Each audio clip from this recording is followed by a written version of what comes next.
Everyone, we'll call the Metropolitan Planning Commission to order. I want to welcome everybody.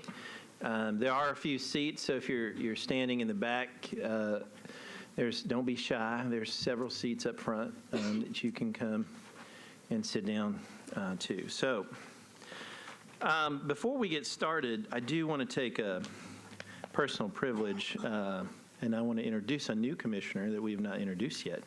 And that is Dr. Terry Jo Bitchell. Thank you for coming and being part of our illustrious group. I hope you enjoy your time here, and if we can help out in any way, but we welcome you and thank you for your service to the city. So give her a round of applause.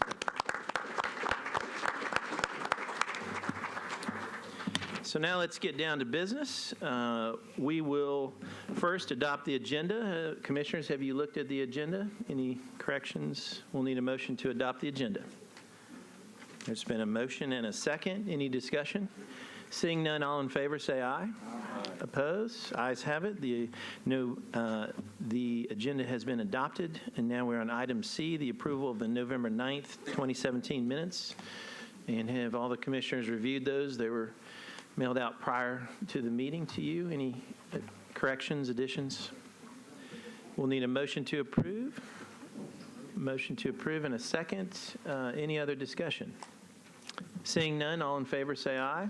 Aye. Opposed, no. Ayes have it. The November 9th minutes have been adopted. Now we will be on item D, which is the recognition of the council members. And we have several council members here with us. And we take this list as I see you guys come in. So first, Councilman Glover, you want to come first? I know. Do you want to go first? Come on up, Councilman. Welcome. Happy holidays. And you too, sir. Thank you. Yes, happy holidays to all of you guys. And let me just tell you, the amount of work you do, thank you, because you do this strictly as volunteers. And I know we do a lot of stuff, but what you guys do, it takes a lot of your time, and I truly appreciate it. And I hope each of you have a blessed and wonderful Christmas season. I'm here just to talk on two specific bills. I actually have two that we've deferred with regards to sidewalks. So those, I've talked to Mr. Sloan and with Kerry at length, and I think we were all of the agreement that we defer those two, and I think that's the staff recommendation as well. Okay, thank you. The other one I'm here to talk about is 2017 Z-023TX-001. This eliminates religious facilities from the sidewalk ordinance if the BZA says there's no need for a sidewalk there. Specifically, I have a church in my district on Earhart Road that is going to be built, and they've already got all the clearances there. The BZA agreed that a sidewalk actually would be a hindrance and would be a safety issue there, but yet they still want the in lieu of. Well, it's going to put an extremely a taxing event on a congregation, and so that's why I proposed this bill in the GSDs only. This is not USDs, it's a GSDs only. So I would ask the staff as ask for an approval. I would ask also that you approve this. My second is on 2016 SP-062-001. The developer on this has spent, I think it's safe to say, and I think Ms. Logan can probably tell me this a little bit, a year and a half now, a year, I know it's been greater than a year, in speaking with the staff and has done a lot of work on this, and they've recommended approval with it. Now, if you do approve today, then at that point, it will come over to my side of the woods, and then I will start having community meetings out there, walk through and talk through all the stuff. But a lot of work has gone on with this, so if you follow the staff's recommendation and you approve it today, the one thing I think I want my community to know is that one of the first things we'll do before we go forward is set up community meetings to talk about it, because this particular piece of property had a great deal, especially with the topography of this, on how it could be designed and what could be done there. So I appreciate your time today. Mr. Chair, Vice Chair, and all the members of the Commission, once again, thank you, and have a wonderful holiday season. Thank you, Councilman. We appreciate you being down here. Councilman O'Connell, you want to come on up? Welcome.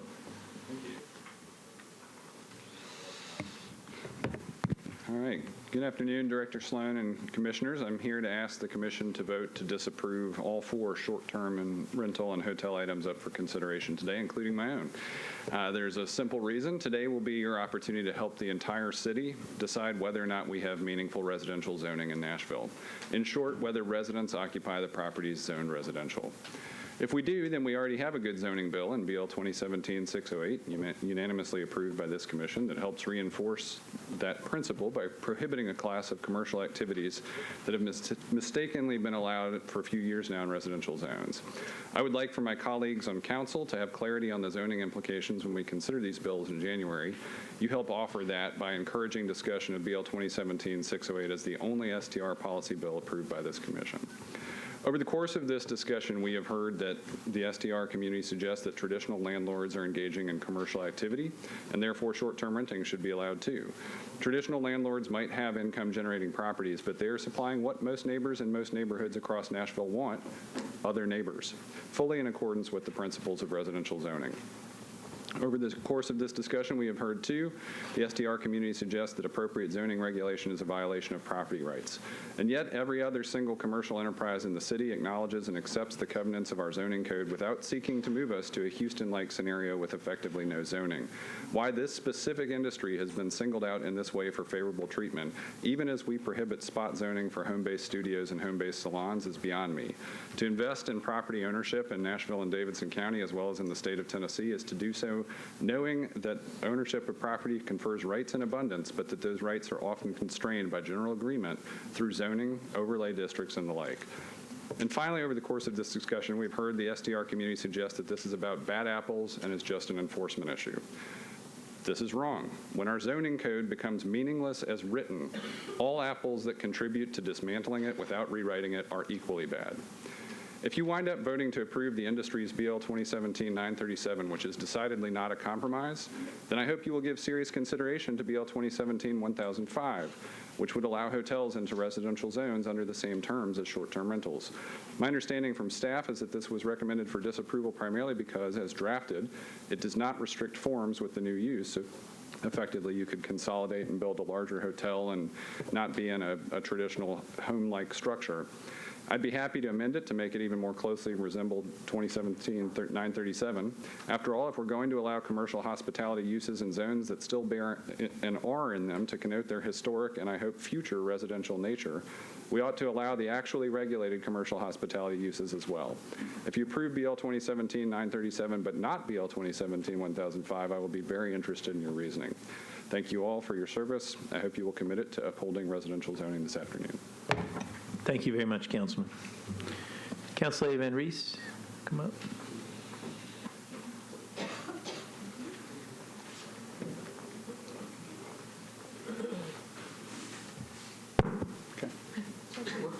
Okay. Good evening. I am Nancy Van Rees. I'm the council member for District 8, and it's good to see you guys here again today, and happy holidays to each and all of you. I am here still batting 1,000 on consent, so don't know how long that's going to happen, but I'm holding the line. I'm here to speak slightly about item 12, 2017 SP 093001, Royal and Worth SP. This particular development I'm particularly excited about because it's actual 17 family homes, detached, or what we like to say mass and detached homes, right there at the entrance of Madison at Briarville Road and at the end of Ellington Parkway. I am very excited to let you know that we've had 2 very excitable community meetings over the course of the last several weeks. We've been able to come back and forth. I wanted to give a shout out to Levi for doing such a great job in the planning department at hearing the different options that the community wanted to have looked at.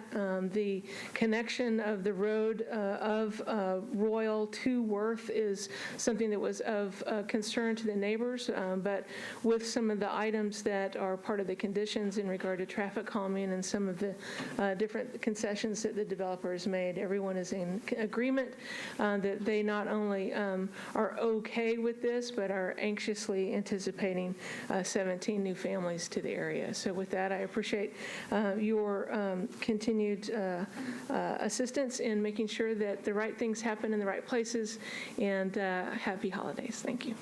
Thank you, Council Lady. Council Lady Berkeley Allen. Saw Berkeley. Council Lady Allen. Is she here? Oh, perfect. Councilman Elrod. Wait. Councilman Roden. So, where's he at?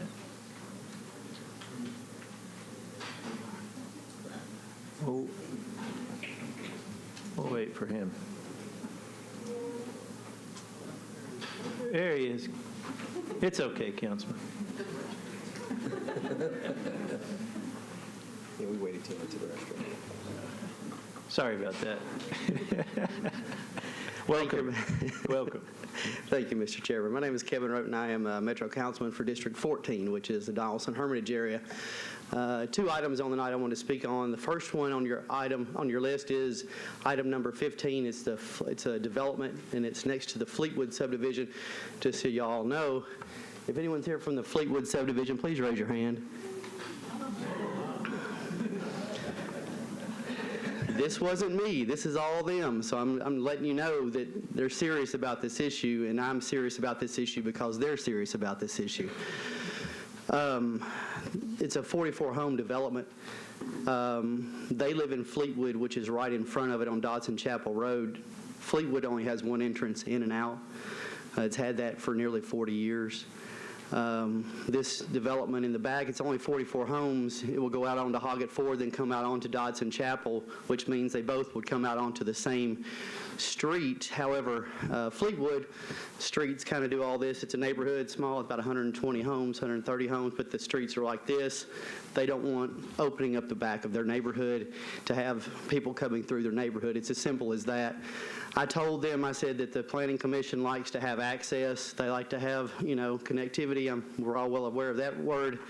But this neighborhood is smaller homes. There's a lot of single, older people that live in this neighborhood. They like their neighborhood quiet. They like the streets the way they are. They have kids that play on the streets. So they very much would like you to keep the back of it closed. I told them, I said, they like the connectivity, but I know the fire marshal. I was a little confused because a lot of times the fire marshal wants 2 exits for safety purposes, but I saw on your agenda item there it says fire marshal and it says NA. So I don't know if the fire marshal didn't. I don't know why it says NA on the thing, but usually they have a reason why they want the connectivity there. I said, at the minimum, I would hope that the Planning Commission would put up a gate that, fire could use or police could use if they needed to, but to keep that from the traffic. So I don't want to extend this too long because you're going to hear from all these folks. But thank you. The other item that I'm here to speak on obviously is the short-term rental issue. I am a sponsor on 608. I was asked to be the lead sponsor, and I told them I didn't have the time to do that. I'm glad I told them that because Larry Hager has put in a lot of time on this issue. The reason that I'm on this bill is because besides believing that you shouldn't have commercial property in residential neighborhoods, the reason I did it was because my grandmother, who is 80 years old, still lives in her own home in East Nashville, and she got a short-term rental next to her. And it was wearing her out with people coming in and out every weekend. She was scared to death. And so people shouldn't feel that way in neighborhoods where they've lived for 60, 70 years. And so I think this is something that you all should look at is you need to think about the elderly citizens who are there and people are coming in on the weekends. You shouldn't have commercial property next to these folks who have lived there in their homes for that many years. I also don't think you should have them for a much larger reason, and that reason is it's economics in that you're letting commercial property come in to residential. And when you start doing that, at this time in Nashville, we're having a boom. The hotels are having to expand. They can't build them fast enough. That's why you're seeing such a boom in the short-term rental market. As soon as the hotels get to a certain level, and their prices can start going down. And if the economy starts going down, what you're going to see is a lessening of people wanting to have these short-term rentals, and what you will see is them being sold off at a cheaper price. Then you'll see residential neighborhoods, and the prices of those residential neighborhoods, the home prices start going down where they shouldn't be going down, but you will have connected them to commercial rates and property. That should never happen. That's why you have the separation of commercial property and residential property. So that's all I had to say tonight. Thank you very much. Thank you, Councilman. Appreciate it. Councilman Leonardo? It's like you wait for them to walk out of the room. We can always circle back with Councilman Leonardo. Well, let's give him 1 second. See if he's here, and then. Okay. Thank you, Council Lady. Councilman Scott Davis? Councilman Davis? He usually speaks. He usually speaks loud. Okay. Council Lady Henderson, would you like to speak now? Or? Okay. Councilman Shulman? So, Come up. I'm also here on the short-term rental properties. I'm going to wait as well. Oh, you're going to wait? Okay. Thank you, Councilman. Councilman Davis, you want to go now or fix him up? Here we go.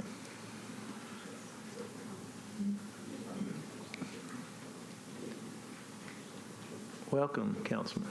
It's good to see you. Thank you, everybody, for the time. Excuse me, I'm a little under the weather today. I'm going to just speak on one item, and then I'll hold for the rest of them.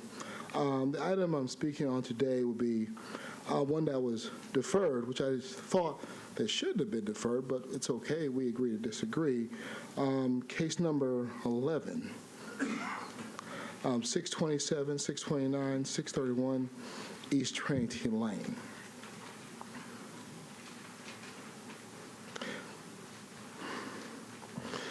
This is a property. These are properties on Dickerson Road. One property is zoned OR 20 already, and one is zoned RS 7.5, and the other one I believe is RS 7.5 also. And one is OR 20. And to be more consistent with the policy, we did a RM 20A at and neighbors support the policy here. This is next door to Capitol View. This is not in the Highland Heights neighborhood association area. This is the other side of Trinity Lane. This is the other side of Trinity Lane. And we met with the Capitol View neighbors and the Oakwood neighbors 3 weeks ago at the East Precinct. One of the houses, they do some sort of business out of, and they were cool with the rezoning. Other one wanted to do some affordable housing. One of the ones, I forget which one, said, well, if they're going to be rezoned RM20, I want to be included too, and you know how I am. What I do for the developer, I'll do for my neighbor next door. And so I'm like, well, they're all three together. Can we do it? And I said, no problem. And with the A, it will help with the sidewalks, adding sidewalks to the area. And also, since they're corner properties, if the person wanted to develop, they could work together. And the neighbor who's actually lives on the property who wanted to be included, with the prospective business owner that owned one of the properties and the rental property, she does not, they don't know what they're wanting to do, but at the same time, they have the options they want to be included. So I'm fair, and what I do for the business owner, I'll do for my neighbor. And I just want to thank you for your support, and please pass it. But in case we decide to defer it again, I'm going to be here, and I have no issues. I'm praying for you, because you'll be here for a while. And no matter what side you choose with the Airbnb, you're doing a great job, and I appreciate the hard work the codes and the planning staff are doing. And they need to be recognized for all the issues they're dealing with and trying to get a handle on this. Either way this goes. Mr. Sloan, you need to commend your staff. Thank you. Thank you, Councilman. We appreciate it.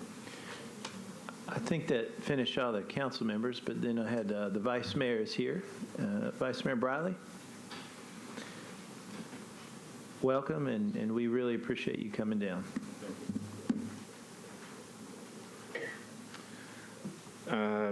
Well, thank you all for your service, and I apologize to whatever extent necessary that you're here again on short-term rentals. I sort of am partially to blame for that, and wanted to explain why you have another bill in front of you tonight.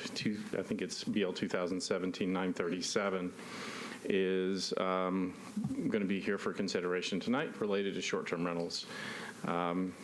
Earlier this year in the spring, when the council was considering 608, it came to my attention and the mayor's attention that there was a move to preempt Nashville from regulating short-term rentals in any respect whatsoever.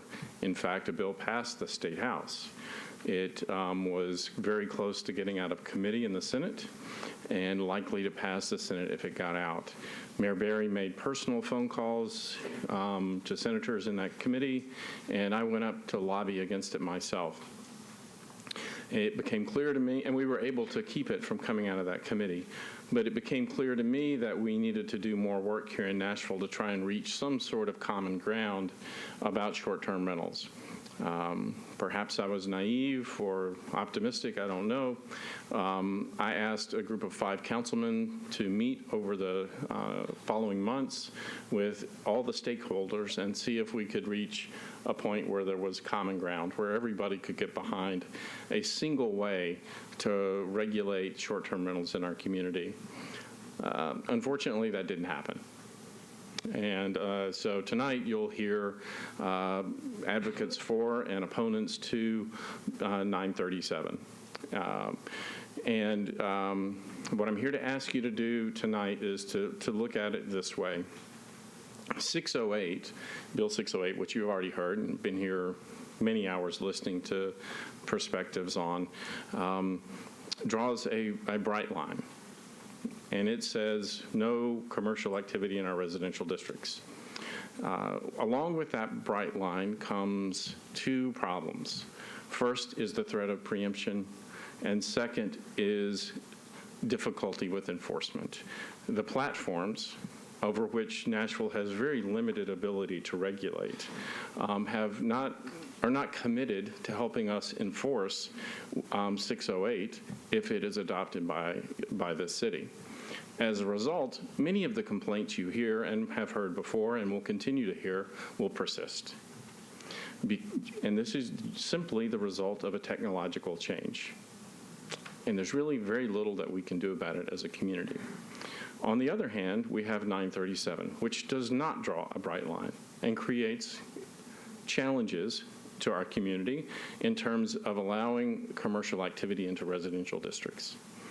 Balanced with that issue is what is no longer a threat of preemption, and what I believe cooperation from the platforms and an increased commitment from the city to do enforcement. So that's what 937 is. It really brings to the community. I don't know which one is going to pass. I don't know which way the community wants to go. But I believe that the elected officials who ultimately make that decision deserve the opportunity to represent their constituents and make that decision. Your role in that, with all due respect, I believe tonight, is to recommend approval of 937 or to make no recommendation at all and allow the council to consider it an approved bill. That way, the majority of this community can elect one course or another.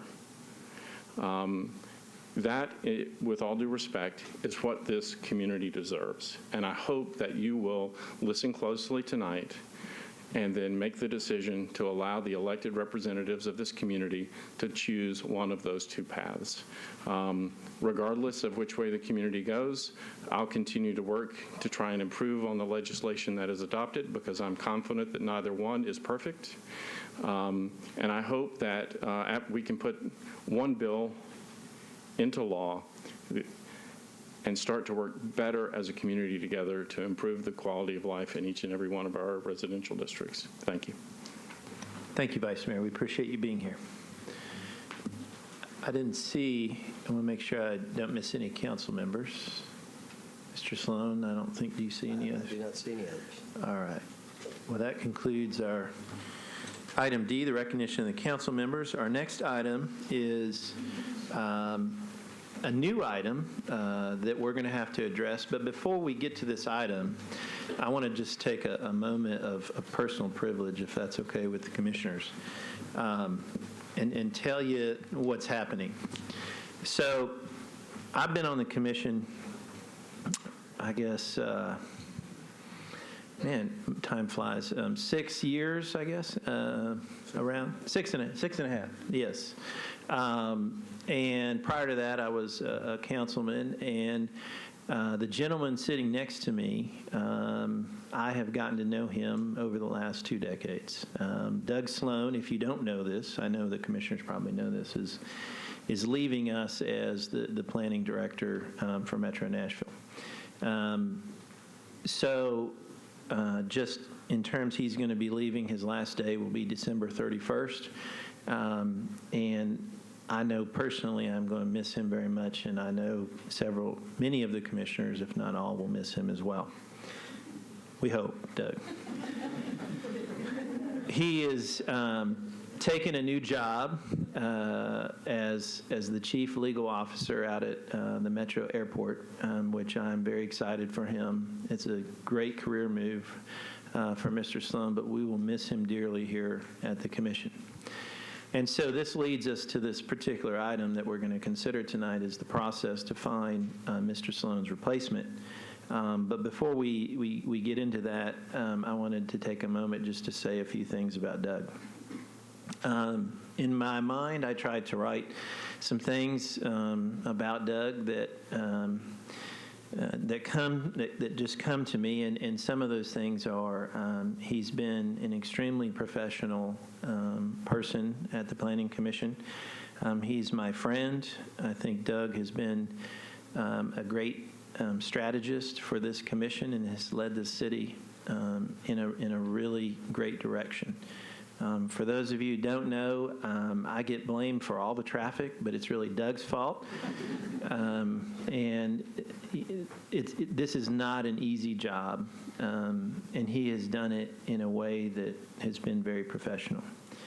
Doug is a level-headed person that I've seen in many, many confrontational meetings where he's dealing with literally millions and millions of dollars worth of development and making sure that the city is protected. He's a true leader. Doug is a father, and a proud father at that. I know his family personally, and he is a great man. I think that Doug is committed to our city in a way that I have not seen another professional committed to the city.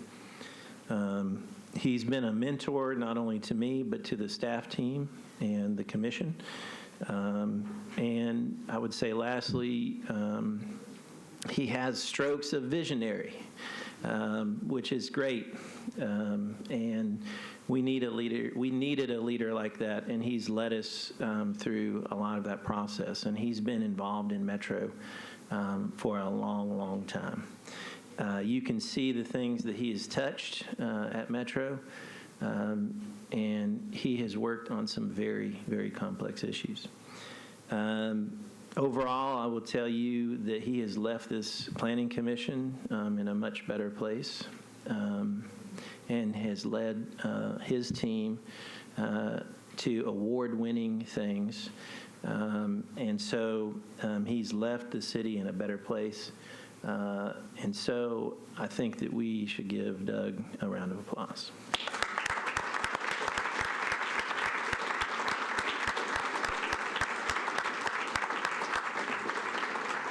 So with that, we got to always get a picture. So we have a plaque. If all the commissioners, we're going to kind of get in front here, and we're going to quickly do this. So I know everybody is waiting, but this is an important moment, and so let's get a picture with Doug. And we've got a gift. I apologize, everyone. Let's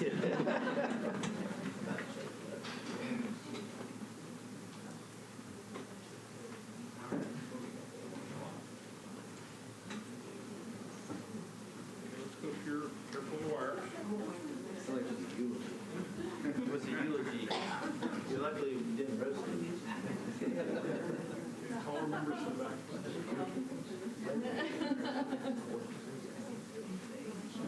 So everybody, we got a gift and a plaque, and here is our gift from the commissioners.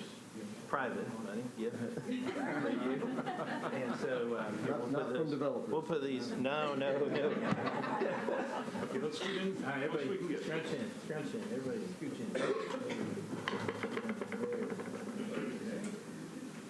And we're going to take 3 here.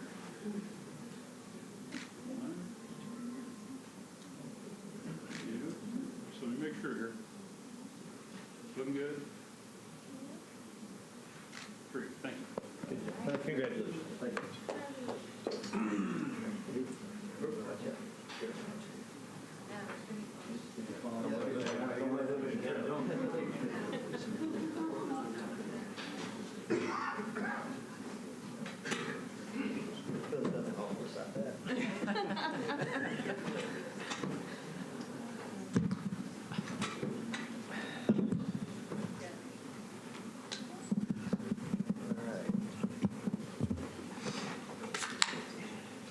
Great work, Mr. Sloan.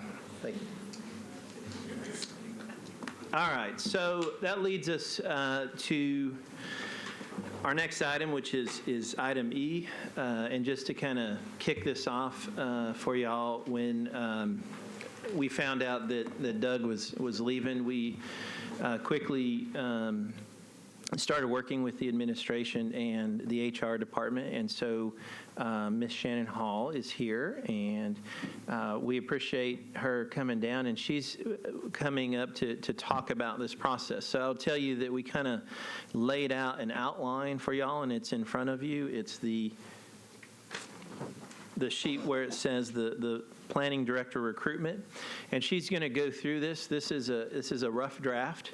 I want the commissioners to feel very comfortable with the process, and that is why I asked Ms. Hall to be here and explain that when HR does executive searches like this is nothing. This is not a new thing, but that for our commission there are some intricacies that we need to talk through, and I want to make sure that all the commissioners feel comfortable in the process and moving forward. So, Ms. Hall, thank you for coming today. Come on up.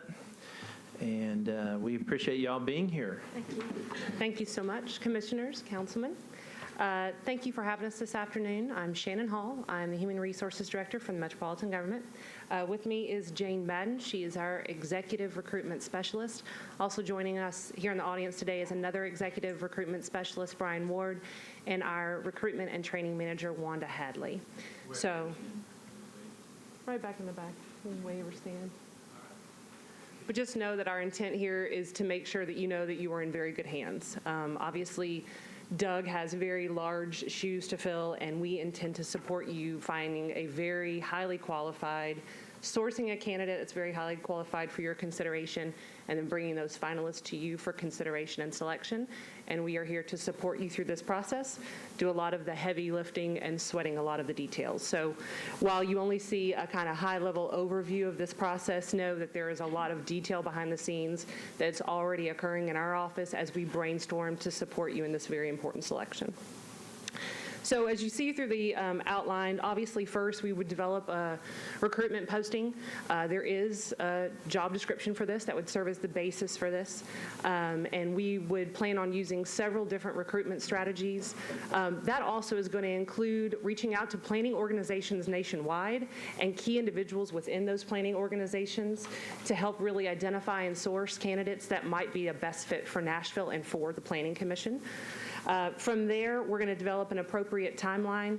High level, this is probably going to take 3 or 4 months to do from totality, from start to finish. And our plan is that we would hopefully start shortly after the new year. After we release the posting, we'll obviously give adequate time for candidates to apply, supply any information that they need. From there will be an internal review in Human Resources that will really rate based on resume, experience, both minimum qualifications and preferred qualifications, kind of who are the most qualified and kind of rank them accordingly. From there, we'll take the most highly qualified group, and we are proposing that we have, I should say, throughout our kind of two-step process going forward, we propose having a number of key stakeholders that are included as part of this process. It is not lost on us that this is a unique position, that the Planning Commission has a lot of moving components and key partners, and it's our intention to have a very diverse selection of key stakeholders, whether that be community, whether it be industry, internal and external, that things like equity, gender selection, all of those things are considered as far as key stakeholders in both of our processes. So once we identify the highly qualified candidates, we would have a key subcommittee first of subject matter experts from those key stakeholder groups, review applications of the highly qualified group, and a supplemental questionnaire that really gets to the heart of their experience and their ability to perform the duties of this job. That group will look at the highly qualified candidates, and we suggest narrow to an appropriate group of maybe 6 to 8 candidates. From there, those 6 to 8 candidates will then be interviewed through an interview panel, which will also be other various stakeholders. And like I said before, our intention is to have balance in both of those areas, both for the subcommittee and for the interview panel inside and outside of Metro. The interview panel would then interview those 6 to 8 candidates and then narrow, we propose, to a final 3 candidates as far as top considerations. And then we would propose that those 3 finalists are presented to you for consideration and appropriate next steps. Once the commission makes their selection, we would take care of all of the offer and employment issues behind the scenes, and then hopefully have a replacement for an executive director to you shortly thereafter. So we look forward to really doing this process. I should say we are in the middle of doing an executive search right now at Metro. As the chairman had mentioned, this is definitely not our first rodeo. We do this on a regular basis. We have a wonderful team. Ms. Madden has been doing this wonderfully for decades. And Brian Ward has been a wonderful asset and brings a wonderful dynamic to this. So we're excited about the prospects of this. I've worked for Metro now for almost 14 years. I'm really committed to the work that you all do. So it's an exciting time to look for somebody in this very important role. So I'm happy to answer questions, to get feedback. I would say that one of the key points we'd like feedback from the commission shortly. Generally, we would have a representative from the commission serve as one of those key stakeholders, likely to be part of the interview panel. We generally just use one, but they would also have insight to the overall process so that they knew where we were in the process and that people felt informed. But that's so that we avoid any open meetings laws by having more than one commission member sit on a key stakeholder group. So with that, are there questions, or is there anything else you'd like me to outline? Well, just a couple of things. And one thing I do want to say is thank you, Ms. Hall, for everything. It's, after meeting with you, became clear that you guys are experts in this process. And so I really appreciate your input and your help and your staff team. Awesome. So a couple of things. So on timeline, so Doug is, Director Sloan is leaving on December 31st. So what I had talked to Ms. Hall about was to post the job basically the 1st of January. And as she said, we hope this is a 3 to 4 month process to find the right candidate. The takeaways that we would like to make sure that we do today are 3 in my mind, but I want to make sure the commission is comfortable with that. Is number 1, appoint an interim director while we do the search. And then that's priority number 1. Priority number 2, as Ms. Hall has stated, the subcommittee review of subject matter experts. We'd like to have one. It's my feeling at first, to be honest with you, I was hoping to have 3-4 commissioners on every process, but with the open meetings law, we just couldn't do that. And so in thinking about the subject matter expert, who is that, and then finally the interview piece, the interview panel, which is the second panel, and that's the third item that I would like to get cleared up, because if we get that cleared up, I think that we can meet our timeline. If we don't get that cleared up today, it puts us all the way into January and not having those processes together. And I think that it's important to note, and Doug and I have talked about this, that there's a lot of important business, and we need to get this I think, done in that time frame and not leave the position open too long. I think it leaves a lot of uncertainty for our community, and we need to make sure that that uncertainty for both neighborhoods and for the industry. So I think that that's important. The other piece that I was really thrilled about that Ms. Hall had really made me feel comfortable about was that once they get all the applications in, they'll do, and they'll weed out anybody who's not qualified just based on their resume, and there'll be some of those, obviously. But then they'll narrow it down to 20 to 50 folks, hopefully. And then what they'll do is we'll get supplemental questions. And what I had indicated to Ms. Hall was I'd like for you all to review those supplemental questions, but we're going to do it individually. And so you'll have to respond. So we're not emailing each other, as we're not supposed to do that, obviously, because of open meetings law. So if you'll just, in this process, please communicate to Ms. Hall so that we don't run amok of that. That's what I'm going to ask y'all to do. But I want you guys to be part of this process all the way through so that when we do get to the three top candidates, that it will be with full transparency and it will be vetted very well. And I think through this process, that's why I wanted Ms. Hall to be here to answer any of your questions. So this is a draft review. And the other piece that was really important to me, and I think the commission and also to Ms. Hall, is the diversity on the two committees. So the subcommittee, I want there to be diversity in all respects. Have an industry person, diversity, racial diversity, everything, and making sure we have a community person. And so that is really important to me, and I think that that's so that it reflects our city. And so I think that that's important to have that diversity on each one of those committees so that we make sure that we cover all of our bases. That's generally been our philosophy here at the commission, and so I think that's an important thing that we need to make sure that's covered. So, questions or, yes, Councilman. Ms. Hall, I know you know what I'm going to ask. As when you do your selection, if you can be mindful of people with non-accredited degrees and just look at expertise. As an immigrant myself, my degree will match any local degree, but it's not an accredited degree, and I may not have qualified for that job, even though maybe I could have done it just fine. So as you do that selection, please be mindful of expertise as well as degree. Thank you. Thank you, Councilman. Great input. Any other questions? Because now's the time. Ms. Hall is here. So, can you just clarify again the subcommittee? So there's the subcommittee, that's one committee, and then the interview panel is the second committee? yes. So the subcommittee is, and I'll let Shannon talk about this as well, Ms. Hall, that it's the subject experts. And so it's kind of narrowing the list and making sure that all the subject experts really look into the backgrounds and the candidates,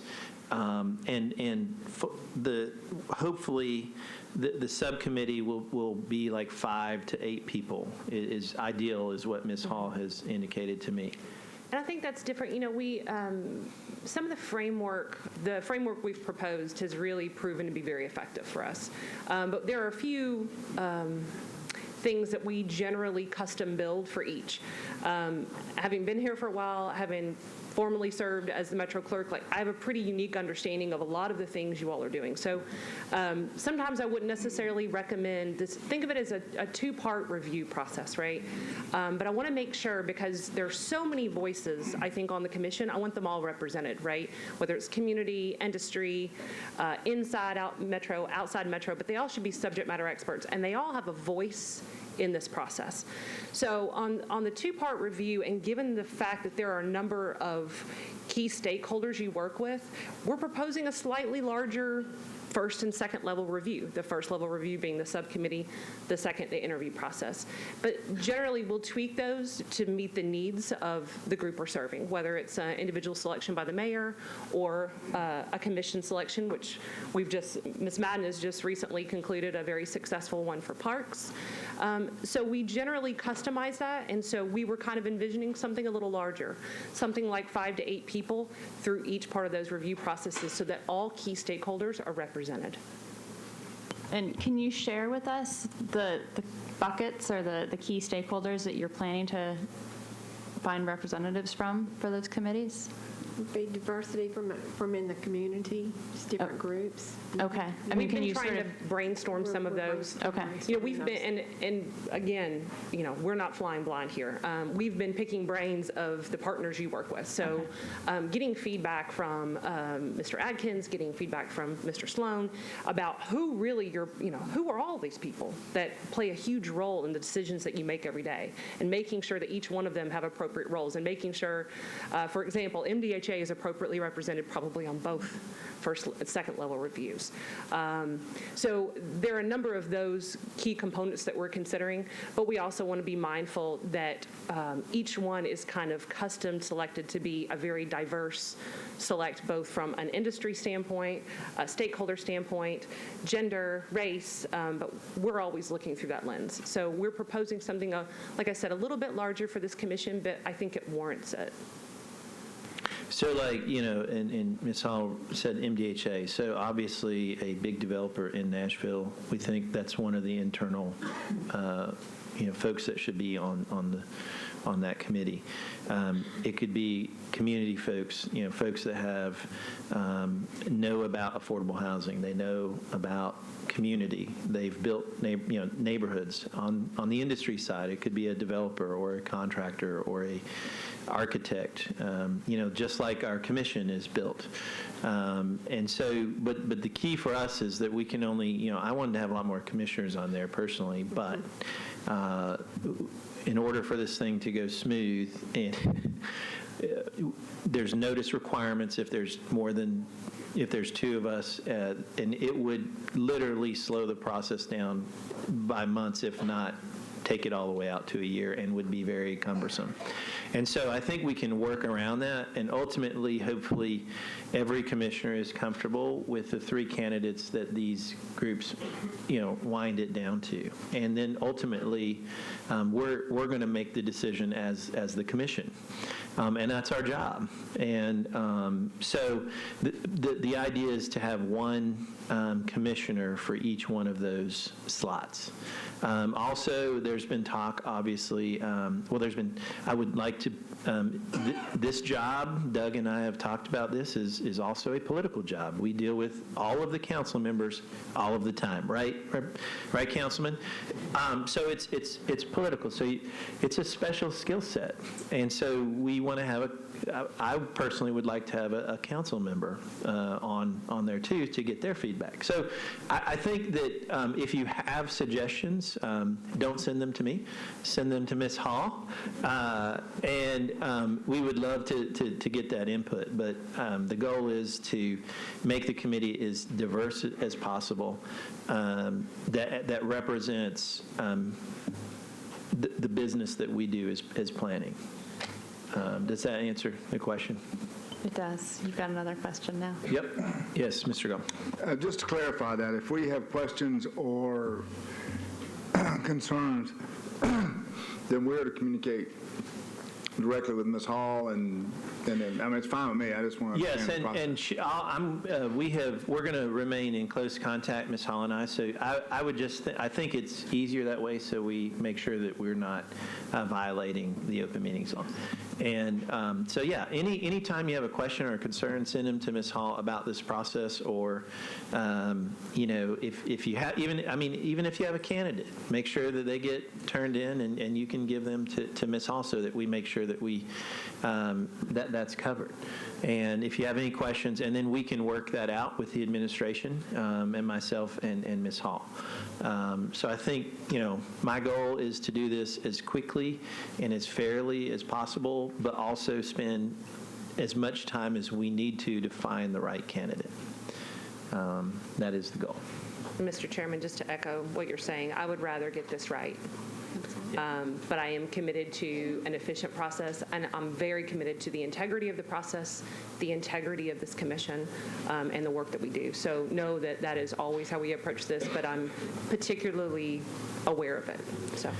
And your team, and we couldn't do it without you. So she's worked on a lot of searches, and I've been involved in some of those, and so I feel very comfortable as long as you guys do. So any more questions? I just have one comment. There's probably never a time as important as it is right now that we do the best search we can. So I feel relieved, and I've known Jane forever and ever, and so I'm so grateful, Jane, that you're doing this. I've seen you do wonders for our city. I do want to make sure that we stay plugged in. Doug has given us an opportunity to be plugged into the American Planning Association, our industry association. It is really top-notch, and they offer a lot of help to us and can get us to that national level. So I just want to encourage us to stay plugged into that. Thank you. Absolutely. I will note that we have been in contact with Rick Bernhardt, who has been involved in professional planning organizations for a really long time.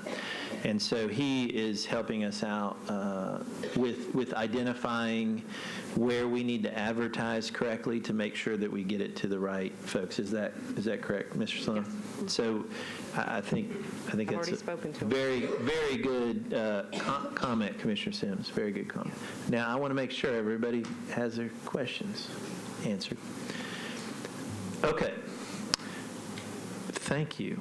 And then, but Ms. Hall, if you'll stay just for a little bit until we work through this, just until we get these three priorities that we're trying to do. So if you would stick around just for a few more minutes until we work through this, that would be great. Sure, just up over here to the side? Yeah, that would be awesome. Perfect.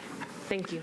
So what I would like to do is take one item out of order, which is the appointment of an interim planning director, and that would be item 25, which is a employee contract amendment for Bob Lehman. So Bob has served as the deputy. Without objection, we'll consider this item out of order. Is that okay with? Okay, seeing no objection. Bob, so my recommendation to the commission is that Bob has been the deputy director for a long time and has been in that role and is very, very capable of making sure that we don't veer off the tracks while we're looking for the right candidate. I think that in my mind, that also brings comfort to me that Bob is here. He's been with the department on and off for over two decades, I believe. And so now I want to make sure y'all are comfortable with this too. So let's have a discussion. Any discussion, and I'd like to get a motion so we'll have an official vote. I was just going to say, odd for me to do this at this moment. You need a motion. Well, so is there a motion? Move approval. There's been a motion to approve and second. Any other discussion? All right, seeing no other discussion, all in favor say aye. Aye. Opposed, no. Ayes have it. Bob, congratulations, my friend. Come on up, Bob. So, Doug, and that will take place. That, just to be clear, that takes effect January 1, and you can't leave tonight. Don't get too excited. So that leads us to the next item, which is the three priorities, and that is to put one of our own on the subcommittee. This is really our subject matter expert. I also think that this person should be somebody that has been on the Planning Commission a little bit. And so, Vice Chair, would you like to talk? Yes, I would like to make a nomination, if I may. That is a proper motion. I would like to appoint or nominate Commissioner Haynes to serve on this. Now, Commissioner Haynes, would you accept that role? I want to make sure you're... Excellent. So there's been a motion. Is there a second? Second. Second. Any other discussion? Seeing none, all in favor say aye.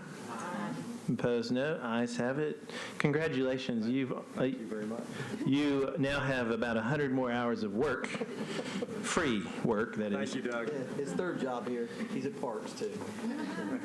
The next is the interview panel, and that will be, as stated, kind of narrowing it down to interview about 5 to 8, or whatever the number is. It's approximate 5, 8, 10 candidates, and really kind of get in the nitty-gritty once we narrow it down. And so we'll need to do. I would like to do one more, Commissioner.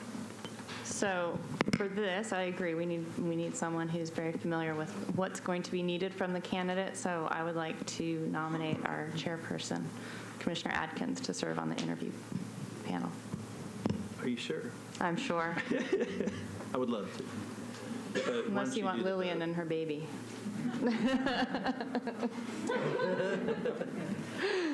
So yes, I'd like to make a motion that we nominate Commissioner Atkins. It's a proper motion. Is there a second? Second. Any other discussion? Seeing none, all in favor say, yes, I Commissioner. love you guys and think you're the world's best, but we've got to be sure that we also then complement that with the community side, because you both are really fine business people. So just the appearance of the community, I think we're going to have to be very careful how we balance that. Absolutely. And I also think hopefully that the council member that serves on that will be a community-oriented person, hopefully, and take suggestions too. So if there's a community person, Commissioner Sims, please send it to Shannon, and but yes, absolutely, and I totally agree. And that was my thinking in asking a little bit about who would be serving on those, what are the buckets that we're seeking to fill in that subcommittee, because I recognize Commissioner Haynes does represent the development community, and so we want to make sure we're complementing that as well. I realize this is a really odd time for me to speak, but I've met with Shannon and with the chairman, and one of the things that I looked at was a lot of the people who we viewed as stakeholders during the affordable housing conversation, and broke that list out and started saying, okay, who came, who worked with us, who was a participant in that, and also looked back at who used to be commissioners here.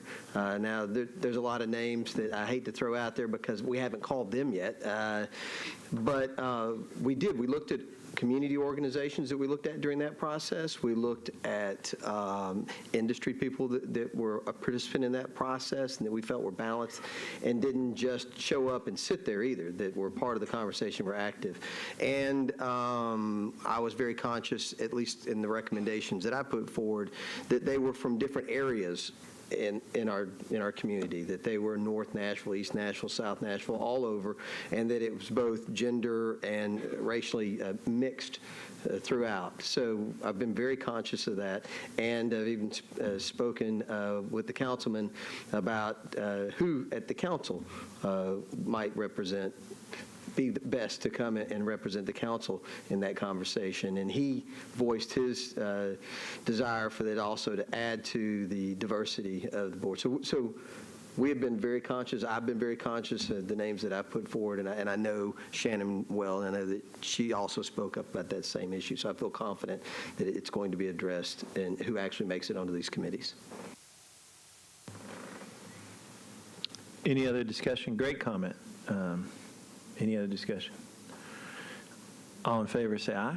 Aye. Opposed, no. Ayes have it. Thank you for the extra 100 hours worth of work as well. I appreciate that.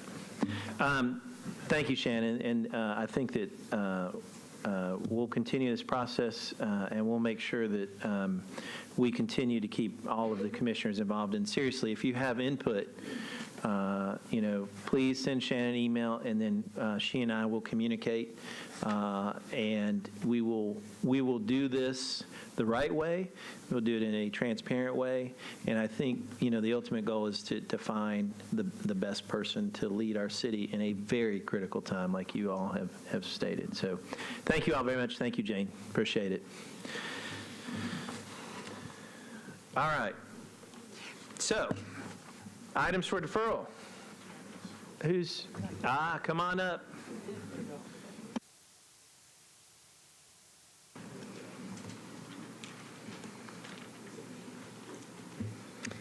Okay, we have the following items for deferral. Item 1B, 2017Z029TX001, a request to amend the Metropolitan Code to require contributions paid in lieu of the construction of sidewalks to stay within the districts. Staff recommendation is to defer to January 11th, 2018 Planning Commission meeting. Associated item 1C, 2017Z030TX001, a request to amend the Metropolitan Code to require an annual study be conducted by Public Works to determine the cost of sidewalks, and further amending the code to preclude in lieu payments absent such study. Staff recommendation is to defer to the January 11th, 2018 Planning Commission meeting. Item number 5 on page 6 of your agenda, 2017 NHL 001002, a request for development plan approval on a portion of property at 901 Delbrook Lane to permit office and medical office uses. Staff recommendation is to defer to the January 25th, 2018 Planning Commission meeting. Item number 7, 2017 S243001, a request for final plat approval to create 2 lots on property located at 205 Scoff Drive. Staff recommendation is to defer to the January 11th, 2018 Planning Commission meeting, and I would note that Commissioner Blackshear is recusing herself. Item number 9, 2009 UD 001009, a request for final site plan and modification approval on property located at 2540 Park Drive to permit an office building. Staff recommendation is to defer to the January 11th, 2018 Planning Commission meeting. Item number 10, 2017 Z037PR001, a request to rezone from CS and RS5 to RM20A, MULA, R6A, and RM9A for various properties located south of East Trinity Lane. Staff recommendation is to defer to the January 25th, 2018 Planning Commission meeting. Item number 13, 2017 SP 097001, the 207 Myrtle Street SP located on page 7 of your agenda. A request to rezone from RS5 to SP zoning for property located at 207 Myrtle Street to permit 4 multifamily residential units. Staff recommendation is to defer to the January 11th, 2018 Planning Commission meeting. Item number 18, 2017 Z116PR001 on page 8 of your agenda. A request to rezone from R15 to MULA zoning on properties located at 401 Kenhawk Drive and Nolensville Pike unnumbered. Staff recommendation is to defer to the January 11th, 2018 Planning Commission meeting. And item number 22, 2017 Z122PR001, a request to rezone from R6 to RM20A zoning for properties located at 1088, 1090, and 1092 12th Avenue South. Staff recommendation is to defer to the February 8th, 2018 Planning Commission meeting. All right, Commissioners, thank you very much. You've heard the Oh, items. I'm sorry, and Commissioner Blackshear recused herself on item 22. Perfect. You've heard the items for deferral. Let's go through these, make sure I get these right. It's items 1B, 1C, 5, 7, 9, 10, 13, 18, and 22. Is that correct? That's correct. All right. You've heard those items. Is there a motion to defer? There's a motion and a second. Any other discussion? Seeing none, all in favor say aye. Aye. Opposed, no. Ayes have it. Those items are deferred. We're on item G, the consent agenda. First, as legal notice, as information for our audience, if you are not satisfied with the decision made by the Planning Commission today, you may appeal the decision by petitioning for a writ of cert with the Davidson County Chancery or Circuit Court. Your appeal must be filed within 60 days of the date of the entry of the Planning Commission's decision. To ensure that your appeal is filed in a timely manner and that all procedural requirements have been met, please be advised that you should contact independent legal counsel. Items on consent. Notice to the public. Items on the consent agenda will be voted on at a single time. No individual public hearing will be held, nor will the commission debate these items unless a member of the audience or the commission requests that the item be removed from the consent agenda. The items on the consent agenda are as follows. Item number 3 on page 5 of your agenda, 2017 SP 084001, West Trinity Lane SP. A request to rezone from R8 to SP zoning on property located at West Trinity Lane to permit up to 27 multifamily residential units. Staff recommendation is to approve with conditions and disapprove without all conditions. Item number 4, 2017 SP 094001, the Meadow Village and Venue SP.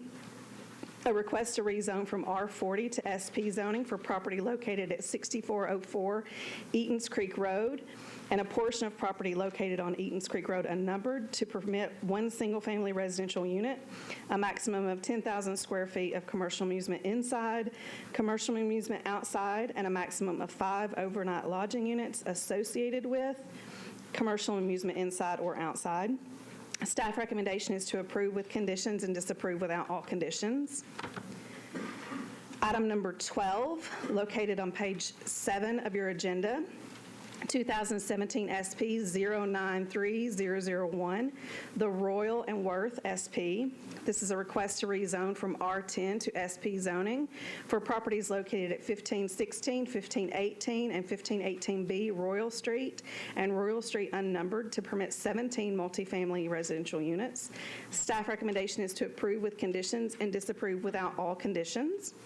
Item number 14, 2017 S 264001, the Lentile 3-lot subdivision, a request for final plat approval to create 3 lots on property located at 1004 Antioch Pike. Staff recommendation is to approve with conditions.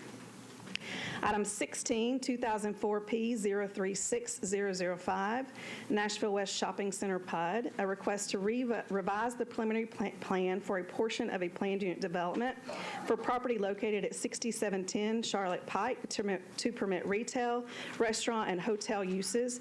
Staff recommendation is to approve with conditions, and I will note that Commissioner Blackshear and Commissioner Adkins recused themselves. Item number 17 on page 8 of your agenda, 2017 UD 006001, the Payne Road UDO. This is a request to apply an urban design overlay on various properties along Payne Road. Staff recommendation is to approve with an amendment. Item 19, 2017 Z 117 PR 001. A request to rezone from MUL to MULA zoning on property located at 1010 28th Avenue North. Staff recommendation is to approve. Item number 20, 2017 Z 118 PR 001, a request to rezone from IWD to MUNA zoning on properties located at 1200 Baptist World Center Drive and Spurgeon Avenue. Staff recommendation is to approve with conditions, and I'll note that Commissioner Blackshear is recusing herself. Item number 21, 2017 Z 121 PR 001, A request to rezone from IWD to RM20A for property located at 820 Cherokee Avenue. Staff recommendation is to approve with conditions. Item number 23, 2017Z 123 PR 001. A request to rezone from R20 to IR zoning for properties located at 1785 and 1795 Reynolds Road. Staff recommendation is to approve, and I will note that Commissioner Blackshear is recusing herself. Item number 26, employee contract renewals for Jessica Buchler, Miranda Clements, Carrie Logan, Anita McCaig, and Lisa Milligan. Item number 27, new employee contract for Daniel McDonald. Item number 28, appointments to the 31st Avenue and Long Boulevard UDO Design Review Committee. Item number 29, sanitary sewer extension and expansion policy in rural areas. Item number 30, an amendment to Metro Contact L 3880 A37527 to extend the term of the original contract through June 30th, 2018, to provide time for GNRC and TDOT to execute long-range transportation planning pass-through contracts for benefit of the Nashville area MPO. And item 34, to accept the director's report and approve administrative items. Thank you, ma'am. Commissioners, so let's make sure we get these correct, make sure I'm right. So the items on the consent agenda, which will be for approval, are items 3, 4, 12, 14, 16, 17, 19, 20, 21, 23. We already approved 25, so it would be 26, 27, 28, 29, 30, and 34. Is that correct? Correct. All right, Commissioners, you've heard the items for on the consent agenda for approval. Is there a motion? Move approval. It's been a motion and a second. Any discussion? Seeing none, all in favor, say aye. Aye. Opposed, no. Ayes have it. The consent agenda is adopted. Thank you very much. So for those in the audience, what that means is items, I think this is correct, and y'all make sure I'm right because sometimes I mess this up. Items 2, 6, 8, 11, 15, and 24A, B, and C, and D, and 1A will be heard tonight. Did I miss anything else? Is that correct? Perfect. So let's start with 1A. Hello, Commissioners. My name is Carrie Logan. This is item 1A. Items 1B and 1C were on the deferral agenda. Just a bit of history. The Commission did see a comprehensive sidewalk ordinance earlier this year. It was updated by the Metro Council in April of 2017 and became effective on July 1st of 2017. This is an exception that's been proposed by Councilmember Glover, and it is an exception that applies to religious institutions, specifically those in the General Services District that are on a street that requires a sidewalk where there is not an existing sidewalk or planned sidewalk, and this would provide an exception to the sidewalk requirements in those areas. This map, it's difficult to see because of the size of the county, but this map shows all of the properties that this would be applied to outside of the county. They're in a yellow color. For example, there's some of these. There are approximately 126 properties out of 21,843 properties that this would apply to right now, and it would not apply within the Urban Services District. And because this creates a narrowly tailored exception to this recently updated sidewalk requirement, staff is recommending approval. This is narrowly tailored in two ways. First is that this is limited only to development that is disconnected from existing or proposed sidewalks by applying only in the General Services District on properties that don't abut an existing or planned sidewalk in Nashville's walk and bike plan. So these are the longer term sidewalks. It also only applies to religious institutions which have already been given certain protections under the Tennessee Religious Freedom Restoration Act. And so in this particular case, staff felt it was appropriate to recommend approval.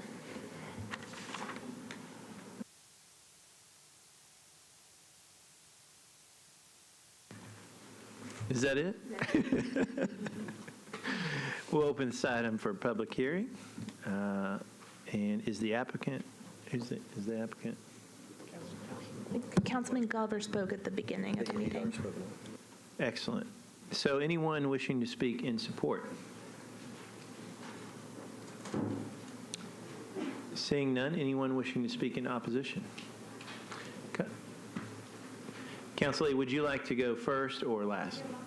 Okay, so come on up, and everyone will get 2 minutes. Please state your name and your address. Welcome. Hello, Commissioners. My name is Nora Kern. I live at 938 E West Eastland Avenue, and I'm here today as the Executive Director of Walk Bike Nashville. So we are a nonprofit dedicated to creating a city that's more walkable, bikeable, and livable. And we are here to speak in opposition to this bill. As we all know, Nashville desperately needs more sidewalks across our entire city within the GSD and beyond. We are currently missing over 1,900 miles of sidewalks, which is exactly why in April this body supported the comprehensive update to the sidewalk regulations. We believe that every part of the community bears responsibility and should be part of participating in closing our very large gap in sidewalks. And religious institutions very frequently are located and serve the center of our communities. Just as religious institutions must follow codes for fire and safety and ordinances related to signage, we feel they should be equally responsible for building sidewalks when deemed necessary by ordinances and guidelines from the city. This bill would set a dangerous precedent for a piecemeal dismantling of critical attempts to provide basic infrastructure for people who are traveling on foot.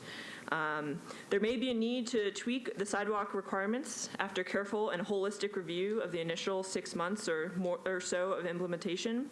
But in the meantime, we feel that these exemptions due to hardship or individual cases should be heard by the BZA. So we hope you will oppose this. Thank you. Thank you. Welcome. Good afternoon, Planning Commissioners, Mr. Chair. I also wrote in opposition to this item for numerous reasons, mostly pointing out that sidewalks are a community benefit that is consistent with the fundamental mission, allowing tax advantages for churches, and it's a strategic moment, I believe, to recognize and underline the accessibility necessity for us to move forward with a shift of mentality toward communities and transit, regardless of their service district classification. My council person, Mr. Withers, he's unable to be present, but he did write, and I wanted to just read briefly what he had written to the commissioners as well. Dear Planning Commissioners, I'm writing today to urge you your disapproval of Agenda Item 1A regarding religious exemptions from sidewalk requirements. Churches and houses of worship are required to follow all building codes pertaining to structural integrity, access and egress, handicap, accessibility, and other building and physical plant requirements. Churches are not even exempt from codes pertaining to signs. While the content of a sign may be protected speech, the dimensions, material, placement, and lighting of the sign must meet all other code requirements. Following the same logic, churches and houses of worship should not be exempted from sidewalk construction or contribution requirements.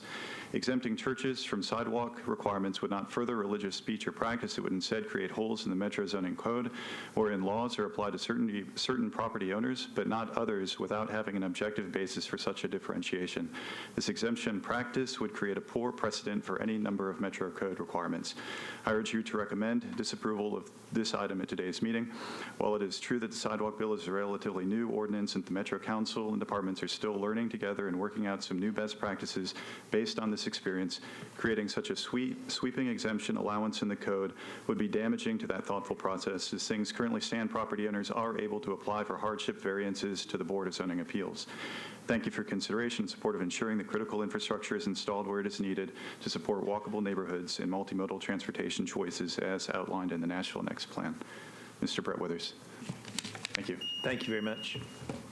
Anyone else? Councilor? Welcome. It's always good to see Thank you. It's fun former to be planning back, commissioners. It's a privilege to be back on this side of the bank there. Thank you for your service. I know what you're doing and what you've done last weekend to get ready for this, so I'm more appreciative than ever. I want to speak in support of the sidewalk bill that our council worked so hard on, Councilmember Henderson spent an inordinate amount of time working with many, many groups, taking all the facets of Nashville Next principles into account. The bill was worked around directing sidewalks toward centers, whether they were on major and collector street plans, whether there was existing sidewalk infrastructure to tie into. It was very well thought out and certainly a collaborative process between all of the agencies that had been included in working on that. It also included an option for a BZA hearing if there are extenuating circumstances. So I feel that that a lot of other options have been included for making exceptions if there are difficulties.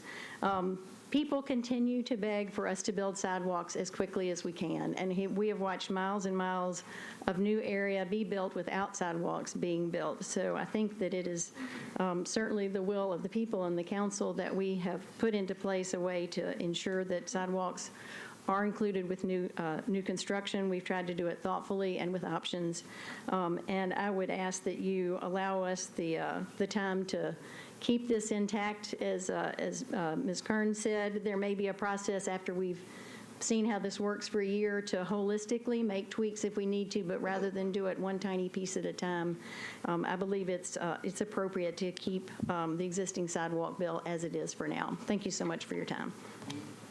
Thank you, Council Lady. Appreciate it.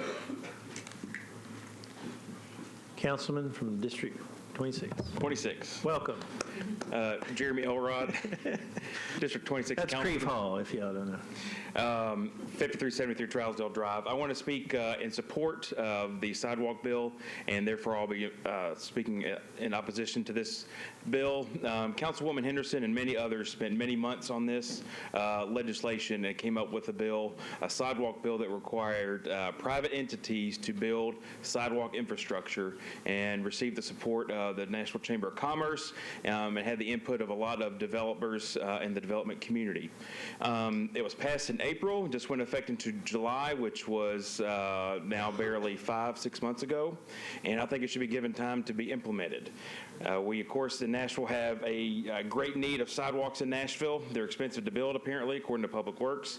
So we need all the help we can get to build them. And this bill, while absolutely is good intentioned, while it may only apply to 126 properties, as Ms. Logan said, that's 126 properties that could go to the BZA. That it doesn't make exceptions for small religious churches or large ones, and so I think it should be a case-by-case basis that goes to the BZA and use the process that's in the current bill. This is a big piece, I believe, of the city's efforts to try to build more sidewalks. And if we start piecemealing it, this is, I think, is the camel under the tent for it to start putting exemptions into the law that starts poking holes into it, that eventually it's a bill that it doesn't have any teeth in it. So that's why I'm in opposition to this bill, because I want to keep the bill that's there intact, give it some time to work, and while it's working, if there are cases that come up, the BZA is the place to resolve that and not in a blanket exemption in the code. Thank you all. Thank you, Councilman. Council Lady, welcome. Thank you, Commissioners. I'm Councilwoman Angie Henderson. I serve District 34, and I also serve on the Public Works Committee with Chair Elrod. My colleagues kindly mentioned that I was a lead sponsor on our new sidewalk ordinance, but I want to also make the point that there were 38 of us assigned co-sponsors of that bill, which passed unanimously, and also passed unanimously with you all. As Chair Elrod spoke, we're only about 5 months in for the implementation of this bill, and we have been very intentional, staff has, around tracking the implementation, looking and seeing what is coming before our BZA, and what are the patterns that we see there. So as Chair Lady Allen spoke to, once we're a year in, we can look back and see what has come to the BZA, what has been some of the criticisms that we're hearing, some of the compliments, some of the challenges. While I do appreciate that this bill is tailored, and I do appreciate Councilman Glover trying to find a remedy for his constituent. But as he spoke to in his remarks, this bill was motivated by a particular situation, and often that's the case with us as council members, right? You see a problem, and then you kind of try to investigate it a little further, and sometimes that does indeed lead to legislation. But what I would say, this is a very comprehensive and broad-reaching ordinance. It has a very strategic and intentional framework. We did think through the various requirements for UZO, USD, GSD, and they are not all the same. So if you build a home in the GSD, that's not triggering a sidewalk. This is just on major and collector streets for these religious institutions. And religious institutions, as Ms. Kern spoke to, really are important parts of our community, right? We are the buckle of the Bible Belt. So we have many religious institutions. I have 21 in my district alone. I have a fair amount of GSD in my own district, significant properties that are, ranging from Congregation Micah Synagogue, Baptist Church, Church of Christ. I think about where this exemption would then be applicable. And what came to mind was that in an area on Old Hickory Boulevard that is in the GSD, one of our major and collector streets, very significant church populations that are now, I hope, in coming years, going to be next to a new Metro Park that is an archaeological site, one of our first archaeological parks, formerly known as Kellytown, now Atafama. So there we're going to have a civic entity, a park, that's going to be next to a synagogue and next to a church, and then likewise next to a neighborhood. And so, let's think decades and decades and decades ago, if when those churches had gone in, they had built those sidewalks, what would that mean for connectivity for those adjacent neighbors to come to those faith communities, to come to those parks and make other connections. So I grant you in this particular case that had motivated Councilman Glover, this church does sit out somewhat away from our current network of sidewalks, but it is adjacent to some other suburban development pattern neighborhoods. And so, you're not going to have sidewalks internal to those neighborhoods, but when people walk out of those neighborhoods and want to go to that faith community in a way other than in their car, how can they do that? I think infrastructure on those collector streets for institutions that are such important community members, which we have great respect for.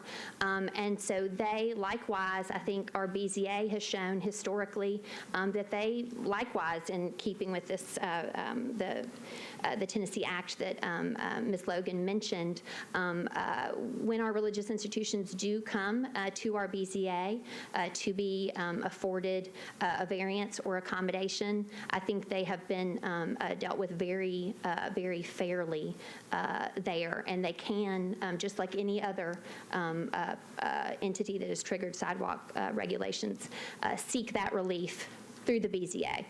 And if we continue to require that, then we can see how many churches really are asking for this exemption. And I would advance that we probably have a lot of faith communities in Nashville, let's hope, that would want to build the sidewalks. So I don't think we should operate from a place of assumption that the sidewalks are too onerous or they shouldn't have to do them, or that as of right now, this doesn't really connect to anything, right? Because that's somewhat backward thinking. We talked about this legislation from a sidewalks perspective as being about 60 years behind. And so now we have to think to the future. So right now on this Collector Street and the GSD, there might not be much other development, but in time, that development pattern may change in the decades ahead. And so as we look to grow, I think it's important for these community centers for us not to afford this exemption at this time. We have a pedestrian death in Nashville every 21 days. I know Councilmember Bedney in the southeast, a woman died walking either to or from her faith community, her Egyptian Coptic church in the southeast. People do walk to worship, and I would hope that we would keep this legislation intact for at least a year and see how it goes. And I encourage you not to approve Bill 938. Thank you. Thank you, Councilor. I appreciate it. Anyone else wishing to speak in opposition? Seeing none, we'll declare the public hearing closed. And how about we start with Vice Chair?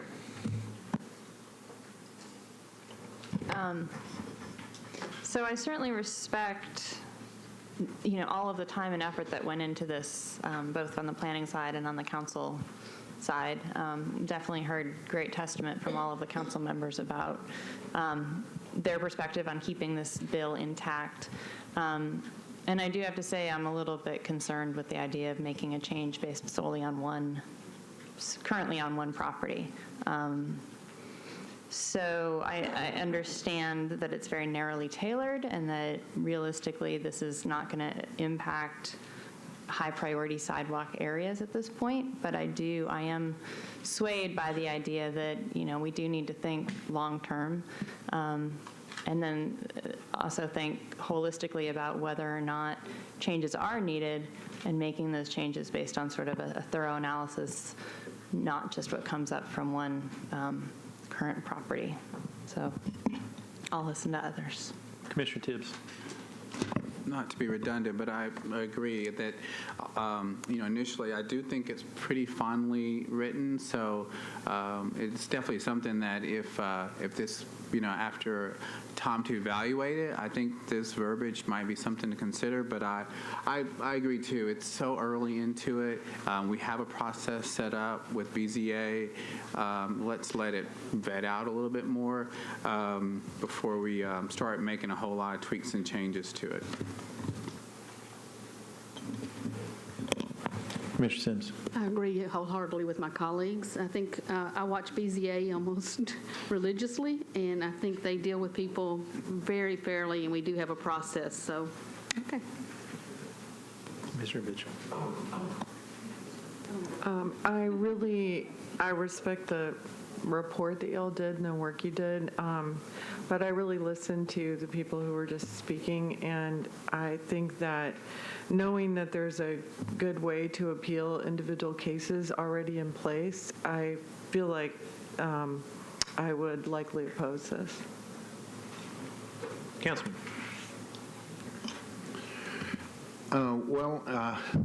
Councilor Henderson brought up the person that died in the southeast trying to get to or from a house of worship. And that's the first thing I thought when I read this legislation.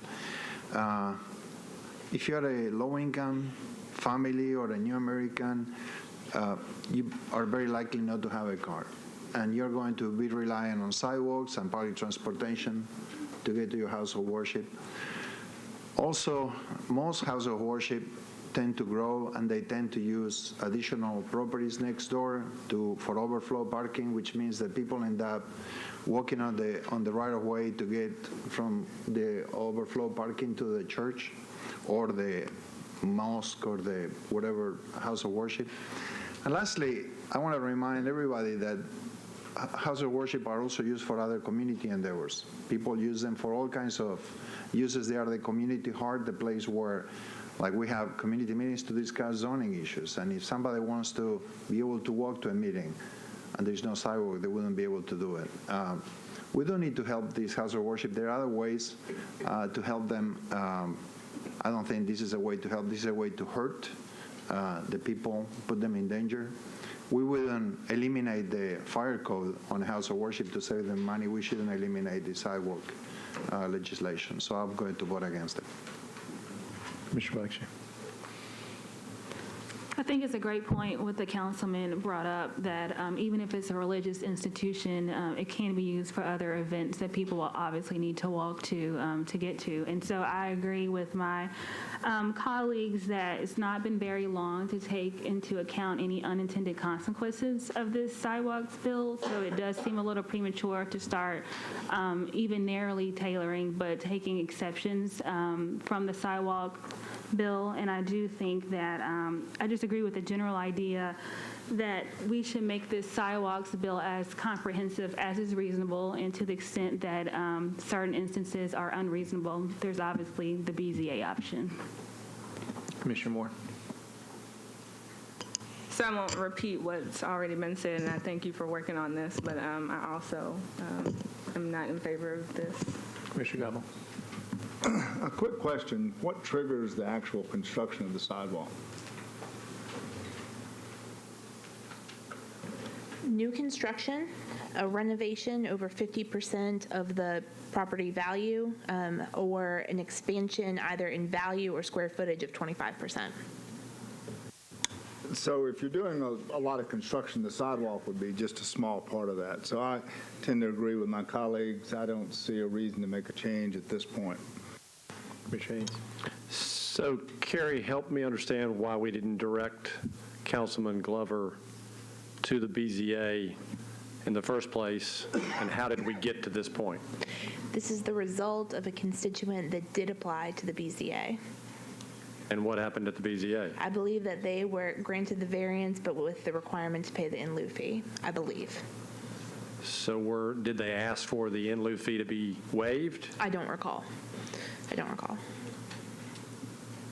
Okay. We'll need a motion. Vice Chair. I'll make a motion that we disapprove item 1A. It's a proper motion. Is there a second? Second. Second. Any other discussion?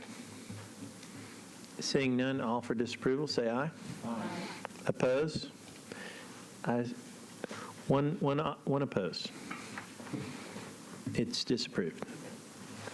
Item 2.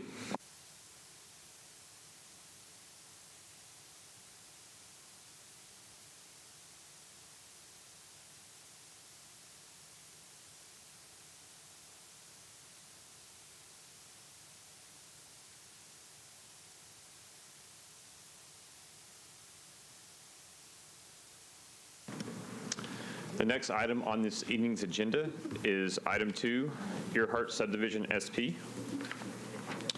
This is a zone change request to permit up to 164 residential units. Staff's recommendation is to approve with conditions and disapprove without all conditions.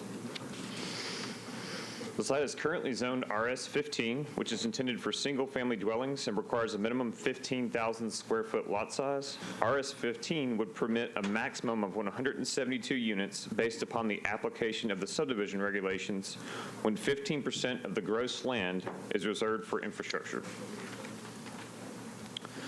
The site contains 2 land use policies, conservation and T3 suburban neighborhood evolving policy.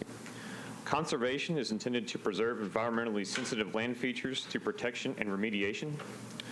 Conservation policy identifies land with sensitive environmental features, including but not limited to steep slopes, floodway and floodplains, wetlands, unstable and/or problem soils. The T3 suburban neighborhood evolving land use policy is intended to create and enhance suburban residential neighborhoods with more housing choices, improved connectivity, and moderate density development patterns with moderate setbacks and spacing between buildings. The plan calls for a maximum of 164 residential units, comprised of 3 different lot types, including single-family, cottage, and villa-type lots. The unit types consist of 84 single-family lots with a minimum 10,000 square foot lot size, 62 single-family cottage lots with a minimum 3,000 square foot lot size, and 18 single-family attached with a minimum 5,000 square foot lot size. There will be a mixture of rear and front-loaded garages depending on the unit type.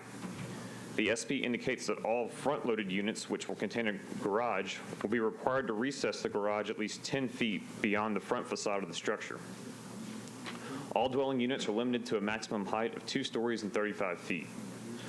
Of the overall 69 acres, the plan indicates 27.28 acres will remain as open space, including 1.99 acres of stormwater facilities, approximately 2.39 acres of stream buffers, which will be centered on a small walking trail network, and 10.11 acres of active usable open space at various locations within the site.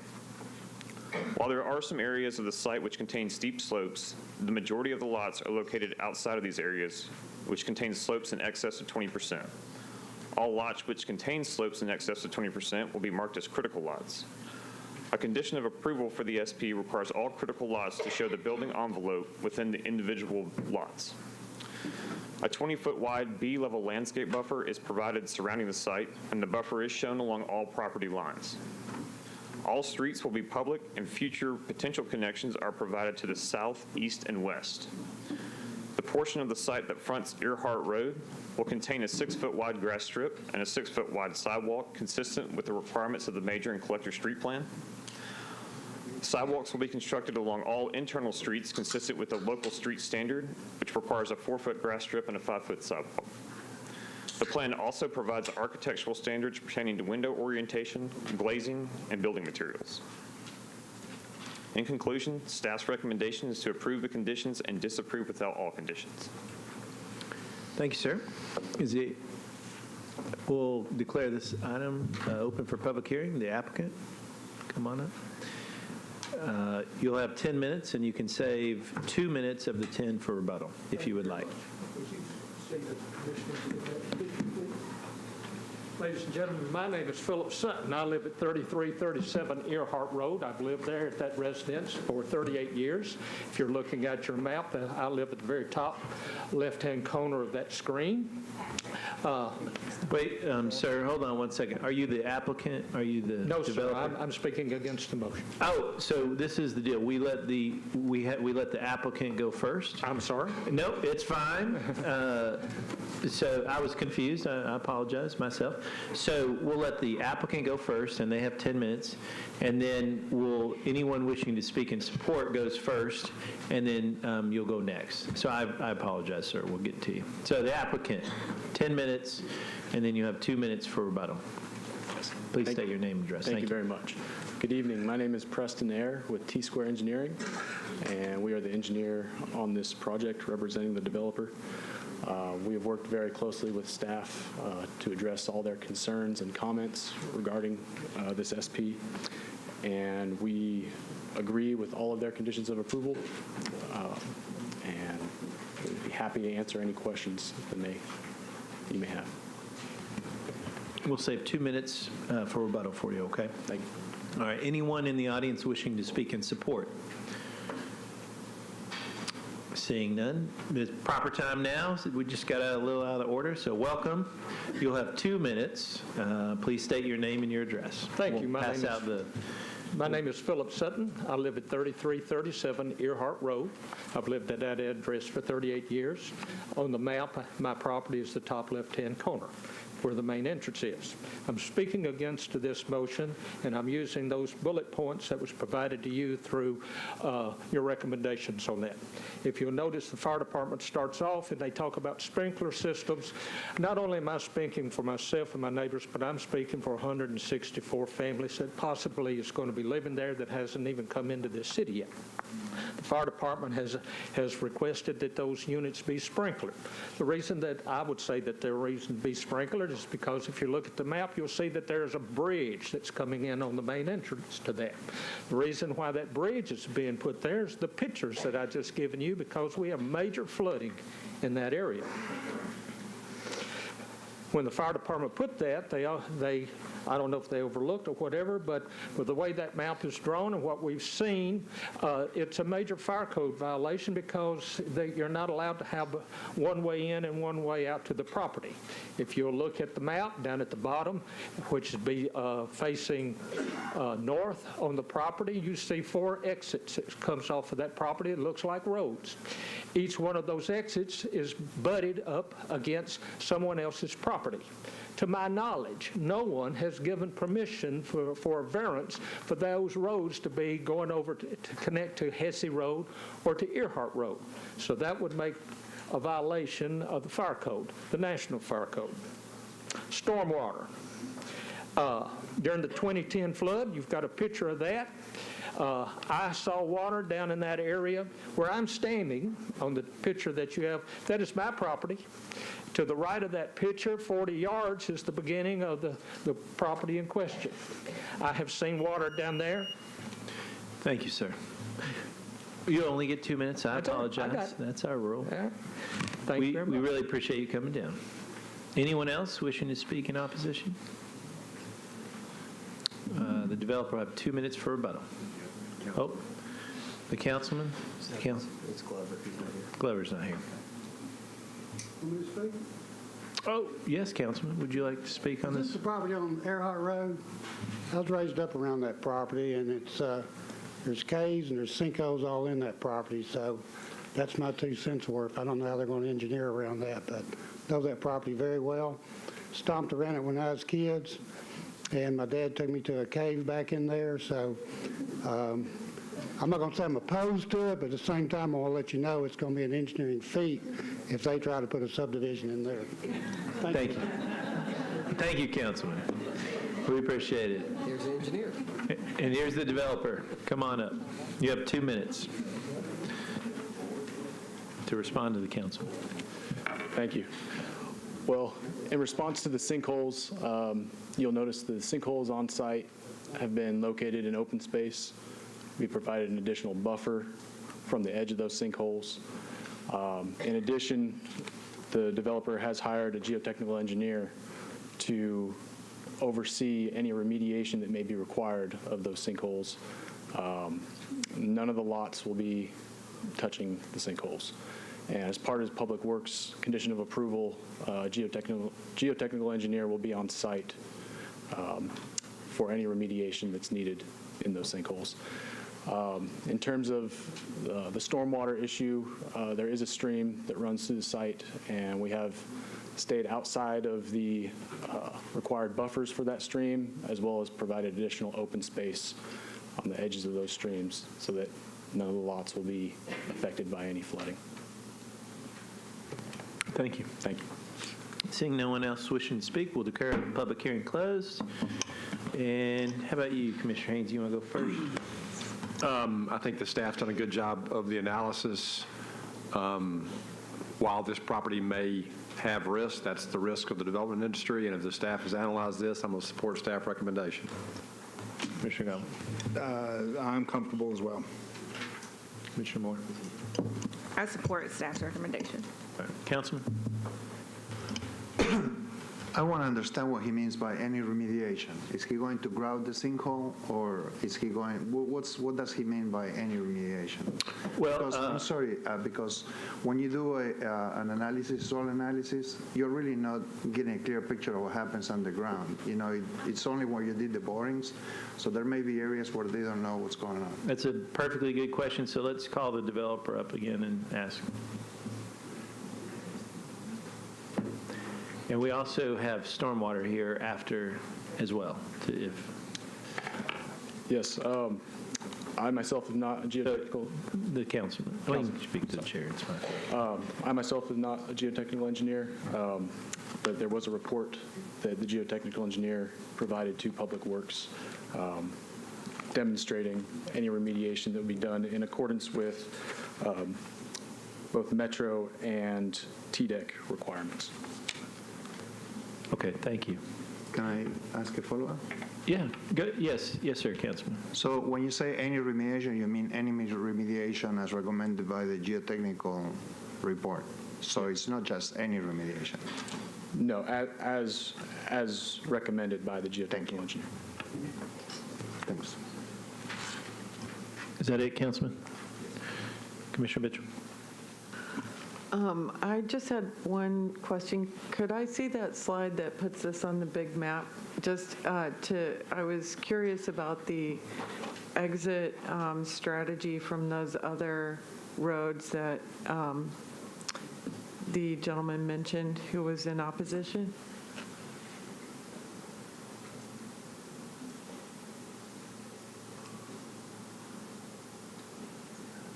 Okay, thank you. I'll just keep listening. Commissioner Sims? This is to the developer. Have you met at all with the community in the process?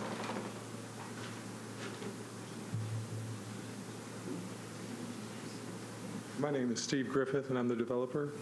And we met closely with the commissioner there, and the commissioner, as he came up and spoke at the beginning of this meeting, his plan is to take it from here. Once we've gotten through planning, then he's going to have lengthy meetings with the community. Because at this point, we've been working for about 18 months with the Planning Commission to get everything approved the way that they would want it. And I heard the councilman say that. I just wonder what the rationale is to wait. Because there were things that we were working through with the Planning Commission, and we wanted to have the right plan to show the community. Okay, thank you. Thank you. Anything else, Commissioner? Commissioner Tibbs? Previous staff recommendation, I believe it's consistent with policy. Vice Chair. I mean, looking at all the conditions that are incorporated here, I see a lot of things that still have to be addressed and satisfied for this project to go forward.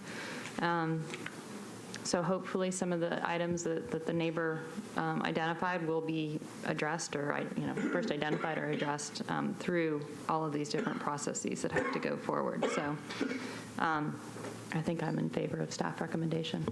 Would you like to make a motion? Sure, I'll make a motion that we approve staff recommendation. It's a proper motion. Is there a second? Second. Any other discussion? Seeing none, all in favor say aye. Oppose? One opposed, Commissioner Sims. And the item passes. We are now on item 6.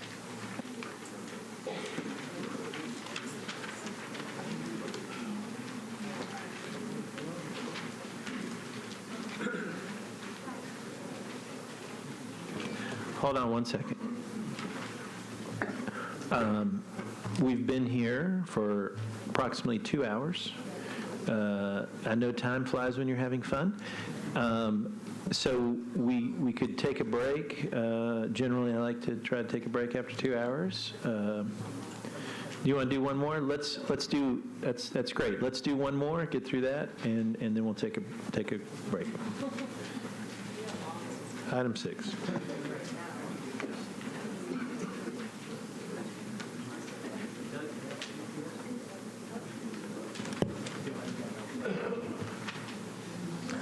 The next item on this evening's agenda is item 6, Hall Estates Section 3 resub of Lot 35.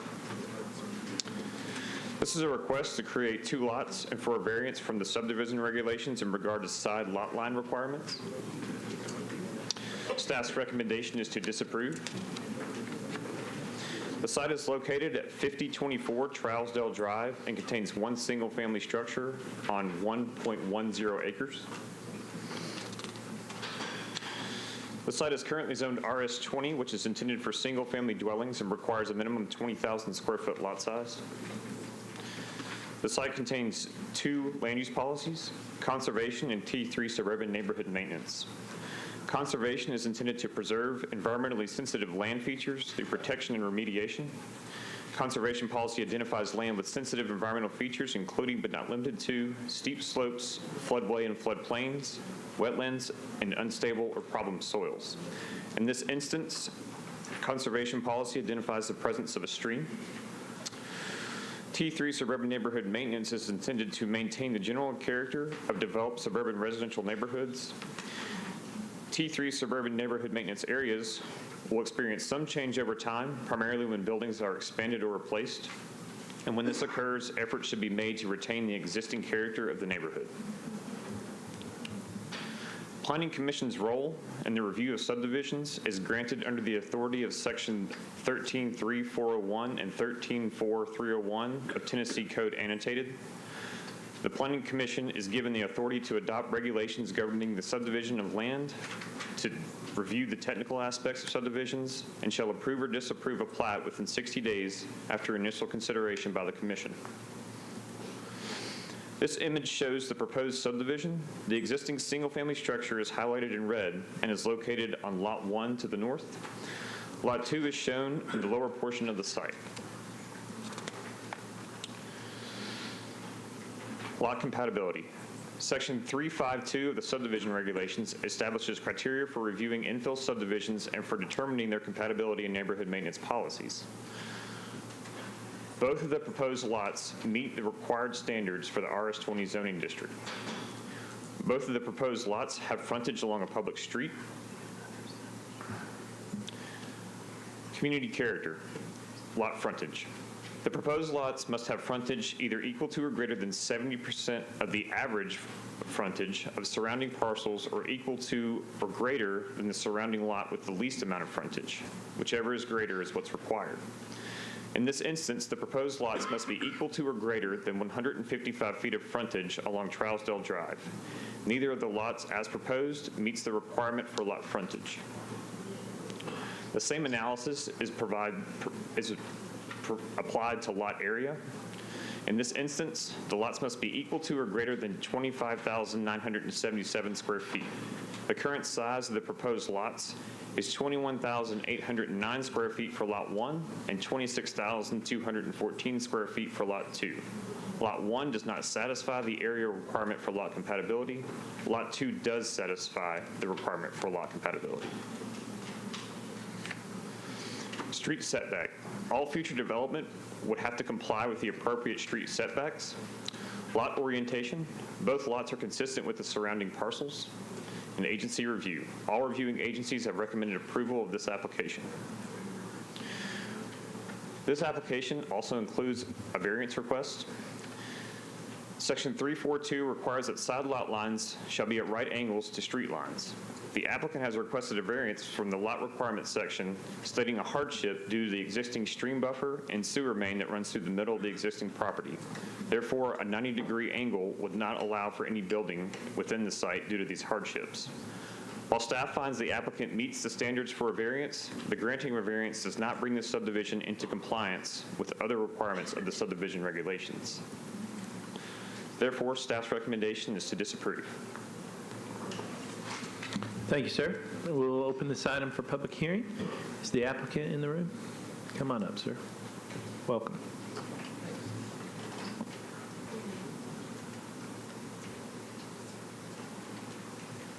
Hello, my name's Jack Barrett, and I live at 5024 Trousdale Drive. I appreciate everybody's time and an opportunity to speak. My wife and I and my 3 children live at this current residence and have lived here for approximately 5 years and have lived in the Creve Hall neighborhood for 13 years. Born and raised Nashvilleian and believe in sensible growth in our communities, and I think it needs to be done intelligently. I also want to say hi to my neighbors here that I think have some concerns, and I appreciate them being here. Could understand some of their concerns about this. In speaking to the regulations required as far as the subdivision regs, first to speak about road frontage, well, I understand that the regulation speaks very narrowly, essentially my side of the street up to 5 houses. There's, on my side of the street, between 1 block, there's 1 house on each side, both corner lots. I'd submitted some slides. Patrick, my vast staff and huge budget got blown on diapers, so I apologize for my simple slides, but I just kind of wanted to show a couple things.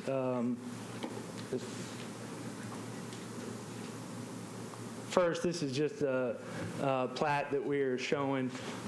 First off, since we're on this, to just talk about the hardship issues. You can see in blue, that's essentially the termed stream, which is really more of a drainage ditch, but essentially the hardship is based on the fact that we have to stay 50 feet outside of that buffer. The location is red is really the only place that allows for the construction of any other house. It's tucked way back off the road and seems sensible for the requirement to offset from a 90 degree to the property line. Can you go to the next slide, please?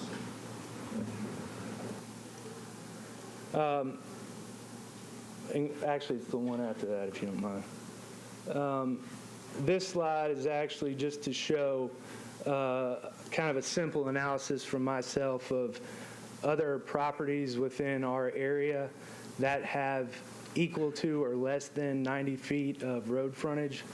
There are 20 houses that I've highlighted in yellow that have 90 foot or less. So while it doesn't meet the strict requirement of the regulation, my understanding is, as a commission, you can look at kind of the broader picture of the neighborhood. And this slide is kind of to show that there are 20 other houses with this similar road frontage and seems to still fit harmoniously within the neighborhood, in my opinion. The other issue with the hardship is it also affected road frontage. So if it wasn't for the stream and the requirement to offset this, we could have potentially had over 100 feet of road frontage, which probably would have pushed it more into double or triple this many houses with the same road frontage. So to speak to that, anyway, so my ask is just that you approve this. I think it's sensible. I think overall it's harmonious to the neighborhood. Again, I live here. We're not tearing our house down. We've spent a lot of time and money on upgrading it. We believe in our neighborhood, and I respect everyone here in my neighborhood that has concerns. I'm sure a lot of people are worried that this somehow will trigger the ability for neighbors to somehow split their lot. Well, in the other slide, I show there's 5 other properties in this general area that are over an acre that anybody could even entertain what I'm doing. Again, both lots will continue to have the RS20 designation as zoning, which is within the neighborhood requirement. So anyway, I appreciate everybody's time. Thank you very much. Thank you, sir. We'll reserve 2 minutes for your rebuttal. Anyone wishing to speak in support of the project? Anyone wishing to speak in opposition?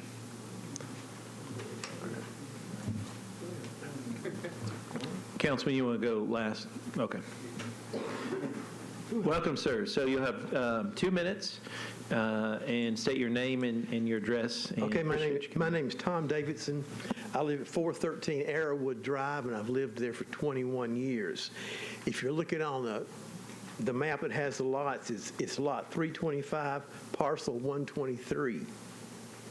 So my lot backs right up to his. And I have to stay up front that I guess the reason I'm here is because I'm selfish. I don't want a 3-story house built right on my lot line, but overlooking my yard and blocking the sun, like I've seen in other neighborhoods. Also, I don't think that this is a good precedence to set for our neighborhood, which is made up of ranch-style homes, single-family homes with yards. This is a Creve Hall area. This is a lot that I don't think, if you're going to divide a lot, this is not one you could divide.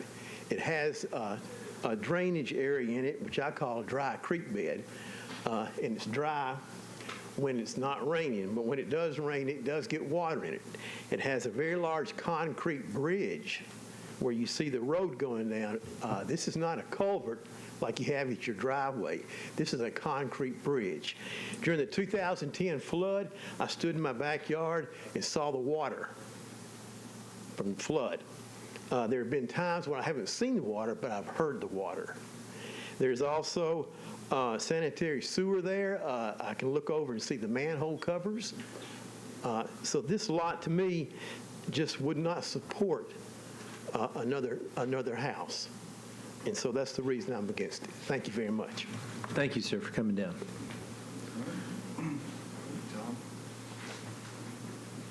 Welcome. Welcome. Good evening, Chairman Atkins and the rest of the commission. My name is Larry Crew. I live at 409 Arrowwood Drive. And if you're looking at the photo that's on the slide that's up right now, it's the one that's outlined in black. I own that house with my spouse. We've lived there since 2003. And one of the reasons that we moved into that neighborhood is because we have a nice open area in the backyard. We have lots of mature trees. We have lots of wildlife. And we have really nice distances between us and the existing houses there, which we love. We entertain a lot in our backyard and hang out there frequently. So this is something that means a lot to us. But I'm not as concerned with the neighbor as far as the subdivide of the lot, but it's like my neighbor Tom Davidson just said. That creek in the back he called it a drainage ditch, but we've lived there long enough to see when that creek floods, it floods major, and it affects a lot of the neighbors downstream from there.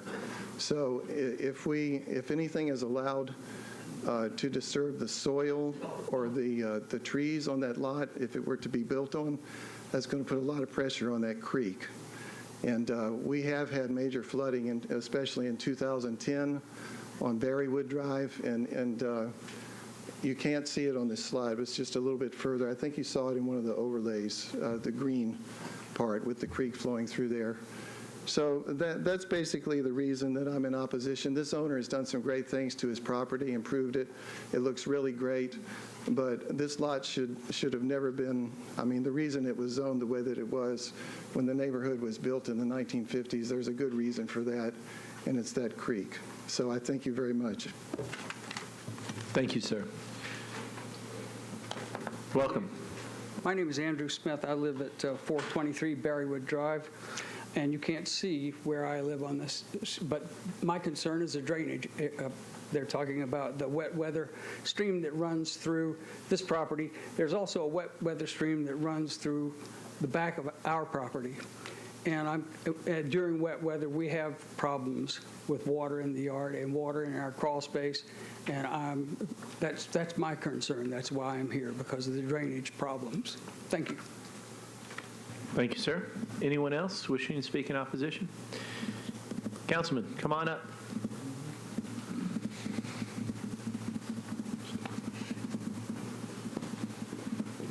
Thank you, Mr. Chairman, Commission members. I've talked to Mr. Barrett, and I would agree that he has done a lot to this property. Of course, lived in the neighborhood for a long time, and my wife and I have both noticed the work that he's done to his house and to the property. But also, as someone previously just spoke, is that this, if you just drive by look at the property and look at how it's situated with the house where it is, and then with the dry creek bed, I think is a good term, or ditch that goes through there. There's buffers on both sides that when the neighborhood was originally built, that was kept that way for a reason, because it would be difficult to put a house on that lot if you were to divide it. Because while there may be similar properties or other properties in the neighborhood that have about the frontage that he is seeking, there are none along Trousdale Drive, which is the main artery through the neighborhood to get to the south part of the neighborhood, and really is what is the main north-south road through the neighborhood. So it would reduce a lot that has a lot of frontage now to put two lots that would be the least amount of frontage on Trousdale Drive. Also, to try to fit a house there, because of the dry creek bed, you would have to situate a house that wouldn't be street facing. And there are none in Creve Hall that I can think of off the top of my head, and I'm willing to be corrected by Mr. Baird or anyone else, that aren't, all of them are street facing. And this property, if to put a house on, it could not be street facing. It would be, as a property owner behind him said, it would be beside his lot line, and would not be, at all be within the character of the rest of the neighborhood, which is very suburban, street facing, or corner facing, which is the one at the bottom left picture. Also, there is drainage issues to that dry creek bed. With a good rain, it can fill up, but with a hard rain, not just in 2010, but with some flash flooding, it can really have a lot of water through there. And it does go south through there to Berrywood and behind the creek back there, or to the creek behind those properties. So if there were a house put here, there would have to be a lot of work done on stormwater and other drainage issues. While I certainly I hate opposing opposing someone doing something with their property that they want to do. There are a lot of neighborhood issues, and the neighbors around him have a lot of concerns. So for that reason, reluctantly, I'm opposing it. Thank you. Thank you, Councilman. Anyone else wishing to speak in opposition? Seeing none, we're ready for the rebuttal for the applicant. Thank you. I appreciate my neighbors and Councilman Elrod for his comments. I understand their concerns about drainage. I think they're unfounded in the sense that there is a 50-foot buffer to this house, proposed lot. The new house that potentially could be built on this lot would have to be outside of that buffer. They're still going to have to follow every regulation as far as staying out of that buffer, not touching the buffer. After the flood of 2010, the bridge overpass at Trousdale size was increased, as well as Metro built the bridge that currently crosses it with our driveway. You can see that Metro actually built that bridge. So, and then as far as the character of the neighborhood, I mean, we'll be honest, all prime, perfect, great lots in Nashville have been built on. And again, I believe in sensible infill of our community.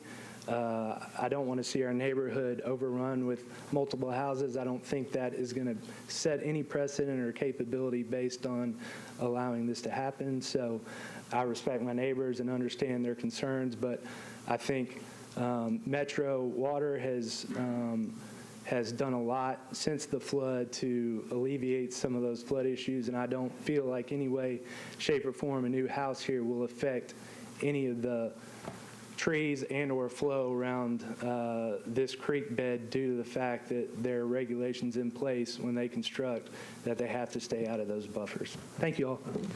Thank you, sir. Appreciate you coming down. Seeing no one else wishing to speak, we'll declare the public hearing closed. Commissioner Haynes?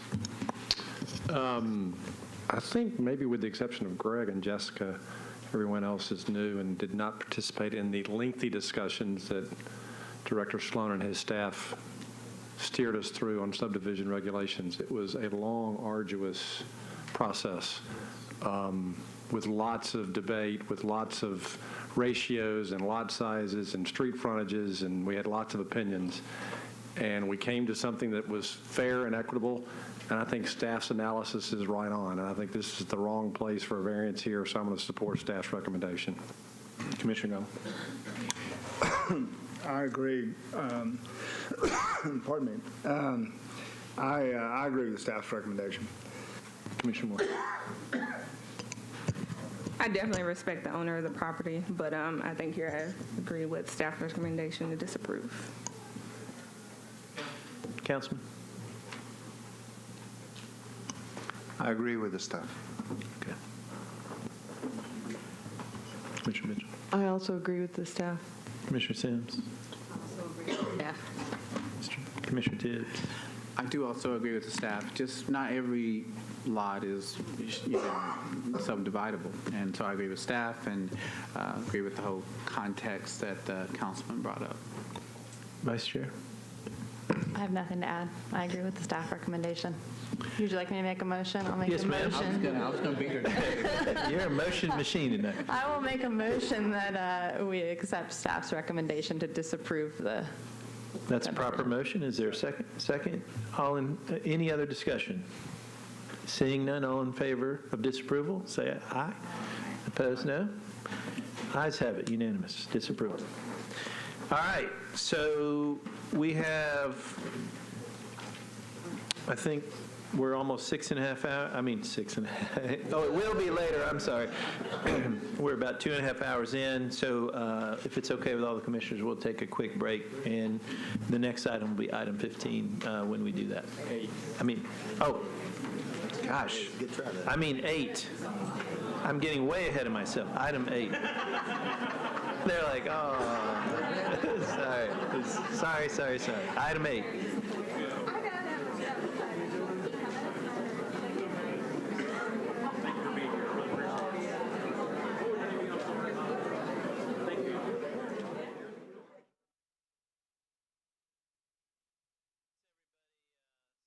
And we're going to get going again.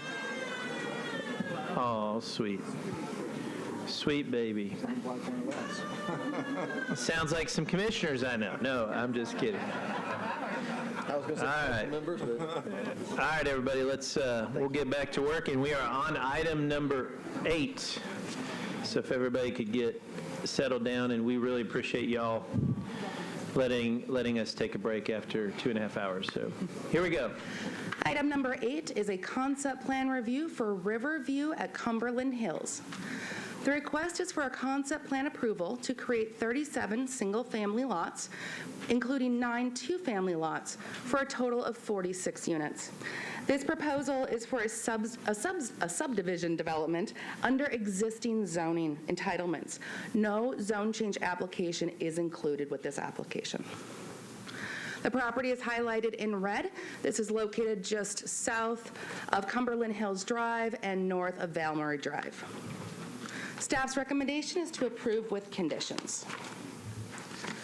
Current zoning is R20. This is 1 and 2 family residential. The Planning Commission has a process to review subdivisions. Within that process, the Planning Commission shall approve or disapprove a concept plan within 30 days after the initial consideration by the Commission. The policy is conservation and T3 suburban neighborhood maintenance.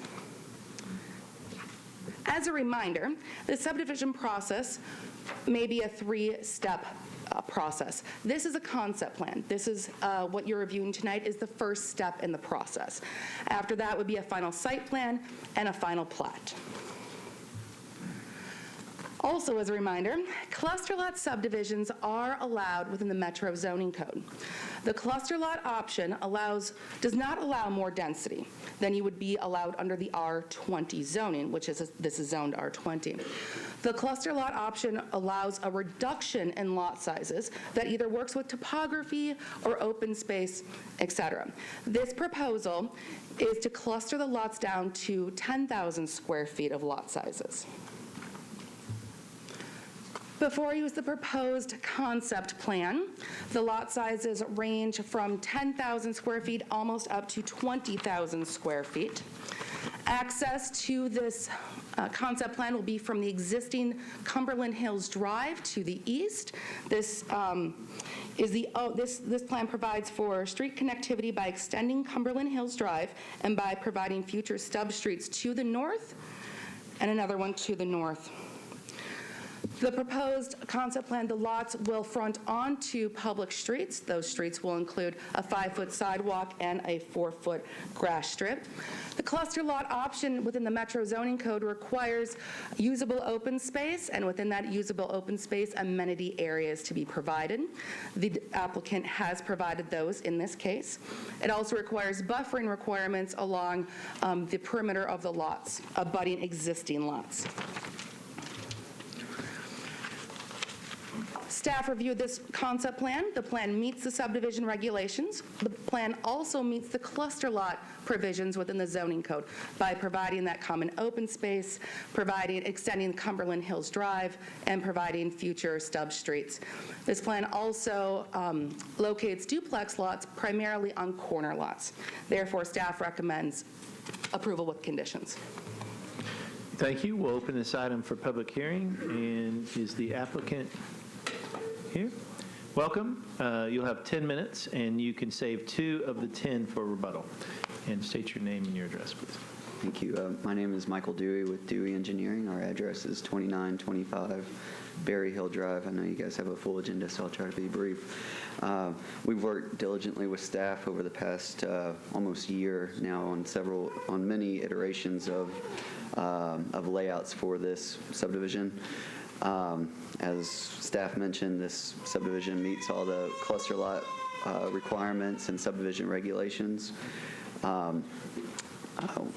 We've met with the community in the summer, and I think some of the concerns that we heard at that time were about traffic and connectivity. We met with the fire marshal and coordinated with them. They asked for a stub street to the north, so we provided that. We further coordinated with planning, and planning requested a second access stub street.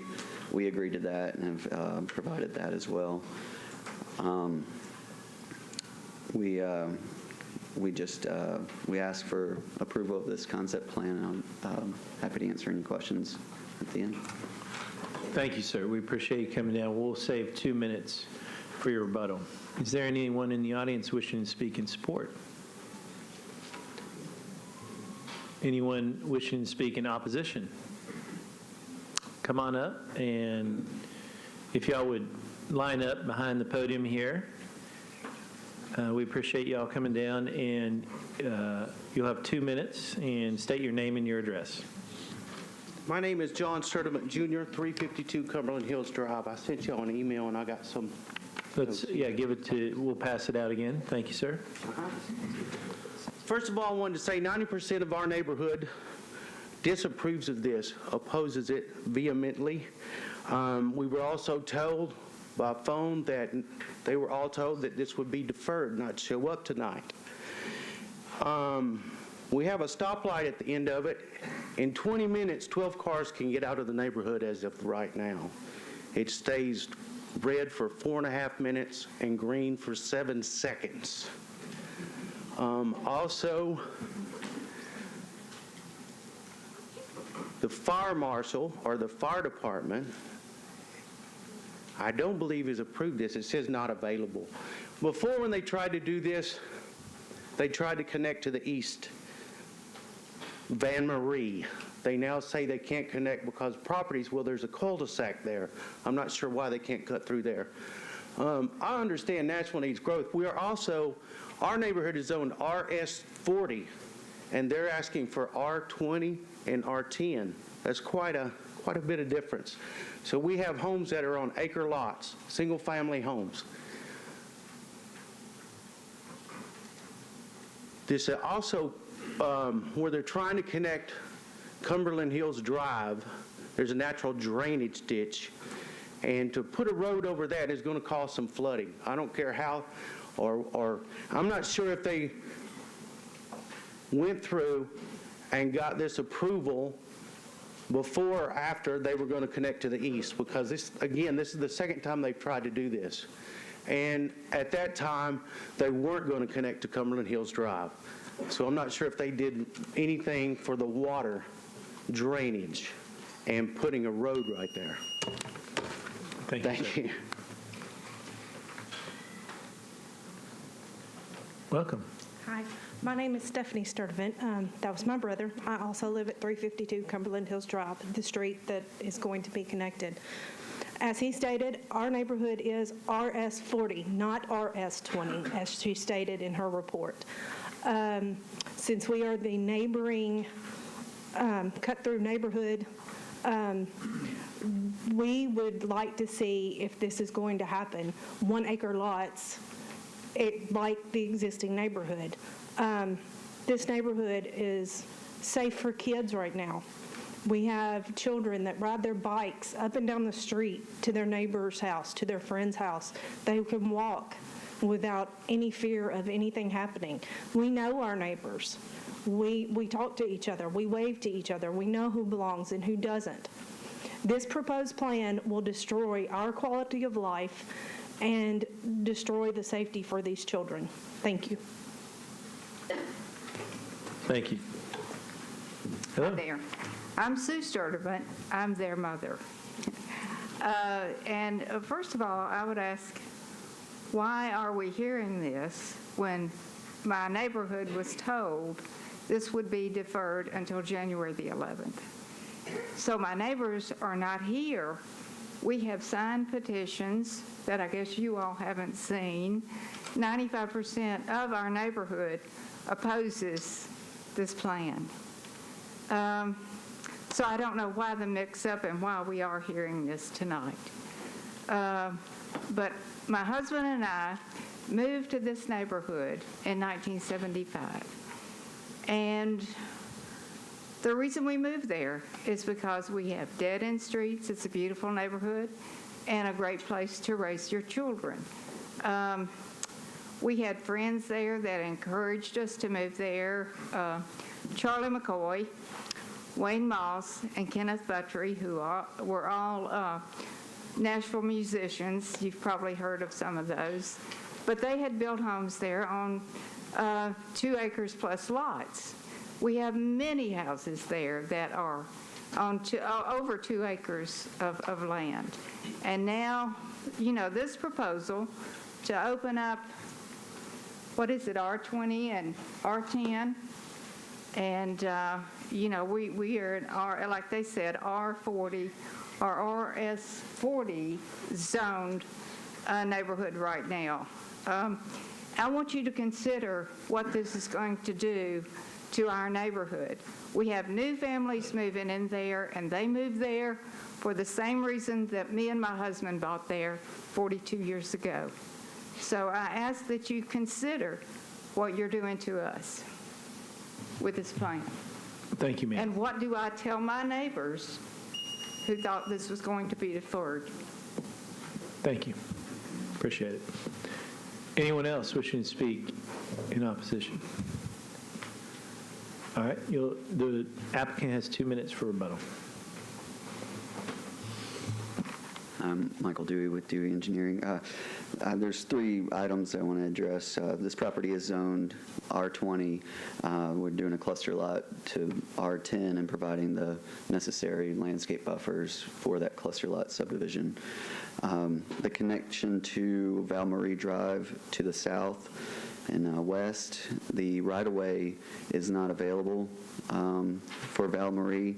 It appears that that was a stub street. However, when it was platted and approved years ago, or a few years ago, that right-of-way is not available for connection to this subject property. The drainage ditch that was discussed as well, a qualified hydraulic professional has studied that conveyance, and it is a wet weather conveyance.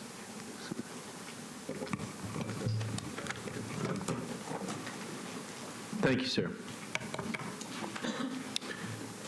Seeing no one else wishing to speak, we'll close the public hearing. And how about we go over to Commissioner Tibbs? You want to go first? We got to take turns, so Commissioner Tibbs. I made eye contact first. Well, I guess I will start with the question about the deferment. Was this a later thing that was brought in, or since I'd probably go on record that what happened? Sure. The staff report was published prior to receiving recommendations of approval from all reviewing agencies.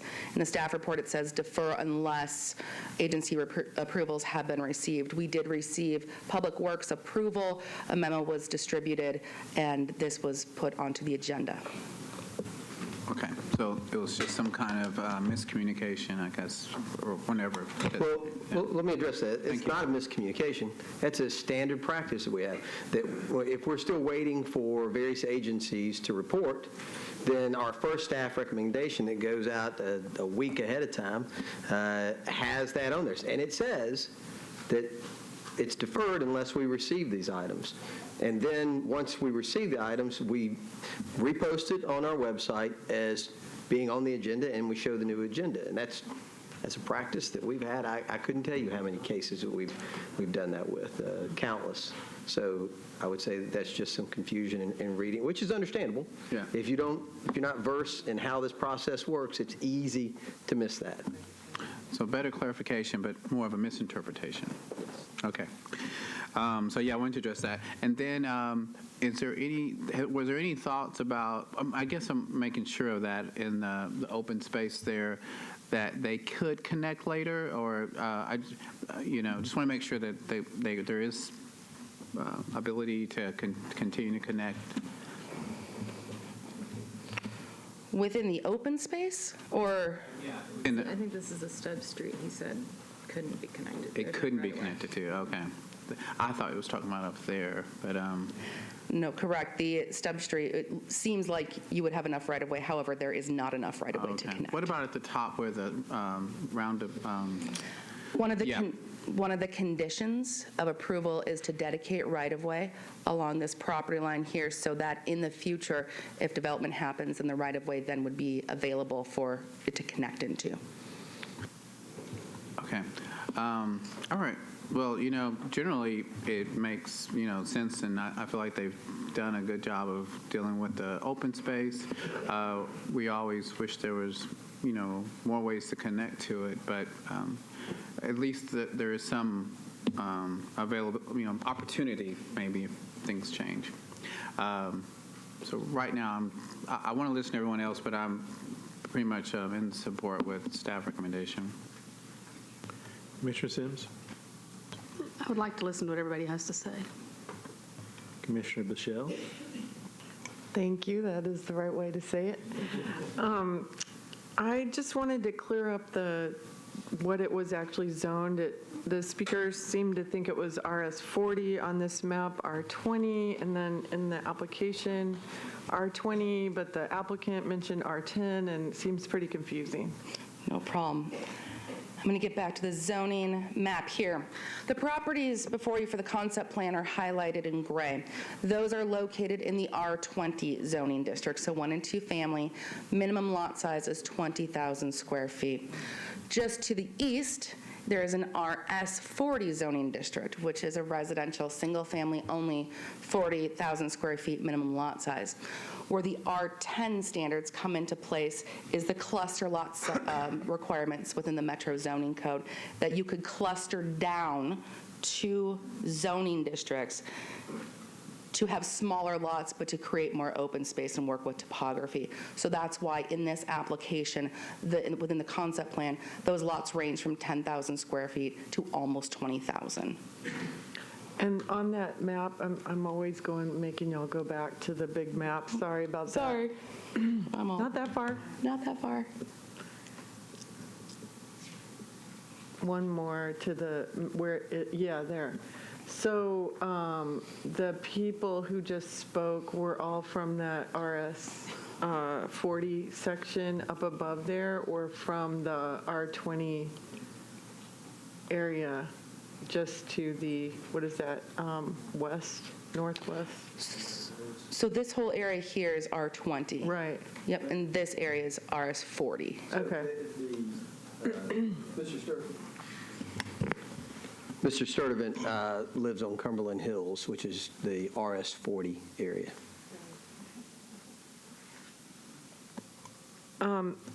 My first inclination is to defer. I understand that this is a standard practice, and I remember reading this when I was going through this week, and I had all these cases that said defer just in case, kind of in a special box, and I know that's true, but it does seem that this must have been pulled at the pretty last minute to put back on. So that's my first inclination, but I'm willing to listen to everybody. Councilman? No comment. Commissioner Moore? I'm inclined to support, I think, Commissioner Bichelle asked the questions that I had about the zoning, but that's kind of all I have. Commissioner Gobble? A quick question, why is the fire department did not review it? The fire department did review the concept plan. Their typical response, if they have no concerns or no conditions, is NA. So they have reviewed it. It's basically an approval because they have not disapproved it, and they have not given us any additional conditions. Yeah, they're very helpful. Well, I'm kind of like a lot of the other commissioners here. I am concerned about the deferral and the confusion that goes with that. As far as the plan that's presented, it seems like it's consistent with what we would normally approve. So, thank you, Commissioner. Vice Chair. I was going to ask a question about the fire marshal as well. This is tough, and I do see how this plan kind of does fit with the existing character of the community, but I definitely see the connectivity concerns. It does seem like a lot of units to put onto Cumberland Hill, and it's not really even clear where they go from. I guess they turn left on north, Can you go back to the larger? north side? How do you get off of Cumberland? No. Ma'am, So you go up north side and that We'll ask. takes, okay. hold on, we'll get it. Well, you'll note that in the plans, it also stubs just to the northwest. Right. The current suggested plan does, which would then allow you to make these Come other south. connections at East Hill Drive, and then however this develops out, you would think, again, when these subdivisions come in, when you see a cul-de-sac, that's the indication that there's no intention to make that connection in the future. But when you see a stub street, the intention is that you make these connections later so that you have connectivity, so that there's not one way in and out. And so you see that on Paula Drive, and you see it again on East Hill Drive, you see it again on Harbor Village. So you start to make a grid and that Right. connection of people being able to move through the community. But that connectivity is then contingent on parcel 127 getting built out eventually. That's great. It would only now make the connection, because it's the only one that it can, to Going Cumberland Hills. Okay. So I know when we ask for a deferral, we have to have something very clear as to why we're asking for a deferral. I think that, it was brought up that there was some confusion. I think that that's, generally, we're pretty lenient on if there's confusion from the community. We've made we try to be consistent. I think we've been consistent if there was some confusion or questions about that, and we've heard testimony on both sides of that. And so I think a deferral motion is personally, I think it's appropriate, but it's really up to the commission. We could do a one-meeting deferral. We've already held the public hearing, but we could potentially... Keep it open? Well, it's been closed. We'd have to reopen it. So that would have to be, and because we would have to re-advertise that, proper notice it.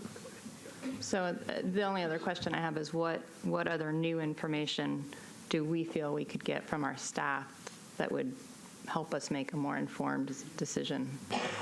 And I guess the additional community input. I think that's probably the piece that's correct, is more additional input from the community. And because we've talked about the actual planning piece. Right. But to make sure that the community is comfortable, and we've always been very lenient on that. Okay. Right, Mr. Sloan? Yeah, y'all have deferred cases in the past when you feel like that you haven't gotten appropriate communications with the public and their input. And so that's not anything new. And in this case in particular, I don't know that there's more information for us to provide. Perhaps we can get the fire marshal to actually give a response. And we'll note that the two commissioners asked for that. So possibly we'll get something other than not applicable.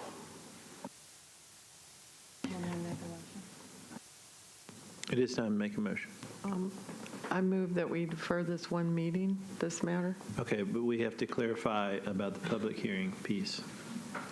Mr. Sloan? So it would be a motion to defer to the first meeting in January and to reopen the public hearing to allow for additional public comments. That's exactly right. That's exactly what the commissioner said. So you've heard the motion to reopen the public hearing and have it back on the agenda for the first meeting. Is there a second? There's a second. Any more discussion? Seeing. No, one more thing. Yes. So I know you said there's not right of way for that southern road, but we keep looking at it, and it's hard to believe that they can't somehow connect into that. Is there any more that can be done to look at that, or is that a non-issue? It was platted about 10 years ago with not enough right-of-way. So at this point, Nothing else. Okay. Okay. Any other discussion? All in favor of a one-meeting deferral, say aye. Aye. Opposed, no. Ayes have it. Deferred one meeting and reopen the public hearing. Now we're on item 11.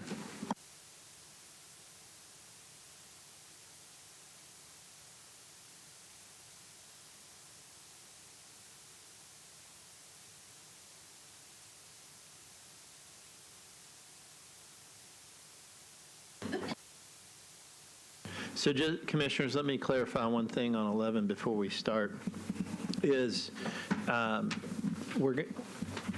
understanding is we're reopening the public hearing on 11. Yes. Okay. That way, everybody can hear it. There's no question legally. Okay.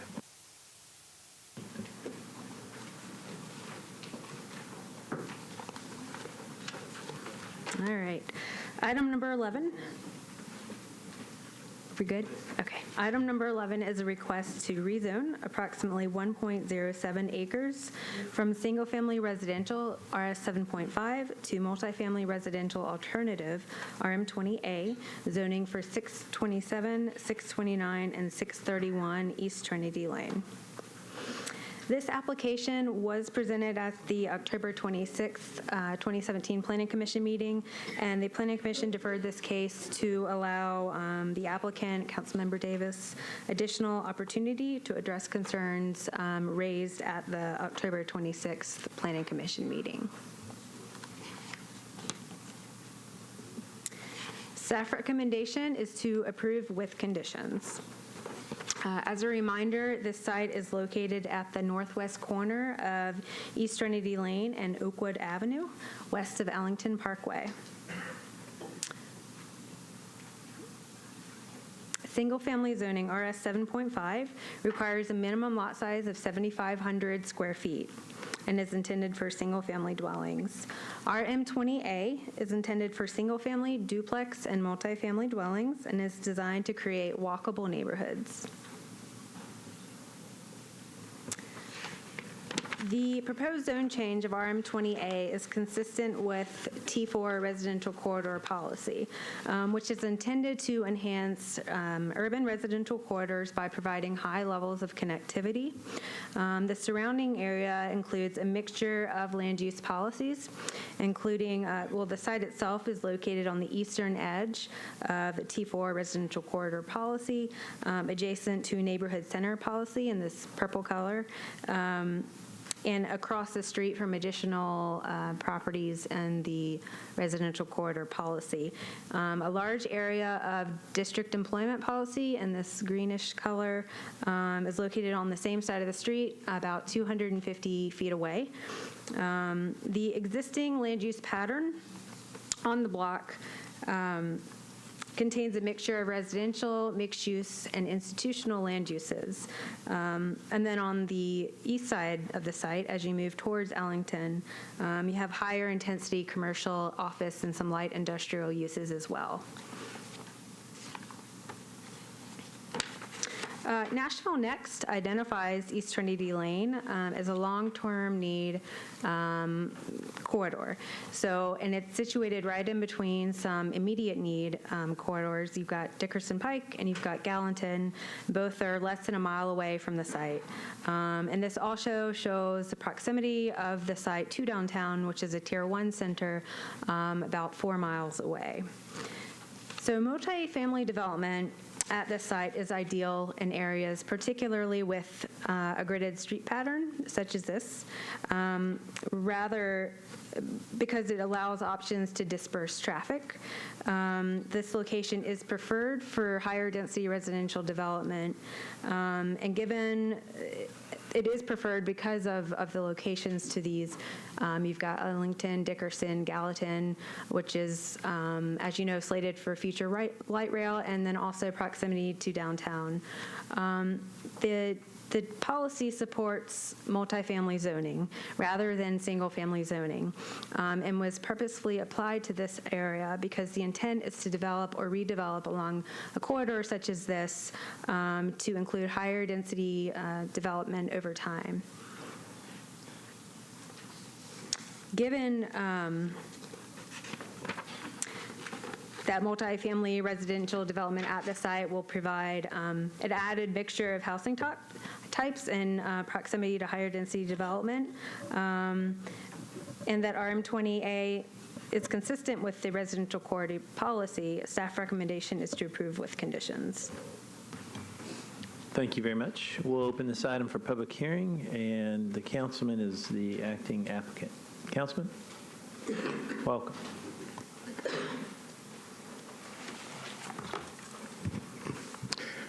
Thank you, Commissioners. Thank you for volunteering your time. Ellington Parkway, Trinity Lane, right there. Policy is intact. It fits their perfect staff recommendations. Initially, this started off as the middle piece, and the other piece on the other side wanting to develop. However, though, the neighbor closest to the corner, she felt that, hey, I want to be included too. We have no issues. And so I said, as councilman, you know what, if we're going to do it for this gentleman, I'll do it for you. You want to do this. And it made more sense to do the whole corners at one time. And I have some dates here of some community meetings. This is not part of my Highland Heights community. This is on the other side. This is my, what we call the Royals. You got Queen, you got Duke, you got Kingston. Mr. Sloan, if you remember, that was a big rezone we had community meetings on. And this is on Trinity Lane, which is slated for transit.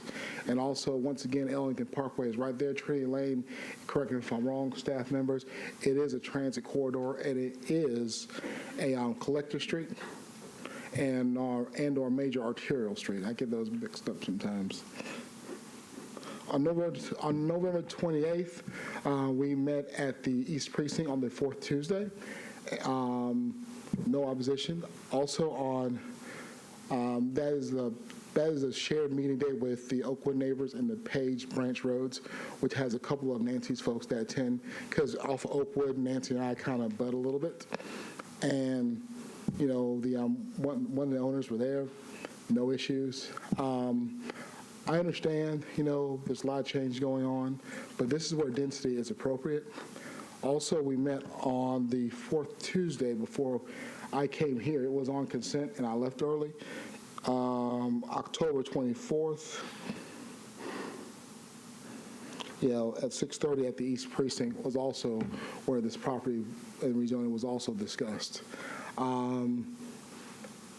I'm asking for your support, and I want to leave time for rebuttal. I'm sorry I'm not feeling that well. If you had some questions, sir, I'll answer them. Thank you, Councilman. I don't have any questions at this time, but I do want to correct the mistake I did make earlier. Okay. The property on the other side is OR 20. Those are all three RS 7.5. I think in my brief presentation I stated that. You know, we were discussing including that, but since it was already OR 20, which is right across the street on that same corner, there was really no need to include it. Thank you, Councilman. We'll reserve 2 minutes for rebuttal, for sure. Anyone here wishing to speak in support? Seeing none, anyone wishing to speak in opposition? Come on up. Welcome.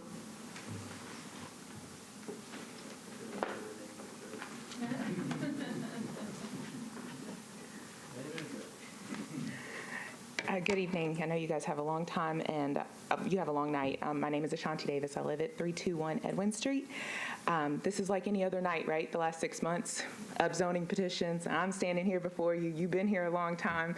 And there were actually 4 proposed upzoning petitions in front of you tonight, one of which was deferred. It was calling for 36 acres to be rezoned. It's been deferred several times. And then the other 2 were on the consent agenda as well as this one. I know you guys got a long night. I'll let those go. I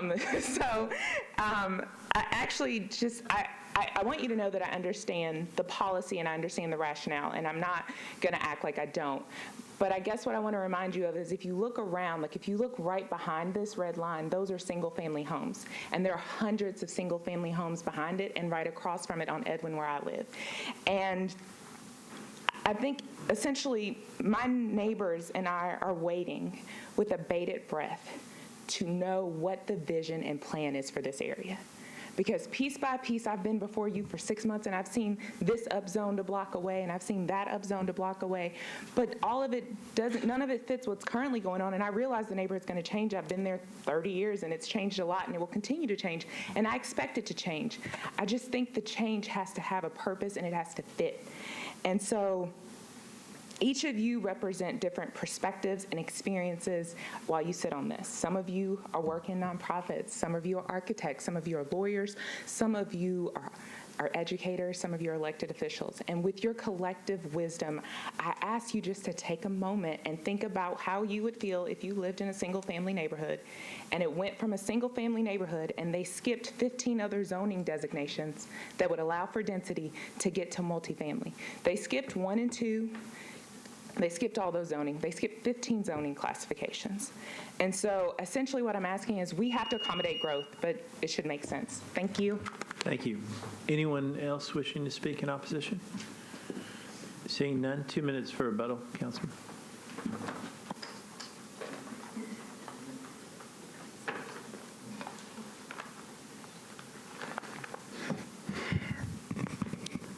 And I want to thank my neighbor speaking in opposition.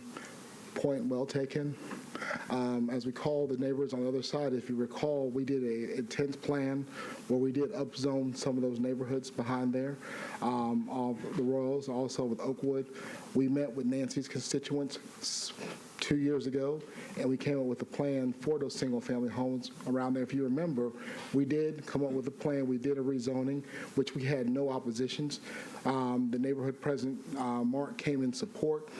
And we met at the East Precinct several times. And when that area has their meetings, it is a combined with, sometimes 2 council members, depending on what's going on Oakwood. Also, the Oakwood Park plan is right around that corner. And so that area has a great plan coming forward. I apologize to my Highland Heights resident. Those areas are nearby, and there's a lot of great stuff over there, which I would love to share with her, with the Oakwood Park stuff coming in, and the additional improvements along Trinity Lane, and lots of other things, especially with the great transit corridors that are coming. And once again, fits the policy, staff's approved. This has been discussed, and the area is improving. Also, you see a lot of industrial right over there also. So we're transitioning into some really good affordable housing product, which I will focus on another rezoning. What I want to do is remind people, that, yes, there's a lot of things going on, but each case should be judged by its own merits and not compared to other cases. And I just want to thank the staff for their time. Thank you, Councilman. Appreciate you coming down. Seeing no one else in the audience wishing to speak, I declare the public hearing closed. Commissioner Gobble, you want to go first? Well, Ms. Davis, as usual, gave a very articulate argument. I'm inclined to go along with the staff's recommendation. Commissioner Moore. I guess my biggest question when we look at these cases, and I know there is a lot going on in this area, what is slated for affordable housing?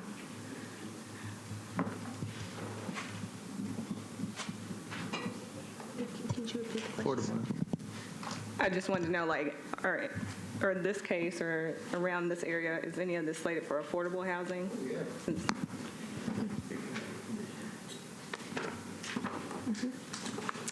I'm going to grab my staff report for a second, but in the staff report, there is a condition of approval. So if the units, and actually, there we go, I'm going to read the condition. Requesting this rezoning may affect the provision of affordable or workforce housings and rental projects involving 5 or more rental units on site, as set forth in ordinance numbers Bill 2016-133 and 2016-342, which authorizes Metro grants to offset the provision of affordable or workforce housing units. So if there are rental and they qualify and there are funds available, that if they're for sale, then it wouldn't, the affordable housing provision wouldn't kick in, and Carrie can jump in if she wants to. This rezoning does trigger it, but they would have additional steps to know whether any affordable housing would be provided in the development. And that's based on rental versus? For sale, the number of units, and whether there are financial incentives available through the mayor's office. Okay. I'll hear from the rest of the committee. Okay, thank you, Commissioner. Councilman? They could also voluntarily dedicate some of the units for affordable housing if they wanted to. So this is just a requirement we put on them, but they could also do it on their own. Anything else, Councilman? Commissioner Bichelle? have, in my vast 2 meetings so far, learned that Ms. Ashanti has great arguments, and I understand that, but I also see how this really fits into the plan and the policy. It's right near an industrial sector. It's right near all the major transit. I would be inclined to go with staff recommendation. Commissioner Sims. I really appreciate you, Ms. Davis. Your perseverance and real love for your neighborhood is very apparent. I think this is appropriate, what the staff is approving here. I do want to encourage, and maybe even go on as part of the notes, is that one of our key responsibilities is to make sure that we pay special attention to the interrelatedness of decisions. And I know for one, just for me, and I know probably for my new colleagues, we don't have a good sense of what's going on in this whole area. I know you guys do as a planning staff, and probably the council person does, but most of us don't. And so it does feel like we're rezoning a lot of big areas just one piece at a time. So I want to support the staff. I do want to encourage us to get help us understand the bigger picture of what's going on in this part of the city. I support staff recommendation. Vice Chair. I also support staff recommendation, but I also want to say thank you to Ms. Davis for continuing to draw our attention to this. You know, when we were looking at some of the other items that thought we might hear tonight, I thought of you and thought of a lot of the concerns that you've raised. I do feel like concentrating density on Trinity Lane is where it makes sense. And I hope that as we're looking at this, we're looking, continuing to think about what road improvements are necessary for Trinity to accommodate all of the growth that we're talking about happening on that specific corridor. But I support staff recommendation. Make a motion to approve. That's a proper motion. Is there a second? Second. Discussion? I do want to mention one thing, and to make sure that the commissioners have mentioned that before because of some of the constituents in the area. And so the commission staff is working on some maps, some larger maps for us. And so as we've increased the amount of times we're going to meet to go over some special training, and that will be hopefully part of that discussion in the coming months. And Bob and I have had that discussion. And so I want to make sure that Commissioner Sims, that it's been heard loud and clear, and we are going to try to address it. So we have an overall bigger picture. I mean, I think that's very reasonable. So any other discussion? Seeing none, all in favor, say aye. Aye. Opposed, no. Ayes have it, and it's adopted. We are on item 15.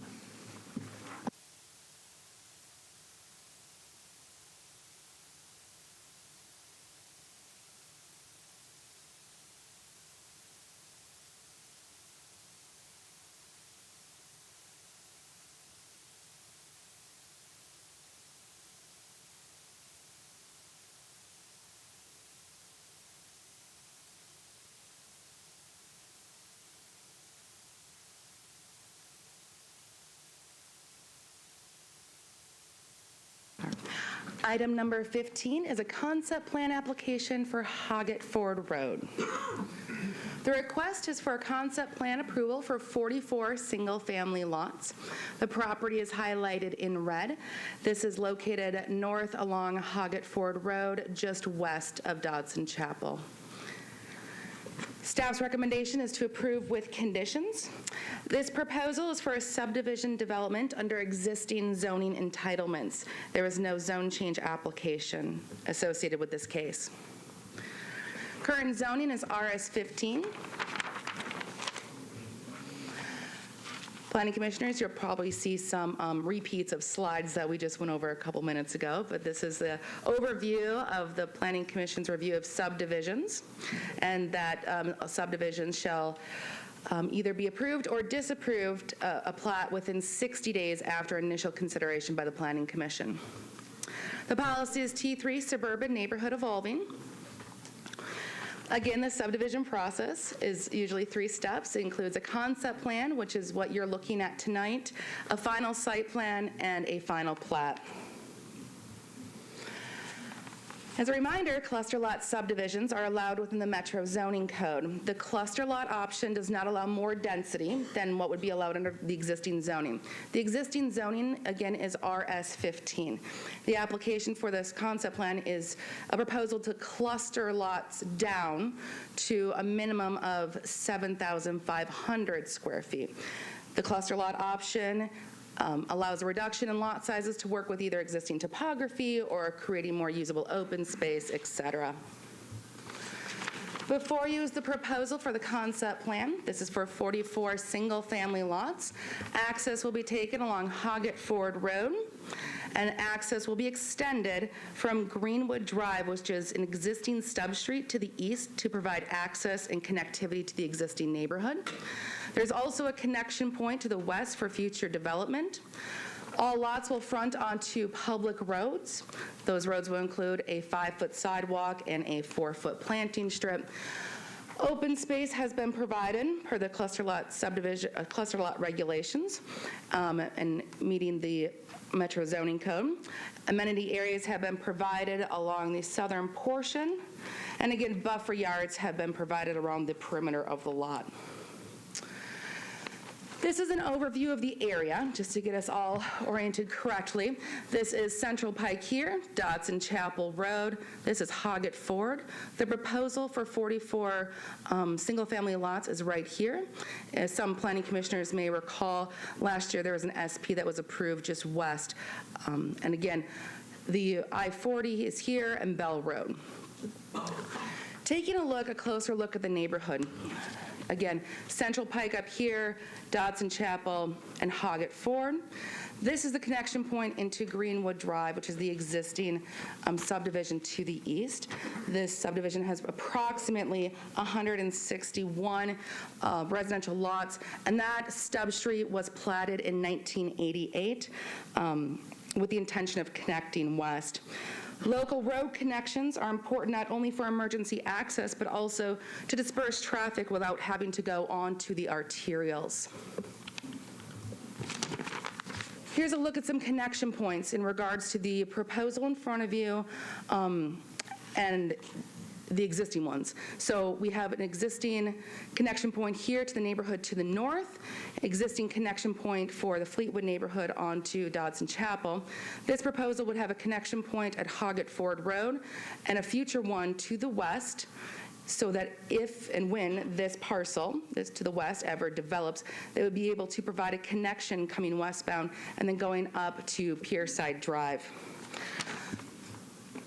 With the development of the property to the west, the proposed road will continue to build the network between Hoggett Ford Road and Pierside Drive, creating a connected local street network between Dodson Chapel Road and Central Pike, which are identified as arterial boulevards on the Major and Collector Street Plan.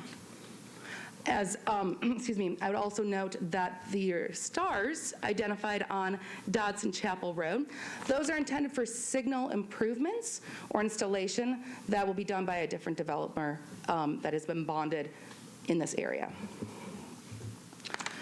Again, staff took a look and an analysis of the plan. The plan meets the subdivision regulations. The plan also meets the cluster lot provisions in the zoning code. This proposal does provide open space and a connection to the east that has been in place since 1988. Therefore, staff recommends approval with conditions. Thank you. We'll open this item for public hearing. And before we get started, just a quick explanation or reminder, this is a subdivision, so we're the last body to approve. It doesn't go before the council. And so just keep that in mind as you're thinking about this proposal. The second thing is there are a lot of people here for this subdivision. And so what I'll ask, just in behalf of all of our time, is that try not to repeat yourself. And if I have a sneaky suspicion that it will be about a connector street. So I just ask y'all, let's try to figure this out. And if you have one or two or three people explain that very well, and then if there's new other items with the subdivision, then bring those up, because there's currently, right now, 31 people are asking to speak. And so that would be over an hour. So just, we have always had that in place to try not to repeat. And after the third or fourth time, we're going to enforce that, okay? So let's try to do this. And what, we can do is if the first speaker says that, we're opposed to the connection, and he or she can say, raise your hand and we would know that all of you are opposed to that part. Does that make sense? Is that a deal, I hope? And that way we can address those issues. With that said, the applicant has 10 minutes, and you can save 2 of the 10 for your vote. And I'll do that. And thank you, Mr. Chairman, Mr. Secretary, staff. Congratulations, Doug. Congratulations, Bob, I hope. Anyway, so I'm Roy Dale with Dale & Associates, and we're representing the applicant on this proposed subdivision. And actually, when our applicant came to us originally, he looked at maybe rezoning the property. We began looking at staff with a plan of maybe 80 units. We're well on our way to getting approval from the staff based upon the neighborhood evolving policy. But once my client really looked at the site, and I'd had 3 community meetings as well, this site is so heavily vegetated with mature trees, and it's just a really nice piece of property. And so my client said, you know what, I want to try to do a subdivision that really looks like it's been there a while. I want to try to save as many trees as I can. I want to do lots that are bigger than the lots adjacent to this. And instead of competing with the price points in the area, I'm actually going to come in with a higher value. And so that's what he decided to do. As I'd mentioned, I've had 3 meetings with the community. 2 meetings was with the neighborhood association. They've always objected to connectivity here. I explained to them, how connectivity is important. And if I'm submitting a plan to you, a subdivision plan, which you've recommended approval of, it's been recommended approved by every agency, you're pretty much bound to approve that. In order for me to have a recommendation of approval, I have to show the connection. I have to show the connection. But in my discussions with the community, it's very clear to me that they don't want that connection, and I understand it.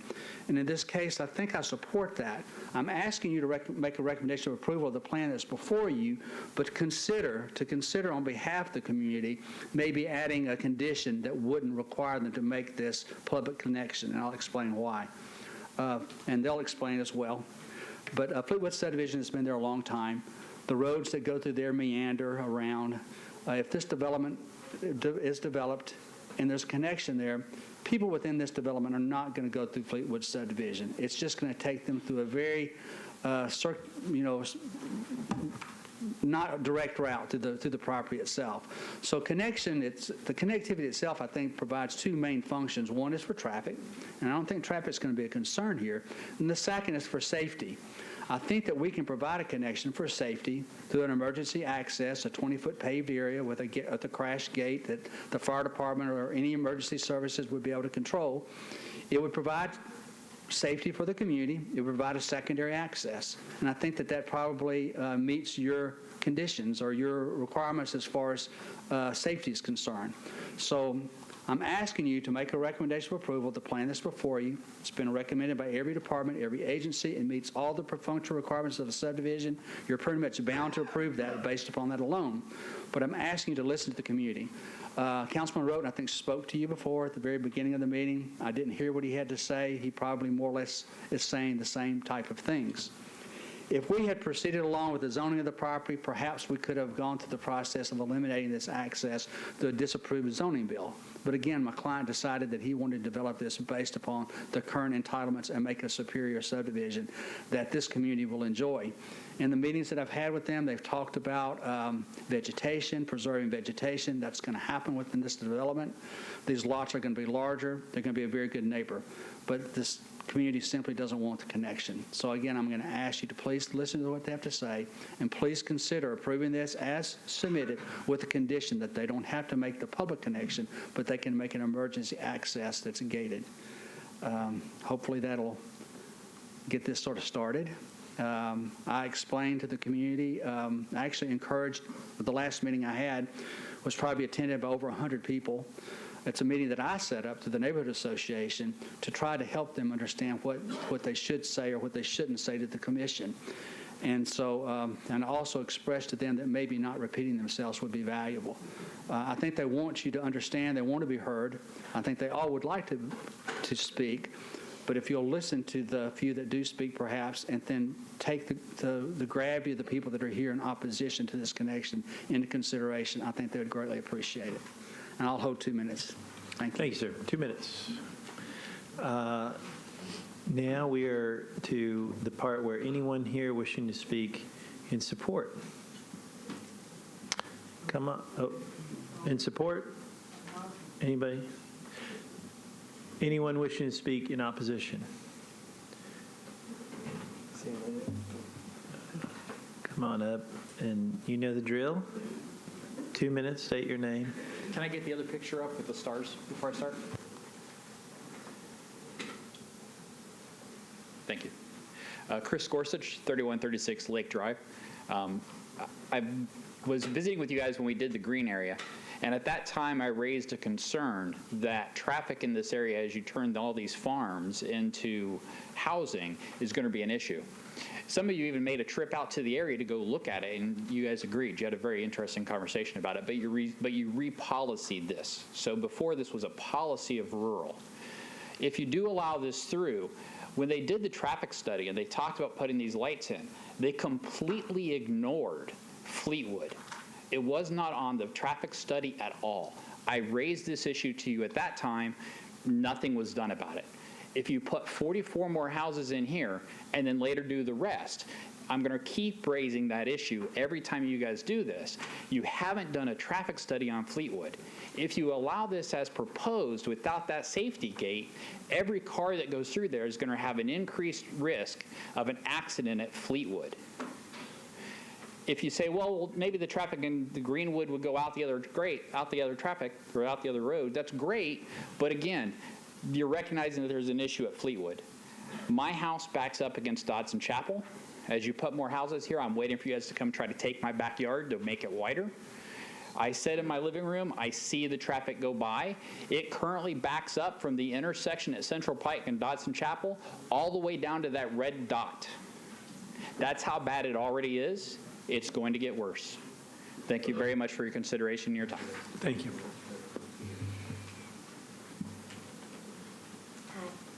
Thank you. My name is Shawn Donegan, and I live at 2756 Fleet Drive. I moved into Fleetwood subdivision 2 years ago. I'm a single woman, and the biggest part of my determination to do this, because it was cul-de-sacs, it was private. I'm not going to repeat myself. Try not to, at least. But I'm pretty sure, show of hands of everybody who's still here with Fleetwood. A lot of people had to go home. It means a lot to us. We really appreciate what Mr. Dale and the owner of the property has proposed, that perhaps we can just make an emergency access if need be. If that is something that you all could consider, if the owner and the developer are willing to do that, we would be most grateful. The light situation has been addressed. One suggestion that I would like to make with that light situation, if they put it at Hoggett Ford, we will never be able to get out of Fleetwood, whether there's access or not. We will not be able to get it. It's less than, what, maybe 500 yards at that away. So I would suggest that, since it's all going to be interconnected with Hoggett Ford, maybe move that light down to Riverwood Boulevard, the main entrance into that. There's other ways in and out that's not going to block us in. So I appreciate your time. I won't duplicate a whole lot of stuff, but whatever consideration that you can give our neighborhood, we would deeply appreciate it. Thank you for your time.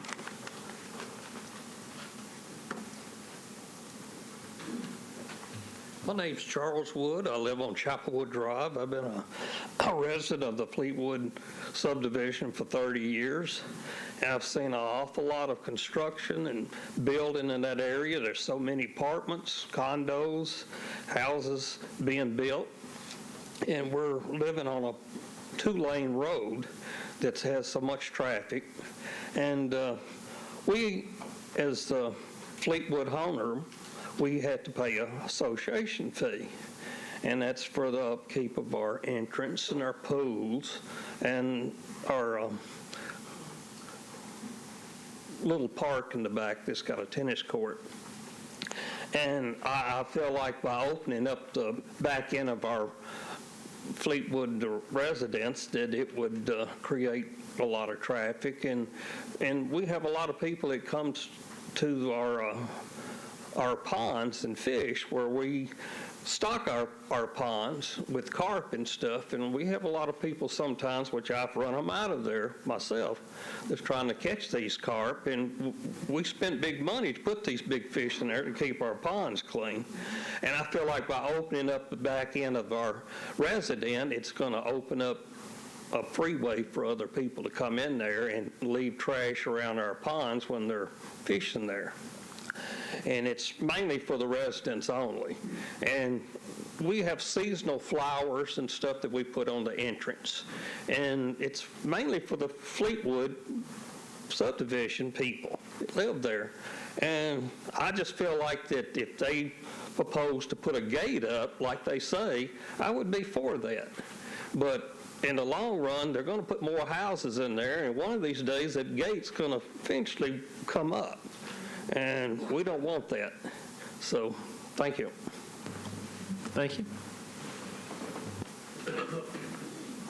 Hello, I'm Margie Dunn. I live at 3505 Greenwood Drive. I'm on the opposite end of where they're talking about opening it up. But the 2 points I want to make is we have 161 houses in Fleetwood and have for 40 years had one way in. And I think that's the charm. Well, I know that's the charm of what a lot of people move there for, because it's quiet. Everybody, when they pull into the neighborhood, they go slowly. Our fear is that if they open the road, the people that don't normally live there will just fly through. And there's a lot of people out walking and kids playing, grandkids and great-grandkids and other kids. But this new subdivision will have 44 homes. And, you know, like I said, we've got 161 with 40 years of doing just one way in and one way out.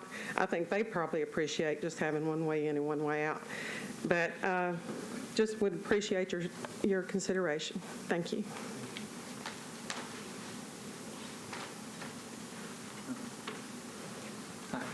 My name is David D'Ambrosi. I live on 2704 Fleet Drive.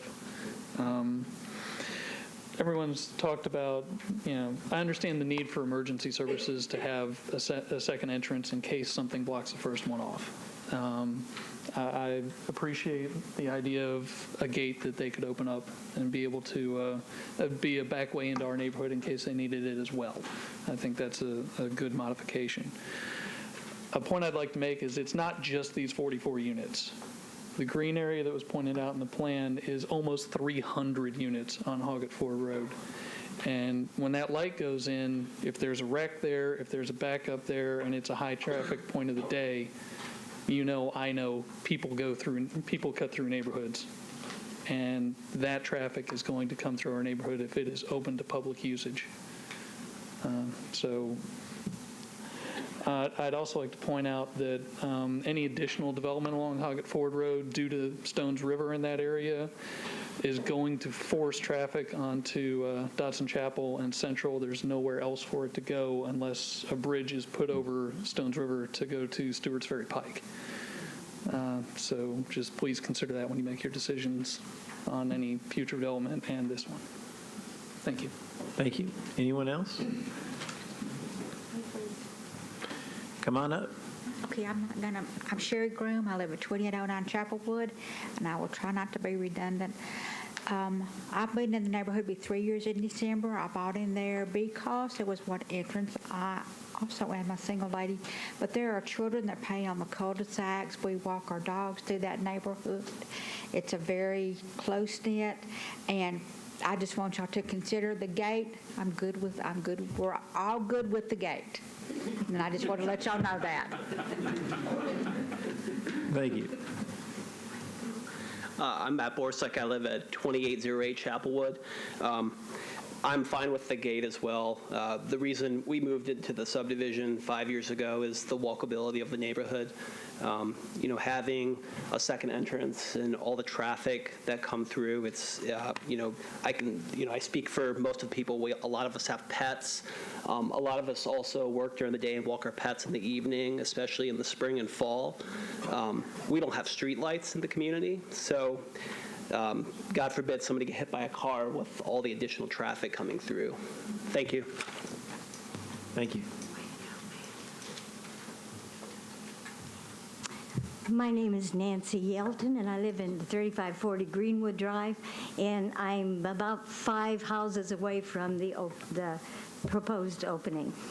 About 20 years ago, I waited for almost 2 years to find an empty house that I could buy in this neighborhood for a lot of reasons. One of the reasons was there's only one entrance, and we would be a close-knit neighborhood, and we have become that.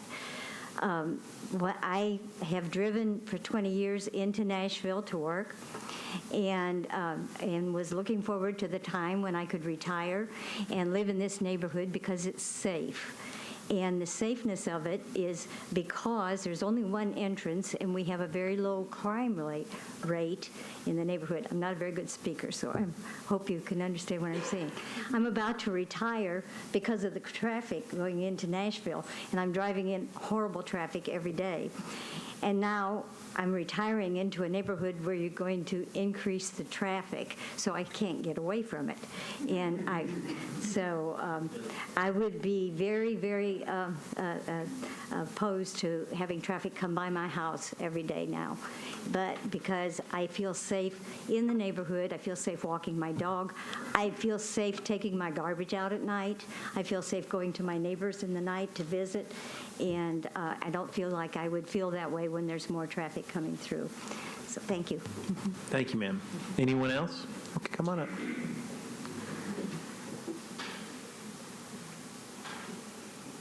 Hi, I'm Christina Bentley. I live on 204 Woodland Court, and the houses will be built right behind me, and I'm fine with progress. Again, it's the gate issue. I'm fine with the gate, but I'm talking from experience. I lived in a beautiful neighborhood in Murfreesboro before I relocated and downsized. In my beautiful neighborhood, they opened the road up for traffic to go by, and if they're saying nobody's going to use it, they're going to use it because that's what they told us. Nobody was going to use it, but nobody wanted to go on the streets with the stoplights. So people would rush down the street we lived on because they had no stoplights anywhere until they got to the main road. And the neighbors would drive accordingly, according to the speed zone signs, but the people going through it, it was just an A to B road. You know, I'm here, I want to get there. And so it was like walking down the street. You know, it was unsafe because of the speed that some of the people were taking, plus the crime. I was burglarized twice and vandalized. Somebody I had a brick entry wall with lions on it. Somebody destroyed my entry wall just to get my lions. So I'm saying I know crime is good because when crime hit me those 2 times, it hit other people on their road also. And I'm sorry, I get nervous when I talk, but thank you for your time. Thank you, ma'am. Anyone else wishing to speak? Seeing none, rebuttal? Okay. All right, I appreciate it. I know, and I explained to the community, you know, how connectivity is important to you guys. And so I know that may be a little bit of a struggle for you. But in this case, you know, I've been to 2 meetings in the community. I've had to use a GPS, seriously, just to get through there because they're little short blocks. You don't know which street to turn on. And so using this subdivision as additional traffic really is probably not going to benefit much. Having the access for emergency, I think they all understand that. That's why they all say that they would support an emergency access with a gate. So I don't think you heard anybody in opposition to the subdivision. I think they appreciate the fact that the developer is trying to develop this based upon the existing entitlements. It is recommended. What is before you is approved by all the agencies. I'm simply asking you to consider what the communities had to say and appreciate the fact that they didn't all come here and talk to you. And they feel strongly about this. The streets are narrow. They do park in the streets. They're probably not supposed to, but they do. And I just don't think that having this full service connection is really something that's necessary. The emergency access absolutely is. And if you look at the plan, we actually put open space to the south of where this proposed access is to occur. And the reason we put it there is in the event you do allow this to be an emergency access, it'll look more like a park. It will just be a 20-foot wide paved area that they can walk from this community to their community, this community. There'll be lots of open space. There'll be areas that they can utilize. And these subdivisions should really match fairly well because the vegetation is going to remain here. These lots will actually be a little bit bigger, and it'll be consistent with what's next door. So I appreciate your consideration. I know it's a little bit of a struggle for you, but I would ask that you listen to the community. Thank you. Thank you, sir. Seeing no one else wishing to speak, I declare the public hearing closed. Commissioner Sims, you haven't gone first yet. Would you have to? No, you don't have to, but we would like for you to. I really needed this public hearing tonight. Thank you. To see a neighborhood and a developer work so much hand in hand is just kind of a beautiful thing to behold. And I really appreciate the fact that you are for the subdivision. You understand the city's needs for density, and I certainly understand your need for protecting your own neighborhood. And I actually like this a whole lot and would think it's a good thing to do and want to make sure that we respect you about the emergency exit. We can't waive that. That's law for safety, but I think we can respect that. So thank you for a good hearing. I needed it. Commissioner Bushell? I just wanted some clarification on this adding of a condition. So if we were to decide to pass this, but we wanted to make sure that they only use that as an emergency gate, how is that done?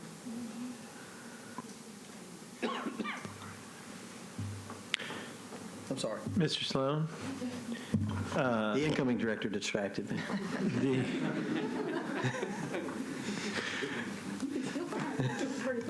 I just wanted to know, how do you add that gate? How do we actually go about that?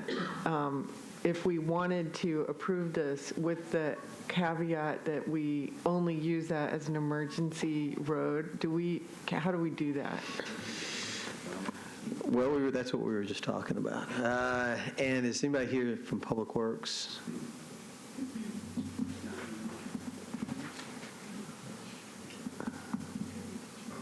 Oh, I'm about to.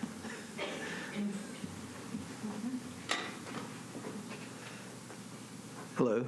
Hey. So. First, we state your name. I'm Beverly Amaral, traffic engineer with Metro Public Works. We support connectivity. It allows people to move back and forth. You have more access.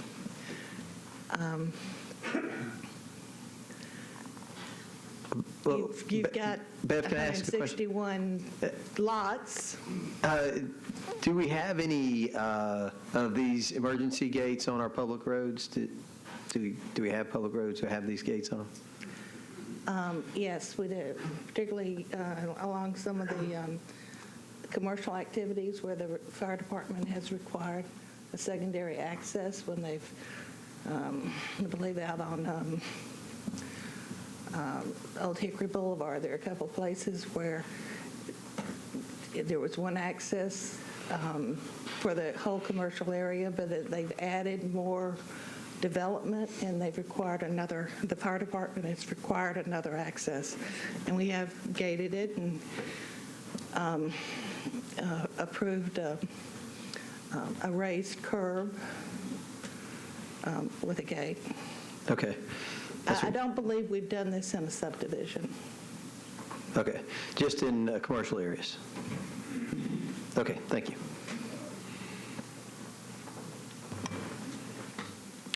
I think as a commission, we can add that condition. I mean, if it's the will of the commission, we can ask for that. Councilman?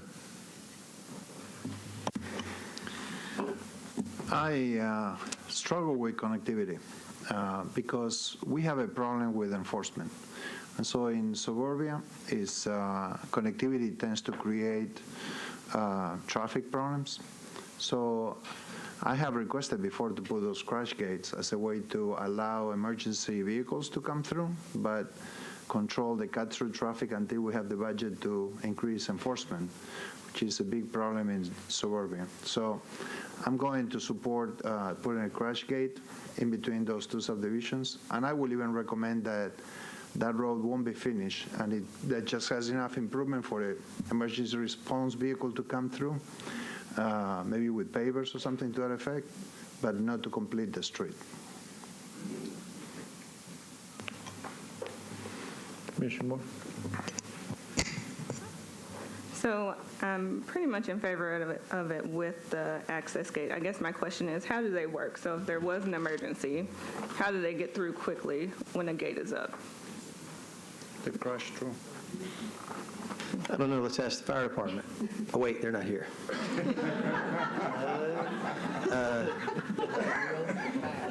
Maybe Bev can help us with that.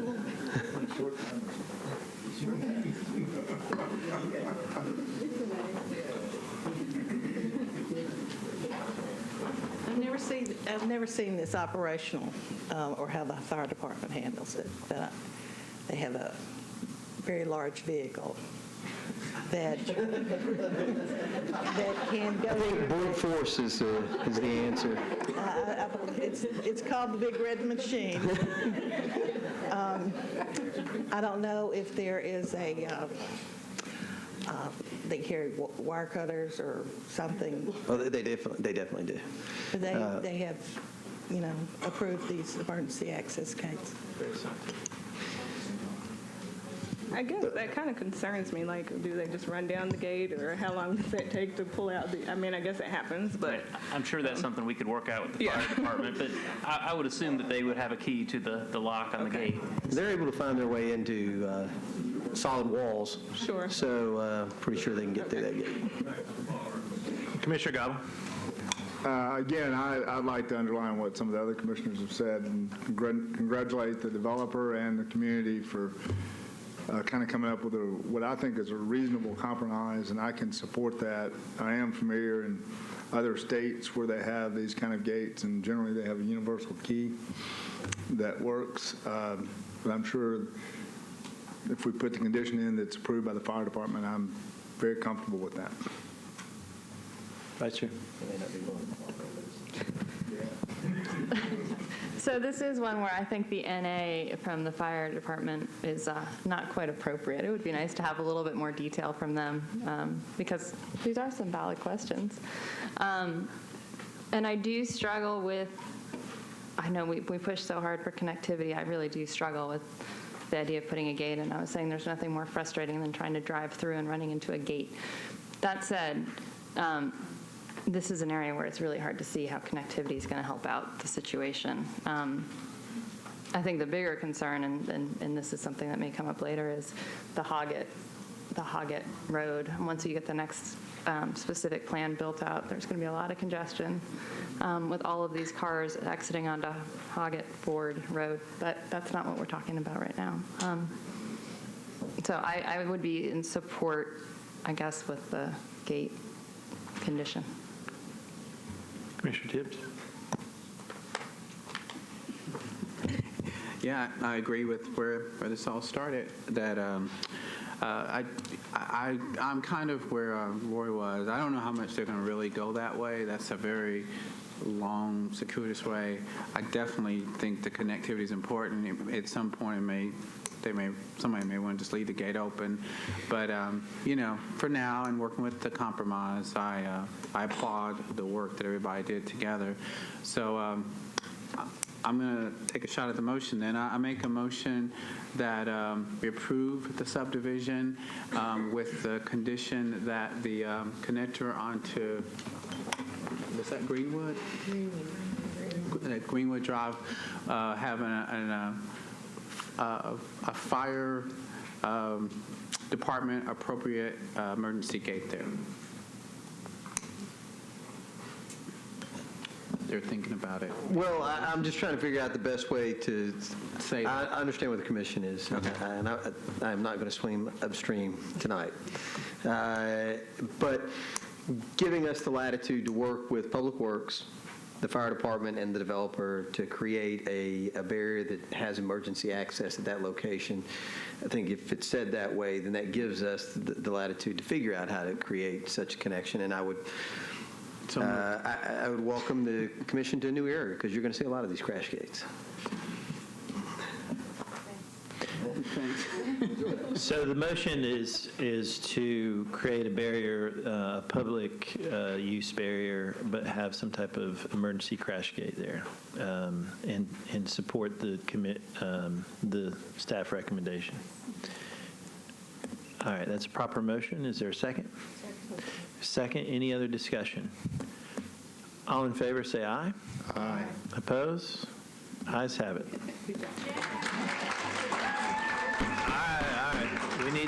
We need to continue our business.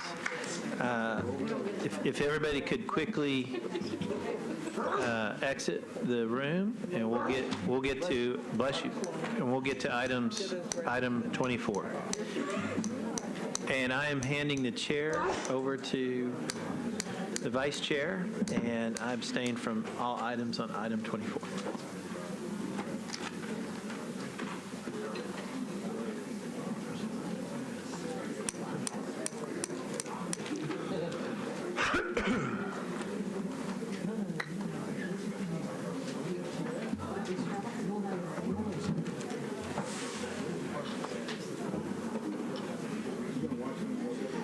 All right. So it starts.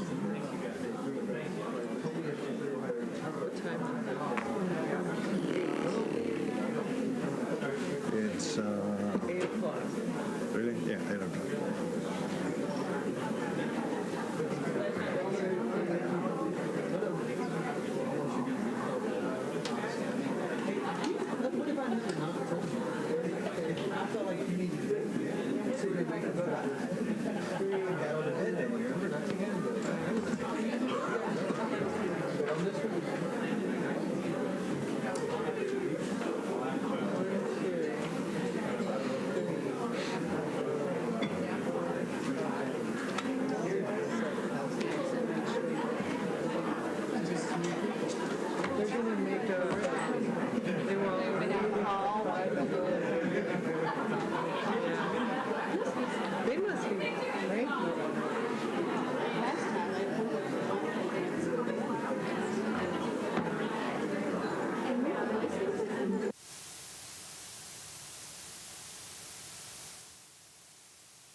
That isn't lighthearted.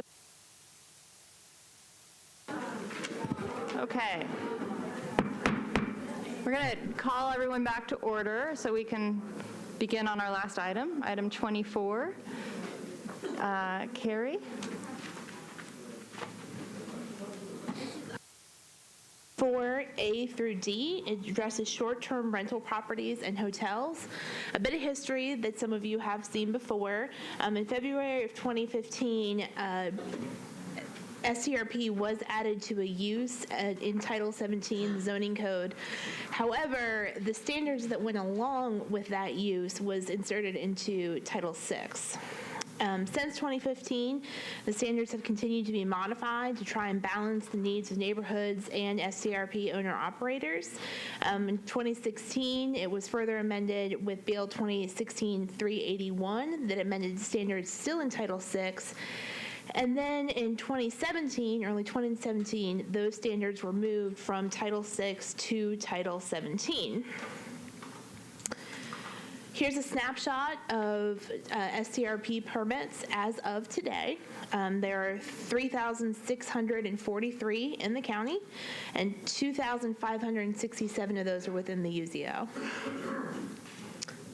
I think it's important to go through the current regulations. This is currently a permitted use in the Metro Zoning Code with a set of standards incorporated into Title 17. First, there are 3 types of STRP permits: owner-occupied, non-owner-occupied in 1 and 2 family districts, and non-owner-occupied multifamily. There is a limitation on the number of non-owner occupied in 1 and 2 family districts at 3% of the census tract of the 1 and 2 family residential units. And there's a requirement that only 1 permit can be issued per lot in single family and 1 and 2 family zoning districts. Additionally, there needs to be a responsible party listed on the STRP within 25 miles of the address, proof of insurance, written notification to each adjacent property owner, 2 documents proving owner occupation, proving that they do not violate any homeowner association agreement, and proof of payment of all taxes. STRP occupants are currently required to abide by noise restriction and waste management provisions, as well as all of the other operational provisions of the Metropolitan Code, including local building and fire safety codes, and additional parking for the STRP use. They're not allowed to prepare food, and the renters need to be at least 21 years of age. Currently, the maximum occupancy of an STRP shall not exceed twice the number of sleeping rooms plus 4, and it can only be rented to 1 party at a time. Additionally, there are provisions for the expiration and renewal of permits, as well as the denial and revocation of permits. And right now, if your permit is denied by the zoning administrator, if you have 3 violations from the code, within 12 months, your permit may be revoked. And if you have a violation that you were operating without a permit, the BZA is allowed to determine a waiting period of up to 1 year for that permit to potentially be issued. So there are several proposed ordinances related to STRPs and associated hotel uses. The first the Commission saw in April of 2017, and that was BL 2017-608. That has already been approved by the Commission, and tonight we'll talk about 4 additional ordinances. There is one provision in Nashville Next that addresses the creation of home-based business regulations in existing neighborhoods with the criteria that they not disrupt the character and enjoyment of those neighborhoods. First, going over 608 that was approved by the Commission in early 2017. This did create 2 uses for STRPs, specific uses in the land use table, one for owner-occupied and one for not owner-occupied. The owner-occupied would remain an accessory residential use accessory to a residential use, and the non-owner-occupied was permitted with conditions and under commercial use. It only changed the use for non-owner occupied in the 1 and 2 family residential districts, and would have allowed permits issued for non-owner occupied under previous regulations to be renewed prior to their expiration until, as amended at council now, June of 2020. This map shows the amount of property zoned 1 and 2 family and the agricultural districts. That's shown here in purple. And areas that are otherwise allowed to have owner-occupied and non-owner-occupied STRPs are shown in yellow. Those are the mixed-use office districts as well as DTC, and the RM districts are shown in green. So you can see a large portion of the county is impacted by some of these ordinances. This shows the percentage of parcels within each census tract that are non-owner occupied short-term rental permits, and with a purple outline in the middle shown as the UZO. So you can see here that there are more census tracts within the UZO that have 2 or more % of non-owner occupied STRPs in 1 and 2 family areas, and fewer outside of the UZO. So the first of the 4 bills that the Commission will discuss tonight is Substitute Ordinance BL 2017-937. Like 608, this does create 2 uses, the owner-occupied and not owner-occupied, with owner-occupied remaining in accessory use and not owner-occupied moving to a commercial use. It does allow all permits issued under previous regulations to be renewed if the permit has not been revoked for violations of the ordinance. But it does allow new STRP permits in single-family and 1- and 2-family zoning districts with additional regulations that aren't currently contemplated. And those are to keep the 3% census tract limitation within the UZO, but to decrease to 1% outside of the UZO. For new permits, a new non-owner occupied permit in 1- and 2-family districts would not be able to locate within 1,320 linear feet from another non-owner occupied STRP, so a quarter-mile distance requirement to prevent the grouping of STRP, non-owner occupied STRP permits. Occupancy has been decreased to twice the number of sleeping rooms plus 4 or 10, whichever is less. And there's been some changes in the enforcement as well, with the number of violations for permit revocation decreasing from 3 violations to 2. And then the waiting period for operating without a permit, instead of being up to 1 year, goes back to what was in place at one time, which is at 1 year. So there's not a need to go in front of the BZA to have your waiting period reduced in cases where you have been operating without a permit. The second ordinance is also a comprehensive STRP ordinance, and that's BL 2017-981. This also creates 2 uses, STRP owner-occupied and STRP non-owner-occupied with the similar conditions. This does allow all permits issued under previous regulations to be renewed prior to their expiration and does not include a phase-out date. So that's the difference between 2017-981 and the 608 that the Commission acted on in early 2017. There are a few amendments proposed by staff in the staff report. Those are just to clarify some language of the ordinance, and they do not change the intent of this particular ordinance. So I think you'll hear tonight quite a bit of dispute among the various stakeholders about the degree to which STRPs, especially non-owner STRPs, disrupt the character and enjoyment of the neighborhoods, but also whether STRPs, non-owner occupied, should be considered home-based businesses. And staff is recommending approval of both of those as various degrees of how these could be regulated in a way that would not disrupt the character and enjoyment of neighborhoods. The third ordinance, BL 2017-982, would allow a permanent resident owner of one of the units of a duplex to be able to qualify for an owner-occupied permit for the other unit of the 2-family dwelling. Staff has proposed some amendments to this ordinance also to clarify and to make sure that the bill could work with any of the comprehensive STRP ordinances if they're adopted by council. So that's 608, 937, or 981.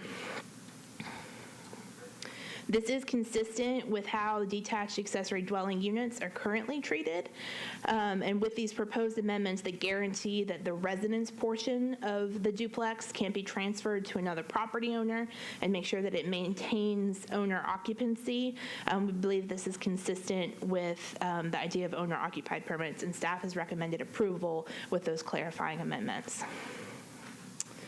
Bill 2017-1005 is a bill that would permit hotel-motel uses in certain zoning districts that also includes 1- and 2-family zoning districts. Now, this bill has a series of conditions similar to the STRP bill where the hotels or motels would be allowed only within the census tract limitations of 3% within the UZO and 1% outside of the UZO, and the distance limitation or separation requirement of a quarter mile.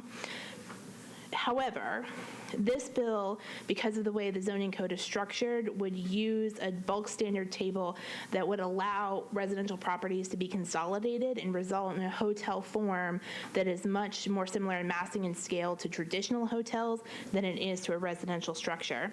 And Jessica Beekler in the design studio was kind enough to put together some examples for us. In this particular case, this is an example of 5 parcels in East Nashville, and this is zoned R6, so really limited to 1 and 2 family. But in this particular case, with this 1005, it would allow a hotel motel with 57 keys and 60 parking spaces. This is 1 parcel in Green Hills that would allow 20 keys with 22 parking spaces. And one parcel in West Mead that's zoned single family that would allow 130 keys with 150 parking spaces. So the impact of 1005 is much different. This is a slide that shows, in summary, all of staff's recommendations on the 4 ordinances, plus 608 that was approved by the commission. So going through the differences between the comprehensive ordinances, you can see that they all create owner-occupied as an accessory to residential use. It creates STRP non-owner-occupied as permitted with conditions use. As far as renewals of existing permits that have been issued under previous regulations, that is permitted by 937 and 981, but in the bill that the commission approved in April of this year, that only goes until the phase-out date of June of 2020. And then as far as new non-owner-occupied permits, only the substitute ordinance for 937 allows those with additional regulations. So staff recommends approval of both of the comprehensive ordinances that you have before you tonight, approving 981 with those clarifying amendments, and then approval with clarifying amendments to allow the duplexes to be owner-occupied in certain conditions, and disapproval of hotels and residential areas. Thank you, Carrie. Before we start, I think we need to talk about a few procedural items related to these 4 cases. So first, I know there's been some question around the commissioners and which commissioners were eligible to hear this case. And I think Emily was prepared to make a statement in that regard. Yes. The Planning Commission rules as well as the Metro Code both address conflicts of interest for commissioners. The Planning Commission rules say that if a commissioner has a financial interest in a property that's being considered, the commissioner is disqualified. It also says that the commissioners have to comply with Metro Code Sec 2.222, which actually takes a little bit of a step farther and says, if there's a material financial interest distinguishable from that of the public generally. So I think it's important to note these ordinances apply countywide, so they apply to all the properties throughout the city and county. Therefore, additionally, this board is not the final arbiter on these ordinances. Y'all are making a recommendation to the council. The council will be the ultimate body that makes the decision on whether or not to pass these ordinances. So I think if a commissioner owns a short-term rental, in and of itself, that does not disqualify a commissioner from voting on these. If any commissioner feels that they cannot be unbiased, then certainly that would be up to that commissioner to make that decision. But because this applies countywide to every property in the city and county, I think it is not necessary for the commissioner to recuse him or herself unless he or she thinks that they cannot be unbiased. Thank you. So that's the first one. The second thing is that we're going to be we're having one public hearing on all 4 of these cases. Due to the fact that there may be people that are speaking, they don't necessarily all go totally together. Some people may be for one of them and against the other, or components of it. We're going to go ahead and not do the typical public hearing of opponents and proponents. We'll just let everybody who wants to speak come up and state their case on whatever side of the issue you're on. When it comes to us taking a vote, we will vote on each one of these individually. But the public hearing will be for all 4 of them together. So with that, are there any questions of the commissioners before we get started on process? Any other comments? Any items, Doug? No, other than do we want the bill sponsors to get I was going to, yes, Okay. going to do that. All right. I had that down. So we'll go ahead and get the public hearing started.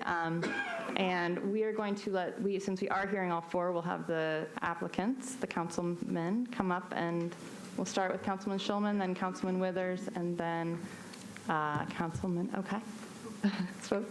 Well, thank you, Madam Chair, and members of the commission, and Mr. Sloan. Congratulations on your move. Thank you for all of you do for the city of Nashville.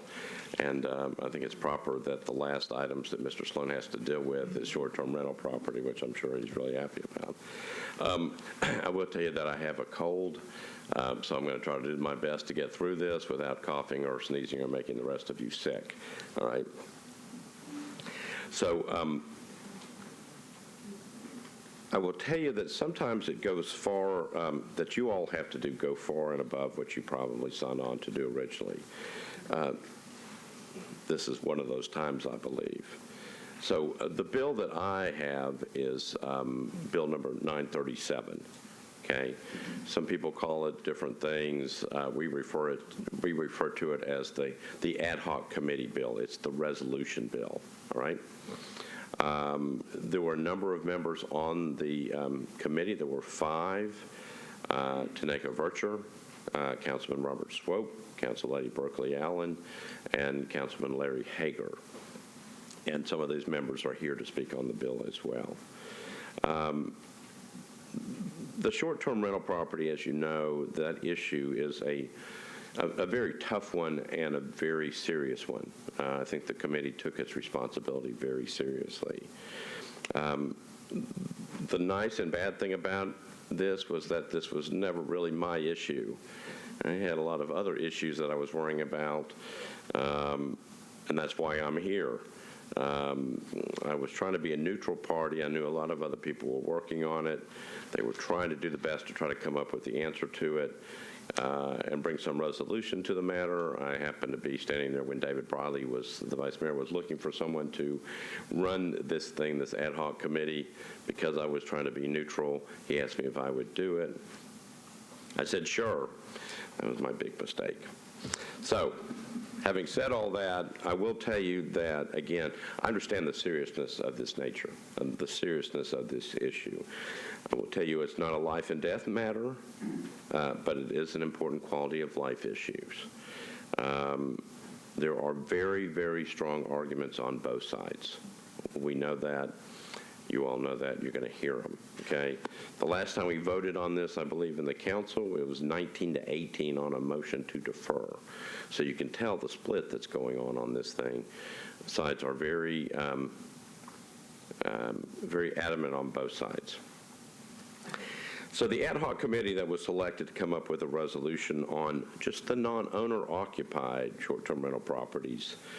When we started with the Bill 608, Councilman Hager's bill, that phased out non-owner occupied short-term rental properties over a 3-year period in residential zones, kept them in commercial zones, phased them out in residential zones. So that's what the ad hoc committee started with, all right? A lot of people were concerned about that, but that's when I was brought in. My job was to take this bill, 608, which was going to phase them out, the non-owner occupied in residential zones, and then try to deal with the industry, which didn't necessarily have, except for the 3% caps, wanted, kind of whatever they wanted. My job was to try to bring all the stuff together. I thought I could do it. I had training in the legislature about how to do it. It wasn't that easy. But I will tell you that we worked for over 3.5 months to come up with a workable solution. There was a process to the madness. We had open meetings with opportunities to make recommendations and suggestions from all parties. The neighborhoods had a meeting to speak. Industry had a meeting to speak. Non-owner occupied owners had a meeting to speak. We even brought in the Board of Zoning Appeals. We had people from the Planning Commission staff. We had people from codes. We had the police department. We did this over a period of 3.5 months to try to figure out what we had. So again, a process to trying to figure out what was a sensible resolution to all this stuff. So here is what 937 does, and Kerry did a nice job of kind of setting it out. And I will clarify, there was a statement made earlier today in the meeting that this is the industry bill. This is not the industry bill. This was the bill that was created by the ad hoc committee. Okay, people can say anything that they want to about this, but this was the bill, and I hear people laughing behind me, but I'm serious. This was a bill that was created by the ad hoc committee. And I will also tell you seriously that I have never been in a process that lasted so long and that listened to so many people and had such open discussions, and that we crafted a bill right in front of people sitting in front of us. That's what we did. I'm very serious about that. I have never been in a process that opened it up so much. And again, we opened the doors to everybody. Okay? And I promise not to get too far away, but I'm a big believer in civil discourse. I want people to be fair, and I want people to talk. And we opened up those discussions, and we allowed people to talk. Here's what the bill does. 1, it grandfathers in existing permit holders. 2, it caps off non-owner occupied units in the UZO at 3%. The downtown UZO, 3%, that's where most of them are, and we cut it to 1% on the outside. People wanted to see these less of these. We brought it down outside. People get mad at that. I understand. People want all kinds of different things. They wanted it cut. We cut it 1% outside. Includes an anti-clustering provision of a quarter mile between non-owner occupied units. Kerry mentioned that. Limits the occupancy capacity to 2 times the number of rooms plus 4 or 10, whichever is less. Reduces the number of permitted strikes from 3 to 2. You mess up once, you better watch it the second time because we're pulling your permit. Require owners to be natural persons. That was a big issue with some of the members of the council. Removes BZA discretion in situation where offenders allege unawareness of permit obligations. The council had given the Board of Discretion, the Board of Zoning Appeals discretion. We took that away. We're taking away in this bill. We also clarified what constitutes a violation or strike for the BZA. Significant changes in regulations is what's in 937. Enforcement efforts were discussed thoroughly at these meetings. Those aren't necessarily they're not in this bill yet. They're going to follow along behind the bill because we got to talk to the police and we got to talk to the codes and we got to figure out how to make this thing work. There were also discussions about entering into MOUs, Memorandum of Understandings, with the platform owners to better control what they can post on their sites. So this committee was driven to do what it was supposed to do and get cooperation as much as we can from what's going on and what we are hearing. All of those we can do if the bill passes. I'm personally concerned that if we lose most, if not all, of that ability if we don't pass this bill. I've done my due diligence and believe that if we don't pass this type of legislation, we, Metro, it's going to be banned from any strict enforcement over non-owner occupied short-term rental properties for at least the next year and a half. Okay, let me repeat that again. I've done my due diligence, and I believe that if we don't pass some type of resolution bill, our hands are going to be tied for the next year and a half by actions taken by the state legislature, as the Vice Mayor said. I'm a big believer in talking through matters and working out issues. I'm also a big believer in laying out all the facts on the table. This bill has been called the worst neighborhood bill of the last 30 years. But the consequences of not passing this type of legislation could ultimately mean tying the hands of a council that might be trying to protect the neighborhoods. It's a complete reverse argument. Call this bill whatever you want to, but if it doesn't pass and the legislature overrides us or preempts us, our hands are tied in protecting the neighborhoods for the next at least year and a half. So, anti-neighborhood, You have to figure that one out yourself, or the council has to figure that out. Preemption, I'm telling you, is a real thing. It is absolutely happening. To repeat what your staff has put in recommendations to you, with substantial fines, aggressive enforcement, and occupancy limitations, short-term rental properties, the non-occupied use has the potential to exist in neighborhoods without disrupting the character and enjoyment of those neighborhoods, which is the standard included in Nashville Next for home-based businesses. That's what they put in your report. To conclude, I would simply ask that you pass this bill tonight after listening to the arguments on both sides of this issue. I know Councilman Withers has a bill. I think you should pass that as well. Let the council work together to resolve these issues. It's up to us. Surely we can work together to find a way to make neighborhoods and property owners coexist. I went into this thing on the task force thinking I personally could do it. I could bring the council members together and I could bring the parties together to pull this off. We did our best. It wasn't easy, I'm telling you. And again, you're going to hear from both sides, and I appreciate that. Very strong opinions. It's hard to get people to stay together and work through this, but we did the best we could. I think the council should have the ability to actually continue to regulate and try to work through this. I would ask you that you pass this bill through tonight. And I'm going to close by saying that the reason I stayed is that I'm going to go sit over here and listen. I've told all the parties that I'm still listening. This bill has not gotten to the council yet. And the bill is still open. I'm still willing to listen to things. That was the whole purpose of the ad hoc committee, was to try to get people to talk to us. So we're still listening. Thank you. Thank you. Councilman Withers?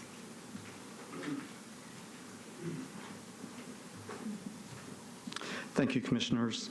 I'm Brett Withers. I represent District 6 in the Metro Council, which until very, very recently had the highest number of short-term rentals in the county. I was very recently surpassed by District 19, which has a large amount of multifamily housing and downtown code housing and structures, which we don't have a lot of in District 6. So I've had quite a bit of experience in this topic for a couple of years, frankly, even going back before the original enabling legislation was passed. At that time, as a neighborhood leader and advocate, I participated in a lot of the community meetings that Councilmember Berkeley Allen put together at that time for the original legislation, and I spoke in favor of the original legislation. I think a lot of us really anticipated that most short-term rentals would be home sharing in the true sense of the word, either that folks were renting out a portion of their house while they were at home, or perhaps while they were away on vacation.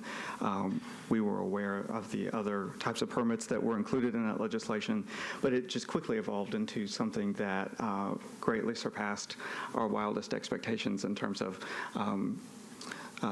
just the sheer number of the units that we would see, particularly in East Nashville, as well as we significantly underestimated the challenge that would be required to try to actually enforce some of those things. Some of the things that we who spoke in favor of that original bill thought would be relatively easy to enforce, we determined were quite difficult to enforce. And I would say that they remain quite difficult to enforce for a number of reasons, some of which include the severe limitation on finding ability that Metro has, some of the evidentiary rules that you can be disturbed and know that you're disturbed, but proving it that you're disturbed or that qualifies as a strike has proven to be quite challenging. So it's something that really kind of got out of control, in particular in East Nashville. But as the District 6 council member, as I mentioned, I would say that I have the most individual people who are on both sides of this issue. And so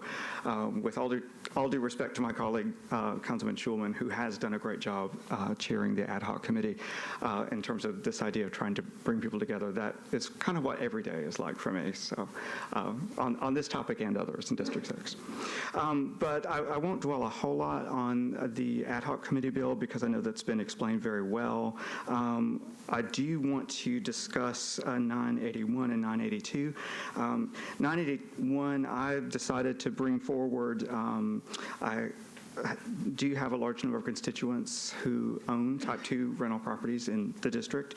And, some of the discussion that I had heard from some of those constituents is to say, we understand that this is getting out of control in some ways. We understand that the city's struggling with it.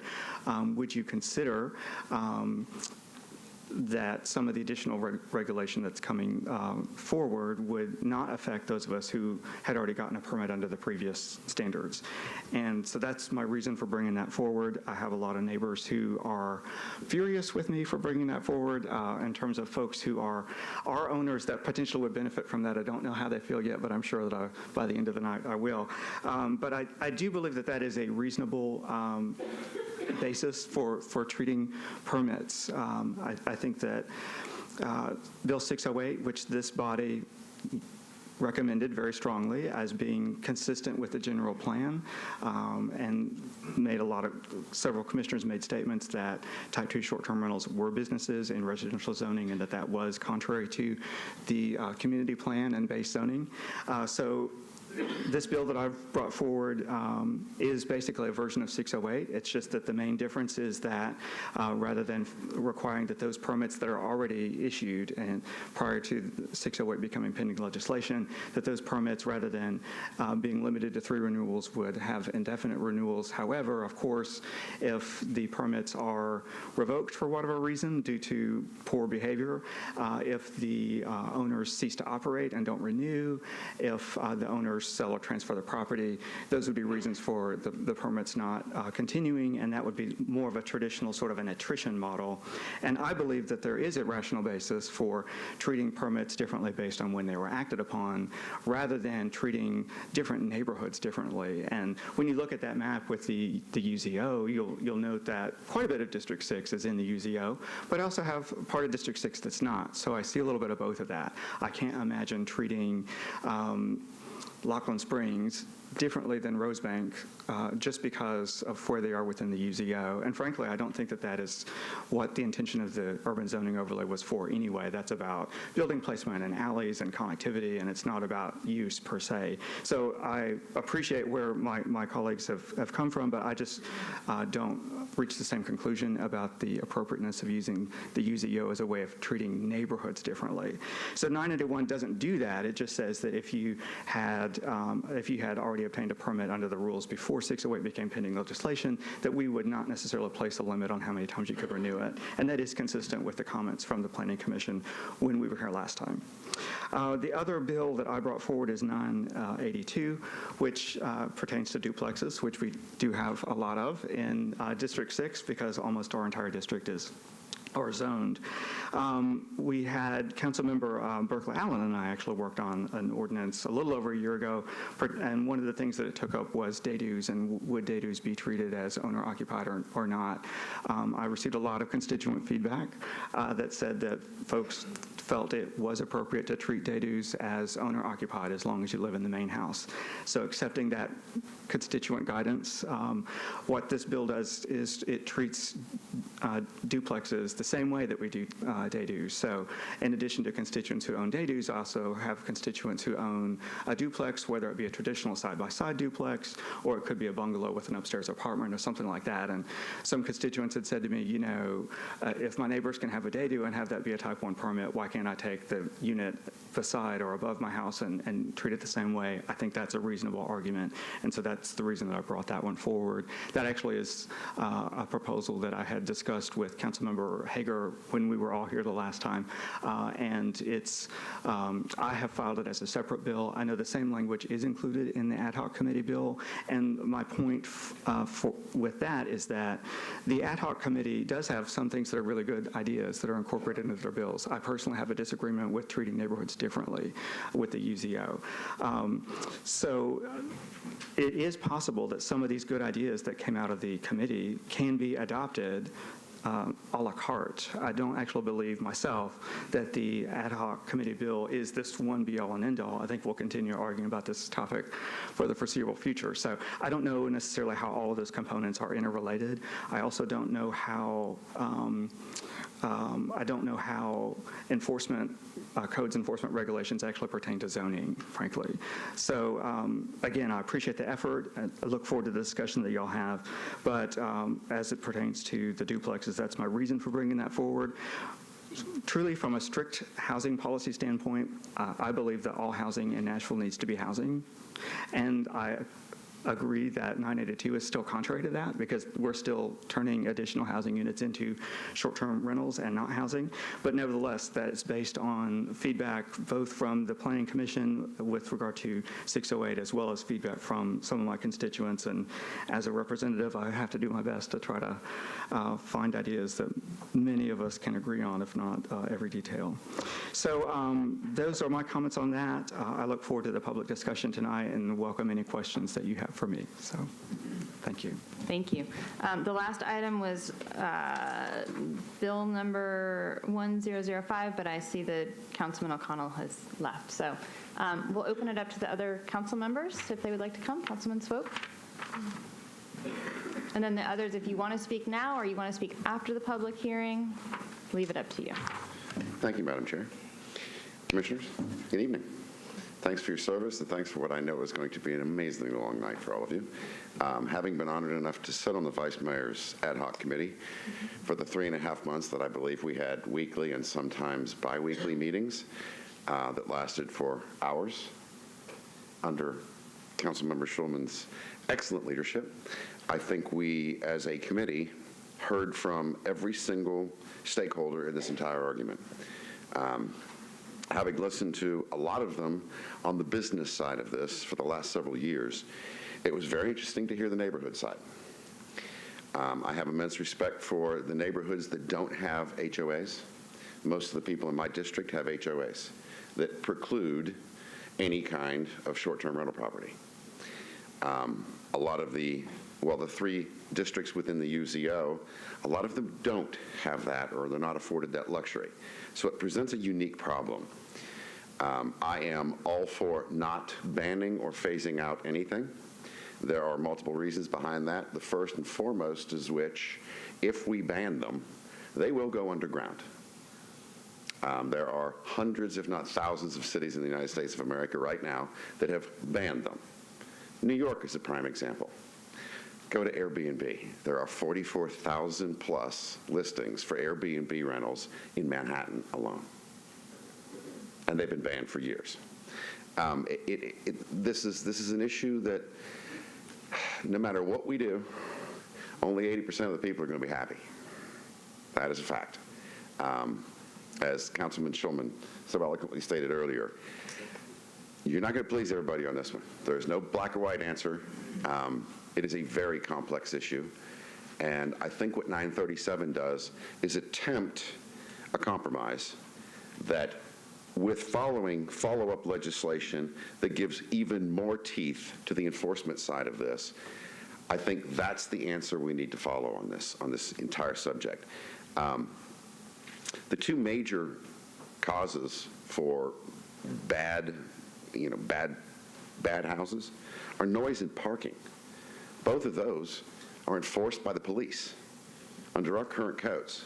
In fact, most of the codes we have on record right now, both on the police noise and parking issues and on the permitting issues, we just need to enforce them. Keep in mind, if you'd have told me 3 years ago that we would have 3,600 short-term rental properties in the city of Nashville, I'd have told you you were crazy. I'm not going to go stay in somebody else's home. This has all come up out of nowhere at an incredibly fast rate.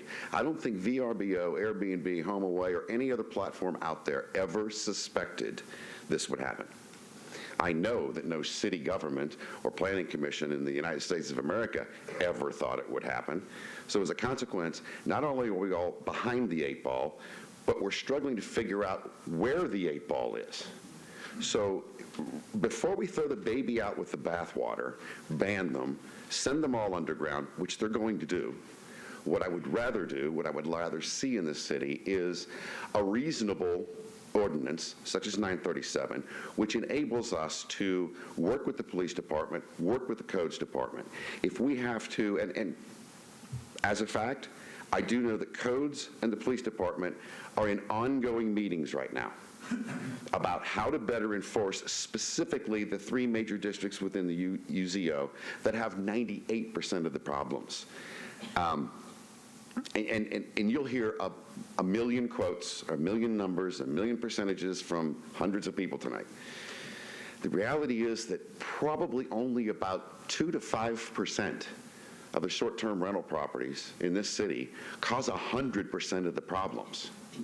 And most of those are people that don't have permits anyway. So we have host compliance on board now. We need to give it a chance to work. We need to enable legislation such as 937 that enables us as a council to further pass some enforcement, bring the police on board to work with codes, because I don't want to see a codes officer go into a door at midnight about a noise problem. I want to see a uniformed police officer with a gun strapped to his side. That's going to get people to shut up. And you only get 2 chances at this. I love this. This was said to me by codes yesterday. On November 21st of this year, this bad apple short-term rental property owner had his permit yanked forever and got fined $10,500. There's the court order. Now, that's what I call enforcement. You do this a couple of times, people are going to clean up their own act. So with that said, I bid you all a great evening, a happy holidays. And Mr. Sloan, thank you for your service. Thank you. So for the other council members, do you wish to speak now? After? Okay. Council Lady Allen. Okay. Council Lady Allen, you look like you're...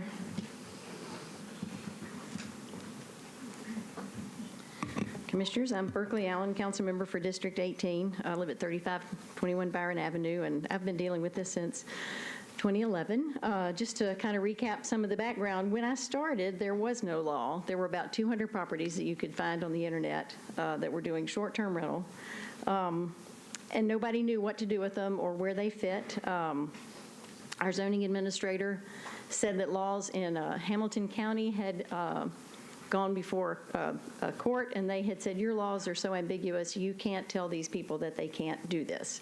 And he felt that Nashville was in the same situation. We did not have laws that enabled us to say to people, you can't use your property in this way. So we said, okay, great. We either need to say this is fine or come up with some rules so that people can operate in a way that protects the neighborhoods. So we began the process of looking at what other cities had done, and then drafted some rules that seemed like a good starting point for Nashville. Took them on the road, went to some neighborhood associations, and at that point in 2012, the biggest question was, why do we need rules? It's my property, why can't I do what I want to? Which was astounding. We continued to say, because we need to protect the neighborhoods, we've got to work on something that will maintain the quality of life in the neighborhoods. That process probably took a year. By the time we did get to public hearing, it went, surprisingly, Planning Commission public hearing, it was on consent. When it came to the council, we'd had a number of large community meetings which had been referred to, and a lot of people had provided valuable input that had changed the legislation significantly. It was a long public hearing. I don't think a single person spoke in favor of the bill.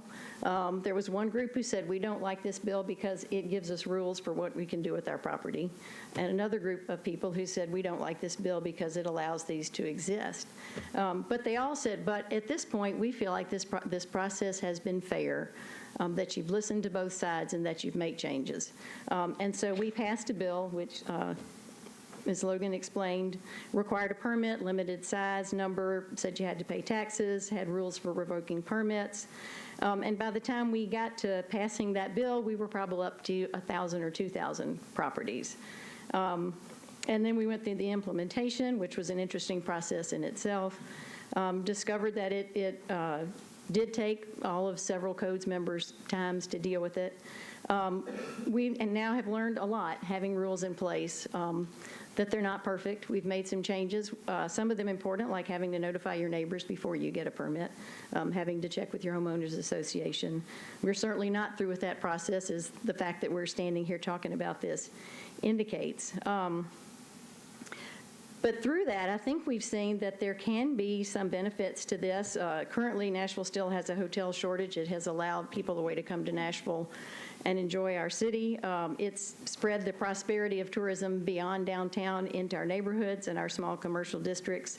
It has allowed some people to derive income from their home or from an investment property they bought during the downturn that they've been able to use in this way. It has provided jobs related either to running these or to cleaning them or to managing them. That being said, there have also been some very legitimate concerns raised by people that I think we absolutely have to deal with. The largest of those are there is a statement that this is a commercial use in residential area. We sort of began with renting a house is a residential use. Renting a house for 6 months is still residential. At what point does it become commercial? We've kind of learned along the lines that perhaps under 30 days can be considered commercial. That's a change that we're officially making, but it took us a while to learn that and to get to that point. Some people are concerned about unknown people in the neighborhood. As I went through this process, I had a short-term rental across the street from me. I have never had any issues with it. It is a small one. I have a rental house next door to me. It has a drummer in it. And there's nothing in our noise ordinance about drums. So that being said, there can always be issues with property. We just have to have good ways to deal with it. And again, I'm not saying we've got all the good ways to deal with this yet, just that we're trying to get there. And we hope that some of these bills that are proposed will get us closer to there. The biggest concerns to me that I feel a huge obligation to deal with are that this could damage the fabric of the neighborhood, particularly when there's an entire group of these that appear on a single street, and the party houses that have been disruptive and that have significantly diminish the quality of life in neighborhoods. There is no question that we have to deal with those promptly and effectively. To that end, we have hired a software company called Host Compliance that is doing two things. It's helping us identify the properties that are out there that are not permitted. That's useful and important. It is supposed to serve as a 24/7 hotline where people can call and have problems dealt with promptly, and also have those violations documented so that we can get better at the process of revoking the permits for the properties that are not behaving well in neighborhoods. And that's what we absolutely have to get a grip on, regardless of which path we go down. That being said, we've come up with these many bills that are before you. I think the items that we have to consider as we look at the choices that are here, and I hope that you will, as is recommended, consider all of these as options and give the council the ability to further investigate these and also tweak them, as Councilmember Schulman has said, that we can certainly amend these as we continue to work through this process. But the items to me that are important as I'm trying to figure my way through this are we've got to take the burden off the neighbors to deal with this. We've got to make this be a seamless and easy process. If there's a problem, they should be able to make one phone call, maybe take one picture or video, send that to Host Compliance, and they shouldn't have to deal with it again. Right now, Host Compliance is spending most of their time dealing with unpermitted properties. There are, I will have to say, according to Host Compliance, Nashville, with the process that we initiated, actually has a much higher percentage of properties that have gone through the process and registered than many other cities that have started from a more restrictive standpoint. But there are still some out there. They are sending out abate letters, and our codes department are following up with them, and that's where most of their energy is going right now. In terms of actually revoking permits from problem properties, that's in there, but it's kind of behind the noise of dealing with the unpermitted properties. I would like to make it so that they can focus on those small number of problem properties and get those out of there. One way that we can do that is to have the platforms take all the unpermitted properties off their platform. If you're not listed, nobody is going to come stay in your property. The platforms have discussed this option with us. To use their language, they can do that in a universe where they can operate, and that is one where they still have options to operate in a city. They are not comfortable with what they consider to be a ban, and we'll have discussion about what a ban is.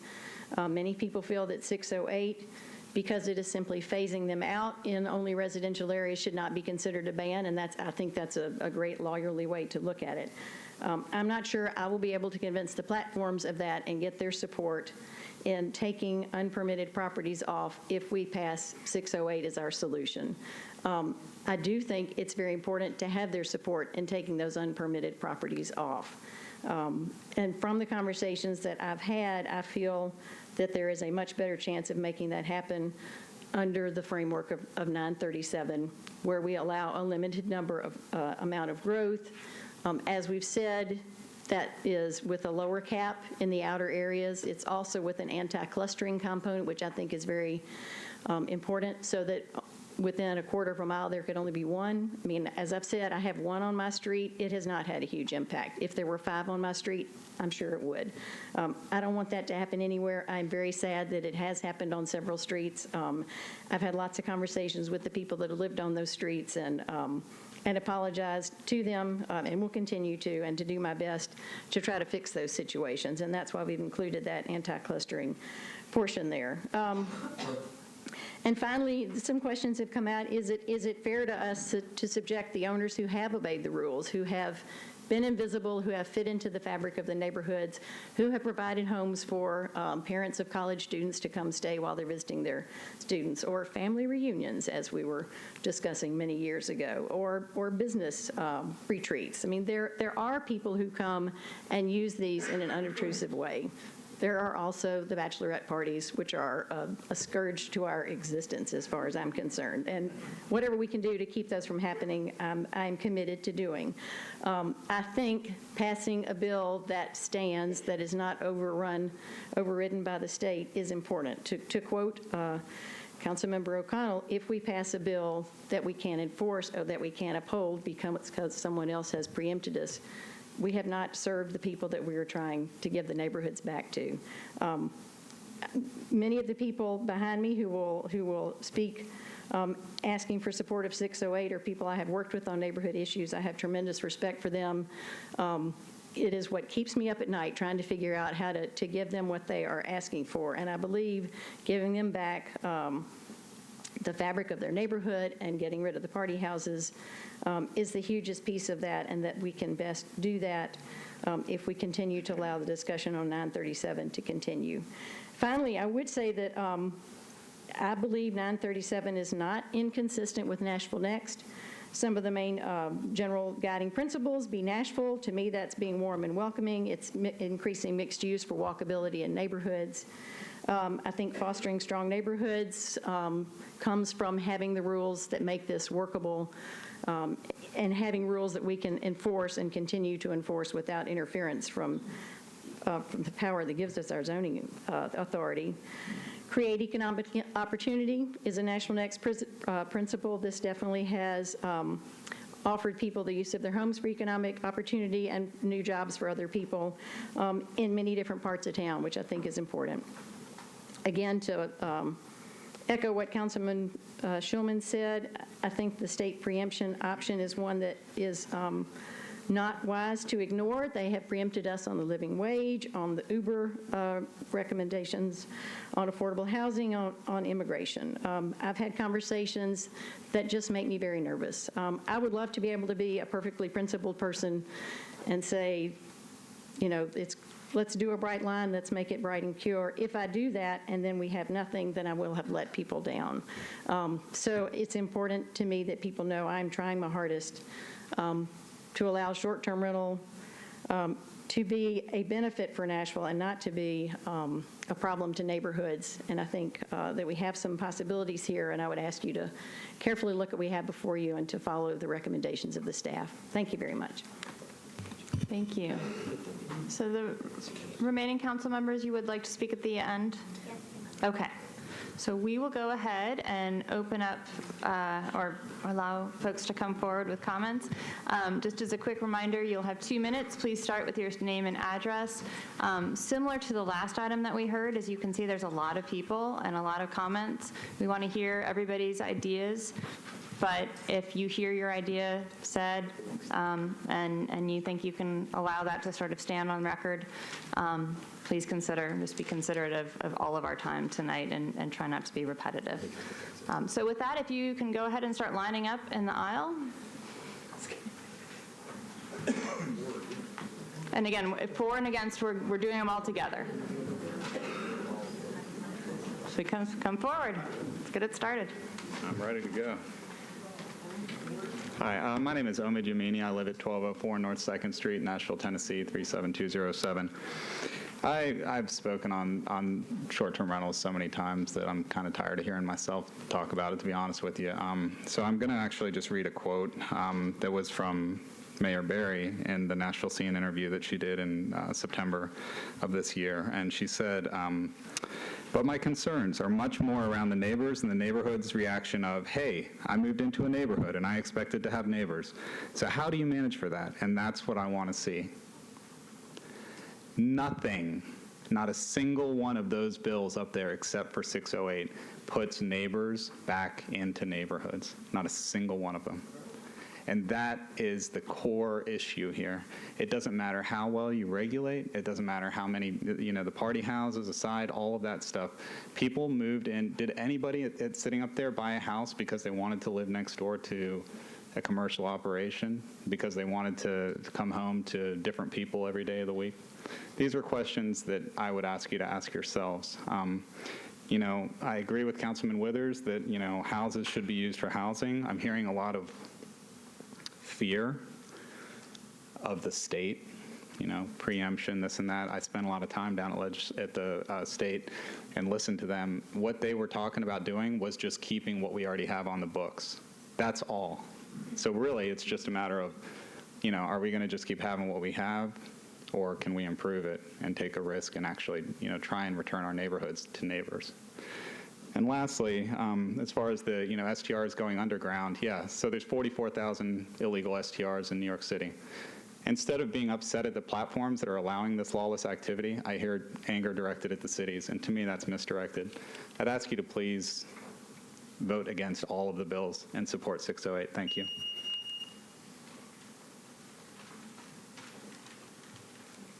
Commissioners, thank you for your time.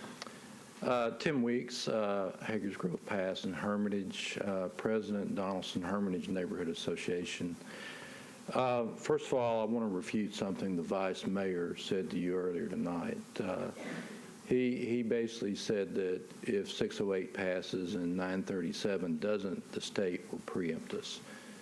Well, the bill has passed the State House, but I can tell you in the State Senate that on the Senate Finance Committee that Senators Dickerson, Hale, and also Harper, who represent this area, stood firm to make sure that bill did not pass the Senate and come out of the Finance Committee.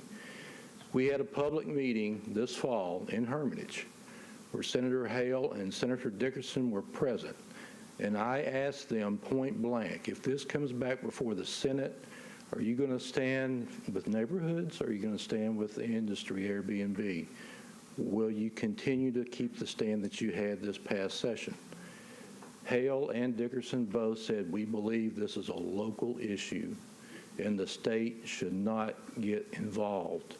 I believe they're honorable men, they're men of their word, and I believe they will keep their votes if this ever comes back up in the Senate again. So this threat of the boogeyman coming to get us, it may come back up, but I believe we have good people in the Senate who have Nashville's interests at heart in terms of neighborhoods and will fight against this preemption issue. Lastly, I just want to say that this bill 937 is called a compromise bill. It is a compromise because it compromises Nashville neighborhoods by allowing commercial use in residential areas. And finally, the 3%, 1% caps, it's arbitrary, capricious. I don't know how they came up with that, but it's going to create lots of problems. Thank you. Good evening, Commissioners. Thank you for listening to us, but especially thank you for your service to our community. My name is Pam Williams. I am a 25-plus year resident at 1529 Ferguson Ave, District 18. I am asking you to vote no on all four. All of these ordinances allow non-owner occupied short-term rentals to continue to operate in RS-zoned residential districts. And I'm focusing, and I'm asking you to focus on non-owner occupied. We are not banning type 1s. In April of this year, this commission approved 608, which phases out those non-owner occupied. I believe this vote recognized that these are commercial businesses, businesses where an owner is not on site and therefore do not belong in residential areas. As Commissioner Haynes talked about in April, with discussions of 608, type 2 owners are taxed as residential, water and sewer are paid as residential, but these are clearly commercial. Airbnb started as a sharing concept of sharing a house you lived in, but now it is morphed into an industry where people buy houses and turn them into type 2 to make money and not live there. Please put residents back in residential neighborhoods. Thank you. Thank you. Hello, my name is Kim Sorensen. I live at 2627 Miami Avenue. Before you make your vote tonight, I would really like you to think about, would you want to live next door to a short-term rental? Would you want to raise your family next door to one? And if you were buying a house or a condo, would you want to live right next door to one? We have 10 short-term rentals on my street, and I see firsthand how these affect a neighborhood. I see one every time I open up my front door. And going back to the Nashville flood, I experienced how important it is to know your neighbors. During the flood, neighbors were checking up on each other during the flood to make sure everybody got out. It was a neighbor who came over with a boat and got me out. Afterwards, we were all sharing resources. We were helping each other clean up, and we were even sharing food. And it was a real community. But then the short-term rentals started coming in. You know, first it was one, and then another, and then another. Before long, we had 10. Neighbors were replaced with a revolving door of tourists, and that community feel we once had is quickly disappearing. It's not just the party houses. Even one quiet short-term rental replaces a family that could have been my neighbor. And now we're told that we have to compromise with these multi-million-dollar companies that have set up shop next door and allow them to continue operating. And I don't know why I should compromise with a company that shouldn't be there in the first place. So the bills before you tonight do absolutely nothing to help what's happening in my neighborhood. And in fact, they can make the situation even worse. If you approve these bills, you are still replacing my neighbors with tourists. So we need to stop this now, tonight. We need to start respecting our zoning laws. We need to respect Nashville's residents and quit replacing our neighbors with tourists. So please reject these bills and please support Nashville's neighborhoods. Thank you.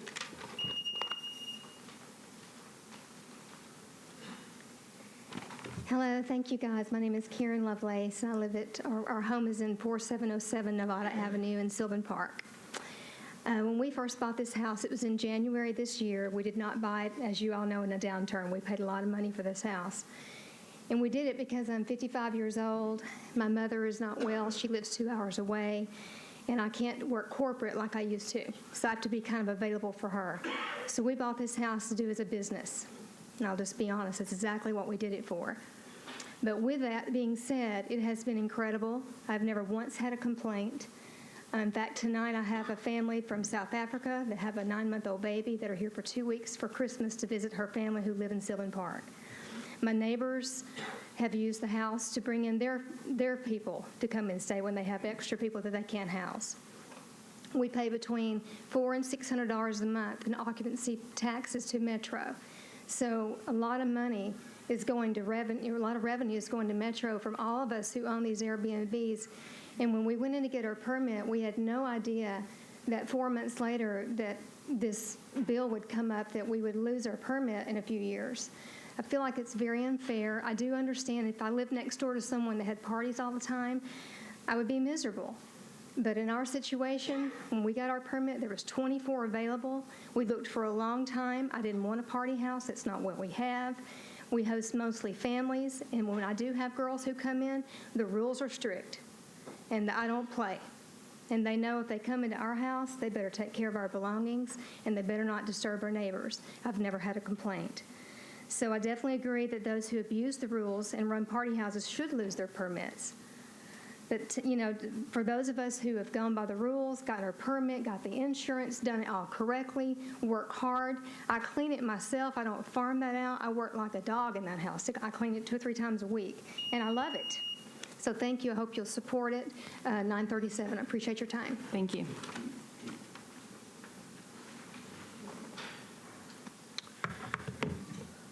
My name is John Maddox. I live at 1114 Stratford Avenue. In my opinion, the refusal to move this forward is a dagger to the variety of industries and a massive threat to the unprecedented growth of our city. First, we are in the top 5 tourist cities in the United States. We're number 3 in business conferences, and as of 3 months ago, we have the most expensive hotels in the United States, we actually passed New York. To limit short-term rental in any manner will dramatically mitigate the ability for tourists to visit our city. I've lived here for 10 years and been a weekend Uber driver for 3. I've had no less than 30,000 people in my car, and I can strongly attest that thousands of people have told me the only way they were able to come to Nashville was because of short-term rental. Therefore, basic common sense says if you lower the supply of short-term rentals, you will further increase hotel cost and lower tourism. Second, we have an exploding restaurant industry heavily supported by tourism and are currently number 8 top foodie city in America. If tourism is lower, then it's only logical to assume the restaurant industry will also be significantly damaged, and all of the things about neighborhoods will be dramatically impacted. Many homes have not been purchased, as the previous speaker said, not because the owners could afford them, because they knew there was an aggressive demand which would provide the revenue needed to afford it. Finally, destruction of mine and many other ways of life. I currently live in a fantastic home which I could not afford without short-term rental. I was able to make an incredible deal with the owner to both manage the property and live in the home. The inability to acquire a non-owner occupied permit means I will be forced to leave if this does not move forward, and I'm just one of many who face this. In closing, 75% of Nashvillians support short-term rental, as a recent poll says. I ask you put this through to the full council. It is only fair and reasonable, considering the very essence of private property rights are at stake. Class action lawsuits have precedent in many other cities, and potentially negative impact on our economy is significant. Thank you. Thank you. Good evening. I'm Catherine Plummer. I've lived in Nashville for 43 years. I live at 3416 Benham Avenue in Green Hills, District 25. In consideration of the late hour, I will cut some of what I was planning to say to you and simply ask that you oppose Bills 937, 981, 982, and 1005. Last April, Commissioner Dr. Sims talked about the fabric of neighborhoods and whether there is enough data to determine if STRs are hurting or benefiting neighborhoods. She said, and I quote, "Without this data, the rule is to do no harm. And to do no harm means staying true to the tenets of Nashville Next. And Nashville Next would be to preserve neighborhoods. Only one thing worse than unintended consequences, and that is unintended policies. And what is going on right now is unintended rezoning of our neighborhoods." End quote.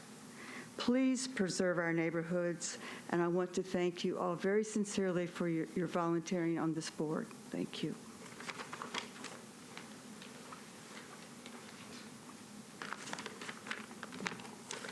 Hi, thanks for taking the time to listen to all of this tonight.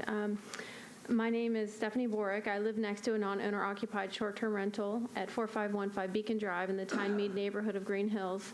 We moved here almost 5 years ago with our small children from Cleveland, Ohio. Since my husband is a doctor, it was imperative that we find a safe and secure neighborhood as he is at the hospital late at night and on call frequently.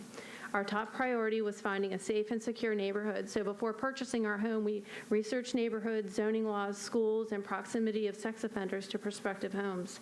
My neighbor turned his home into a short-term rental about 1.5 years ago without telling us. Suddenly, we were living next to revolving doors of guests, Ubers at all hours of the night, suitcases, and vacationing tourists. The home is listed on Airbnb as a one-night minimum stay, 10-person maximum occupancy, and $160 a night hotel. I have spoke concerning short-term rentals at every public meeting to my councilwoman and anyone I can to share my experience. We never know who's next door. The security of knowing your neighbor doesn't exist.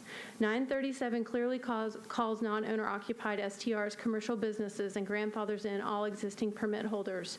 There is nothing mentioned about enforcement or security checks for the many guests flowing in and out of these properties in residential neighborhoods. Unless someone is at the property 24/7, the grunt of enforcement will always be on the neighbors. The quality of life that we once knew is now gone. Imagine slamming Uber doors, suitcases, and 10 people coming and going at all hours of the night on a regular basis. We trusted in the residential zoning laws when we purchased our home. I'm asking you to hold the STR industry to the same standard as all other businesses and prohibit them from residential neighborhoods. Having a short-term rental is not a right, but merely a yearly permit that must be renewed. It is not a guarantee. Bill 608 has already passed through this planning commission body. Bill 937 was supposed to be a compromise, but it is the farthest thing from it. It completely contradicts the essence of 608. Please say no to 937, 981, 982, and 1005. Thank you. Thanks.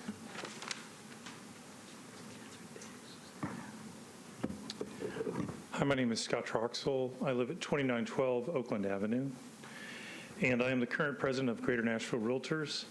And I'll disclose that I personally own a not owner-occupied short-term rental property in the Woodbine area. But I am part of a 21-member board, and the position I'm communicating tonight is taken by the board. Obviously, realtors benefit from the sale of properties and are ultimately used as short-term rental properties. But we have many concerns and perspectives that we have to consider in all issues, and especially short-term rentals. Our members are neighbors to STRPs. They are owners of short-term rentals. They work with owners of short-term rentals, and they have many, many clients and past clients who are impacted by short-term rentals. We do not see this as a simple issue, and we recognize that enforcement has been inadequately addressed and executed. Lax enforcement has resulted in many non-permitted units, problem properties with unresponsive owners or managers, and less than honest owner-occupied permit holders. We recognize that STRPs have had a big impact on Nashville in many ways. The Board of Directors has voted to support the passage of 937. Our position is that an opportunity should be provided for a realistic period of time to show whether effective enforcement can result in a healthy balance. If not owner-occupied properties are banned in residentially zoned areas, enforcement will still be necessary. If enforcement will always be necessary, then we believe it's best to improve enforcement and prove whether robust enforcement can or can't be effective without first banning not owner-occupied properties in residentially zoned areas. Our position remains, do not ban not owner-occupied short-term rental properties before effective enforcement has been given opportunity to prove or disprove whether this model can work. Thank you. Thank you. Hello. My name is Kathy Nugent. I live at 1511 Long Avenue in East Nashville, District 6. Thank you for listening to all of us tonight. So I usually talk about STRs in the context of affordable housing because that's what I'm passionate about. But tonight I'm going to talk about me and what I can and can't do with my property. I'm a therapist, and I can't have my private practice in my home, in case you didn't know that. I can't have a home-based business, a business where I live. I can't have clients come to my home to talk while I'm present, one at a time, for an hour at a time, during daylight hours. What I can do is I can move to New York City. I can create an LLC. I can Airbnb my Nashville home. I can host groups of people over to party all day and all night. So one person talking an hour at a time, supervised during daylight hours, not allowed. Groups of people partying unsupervised for days at a time and all night long, this is allowed. This is absurd. How is this okay? This is a residential zone. If we all had the right to do what we want with our property, zoning wouldn't even exist. And if residential zoning, if residential zoning is changed to allow for commercial properties, then I expect myself and every owner to be notified personally in writing, because we are the ones that it affects, not just a text change and a thing in a paper. If this is county-wide and you're changing our zoning, we should be notified. So thank you for those of you who supported Bill 608. Please do not support any bills that allow hotels, whether they are Airbnbs or traditional hotels, to be in residential zoning. I don't want a private practice in my house. I live in a residential zone. Thank you. Thank you.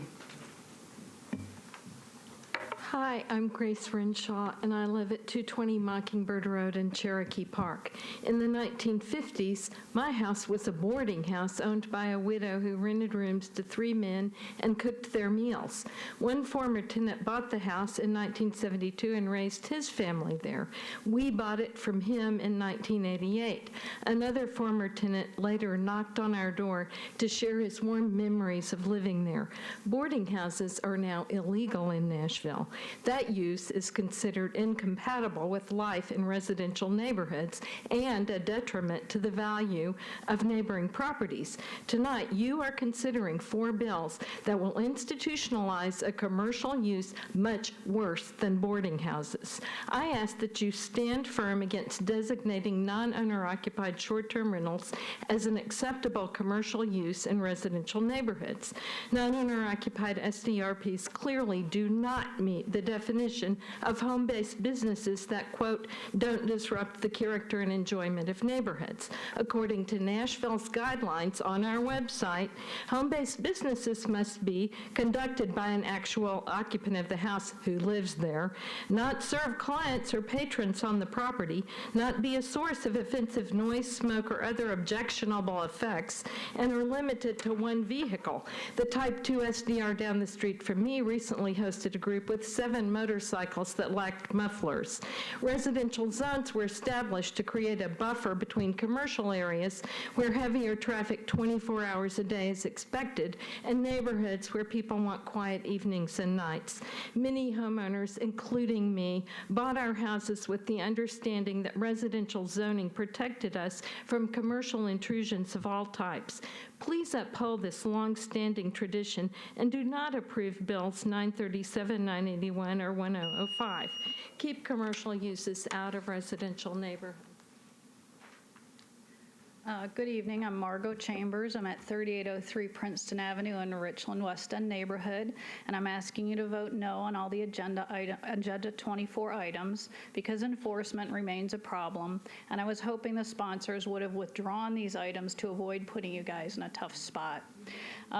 Citing the City of Jackson versus Shehata case, the Tennessee Court of Appeals stated in 2006 that all zoning legislation should be free from vague terms and imprecise language because of the importance of the property interest involved. They also said ambiguity in zoning should be resolved in favor of the owner's unrestricted use of her property. The proposals before you eliminate residential zoning effectively. The technical problems with each item on Agenda 24 include the references to the same Title 17 sections that are in pending legislation Bill 608. They are also referenced in a current legal complaint against Metro, which was filed December 5th, 2017, over home occupation, and that's Shaw and Rayner versus Metro. This is not the time for the Planning Commission to activate Title VII sections in item 24. I think your no vote tonight is the safest route for Metro. The staff analysis and presentation given tonight is not 100% accurate. The history section is missing about 90% of the history that this body has approved regarding short-term rentals or home occupation. You're missing information on Bill 2011-924, a bill that failed in Metro Council, 2013-451. You disapproved that. 909 began in 2014, and it was initially disapproved by this body, and then a substitute was approved. The disapproval that this body gave was put on the consent agenda, but that's now in 937. Thank you. Please vote no. My name is Carol Norton, District 6. I live at 801 Basketball Street. I urge you to vote against all four of these that are before you tonight. You've already approved 608, which is the one that is most useful and most preserving of our neighborhoods throughout the city. With all due respect to Councilman Shulman, 3.5 months working on 937 doesn't compare to the 40 years that I've spent trying to resurrect East Nashville, even including serving on the Historic Zoning Commission with Commissioner Gobble. I'm opposed to these for these reasons. I've lost neighbors because of the antics of non-resident STRs. The recent well-publicized drug bust was associated with an investor-owned STR 2 doors to me. Our neighborhoods are being eroded by the infiltration of investor-owned STRs. The diversity of my neighborhood no longer exists. There are houses that only have weekend neighbors. They don't have children in our schools, nor do they attend PTA meetings. They don't volunteer at our various community events like neighborhood cleanups or tree plantings. They don't support activities at our parks. They eat, sleep, party, and that's about it. I prefer real full-time neighbors who will let me know if the cat's gotten out or put my mail in my mailbox if it's mistakenly been placed in theirs, and all the other neighborly things we do looking out for each other.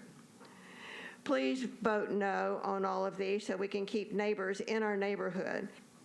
608 accomplishes that to that end, and it's consistent with Nashville Next that I spent 3 years working with through the Community Enhancement Committee. Thank you for your time. Thank you. Hi, my name is Randy Horick. I live at 220 Mockingbird Road. This spring, I will have lived there for 30 years in what has traditionally been a quiet, walkable neighborhood where people get out and walk on the streets.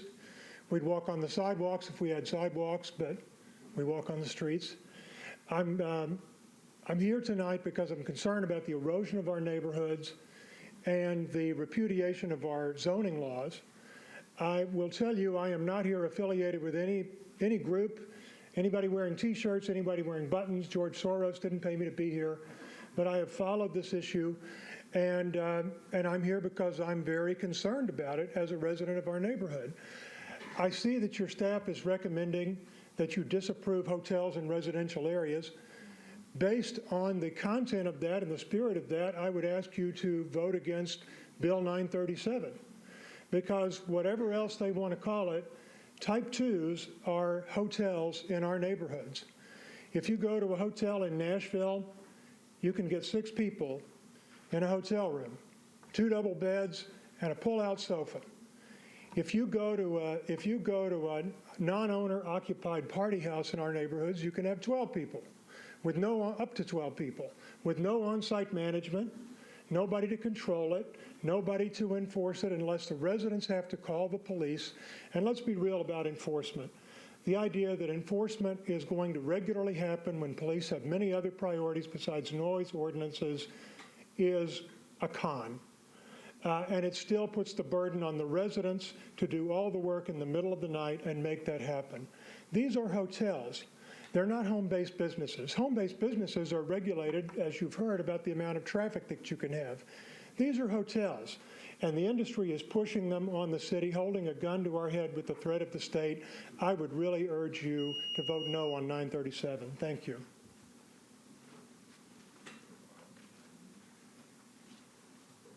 Good evening. My name is Catherine Hayden. I live at 5000 Wyoming Avenue in Sylvan Park. In April, Commissioner Blackshear, when commenting on 608, said, short-term rentals are not appropriate for residential use. Any benefit that is gained by non-owner occupied does not turn it into a residential use. We're not opposed to owner occupied, but ask that you please disapprove these bills because residential neighborhoods should stay residential. Short-term businesses are not appropriate and should be phased out. Please vote no on these 3 bills. Thank you. Or 4 bills. Thank you. Good evening. My name is Pat Williams. I live at 4301 Elkins Avenue in the Sylvan Park neighborhood. 937 contains 13 sections. Only 2 sections address land use policy. The others address permitting, restrictions, and enforcement. 1 section even grandfathers in all current short-term rentals. 937 adds no additional enforcement procedures or recourses. None. No additional code staff, no additional police enforcement, no additional financial resources to pay for this additional burden. On page 130 of the staff report, it says, with substantial fines, aggressive enforcement, and occupancy limits, the STRP, not owner-occupied use, has the potential to exist in neighborhoods without disrupting the character and enjoyment of those neighborhoods, which is the standard included in Nashville Next for home-based businesses, as you have heard. This statement is almost comical. There is absolutely no evidence to support any portion of this claim. Fines are limited by our state constitution to $50 per day. Aggressive enforcement is not a term I've ever heard associated with our codes department. And occupancy limits are ignored. There is no enforcement because codes has no inspector available 24/7 or weekends, and the police department will not enforce this provision. The only meaningful enforcement to ensure Nashville residents can enjoy the peace and quiet of their homes is to remove non-owner occupied STRs from our neighborhoods, which is exactly what 608 will do. Please vote no on 937. Thank you for listening. Good evening. I'm Steve Swartz. I live at 237 54th Avenue North in Sylvan Park.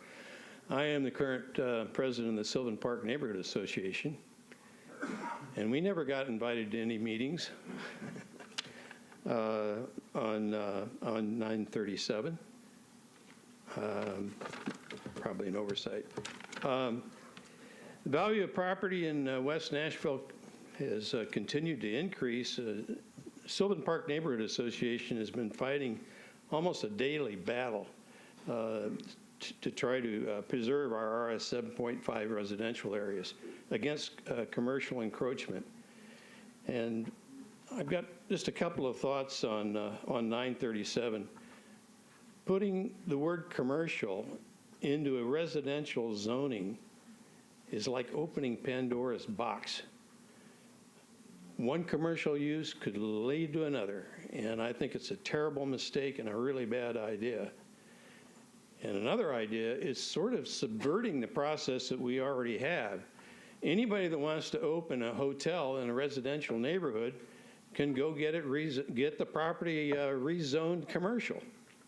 And that's the process that they're supposed to use. But sticking it into the residential zoning is kind of a way to bypass the whole system.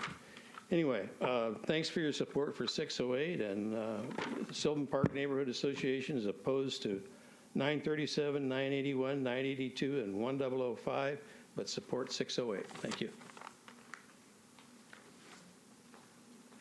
Hello, my name is Nell Levin. I live at 1611 Forest Avenue in Laughlin Springs, where I've lived for 20 years. I am a type 1 short-term rental owner. I'm a superhost. I've been doing renting one room in my house since 2010.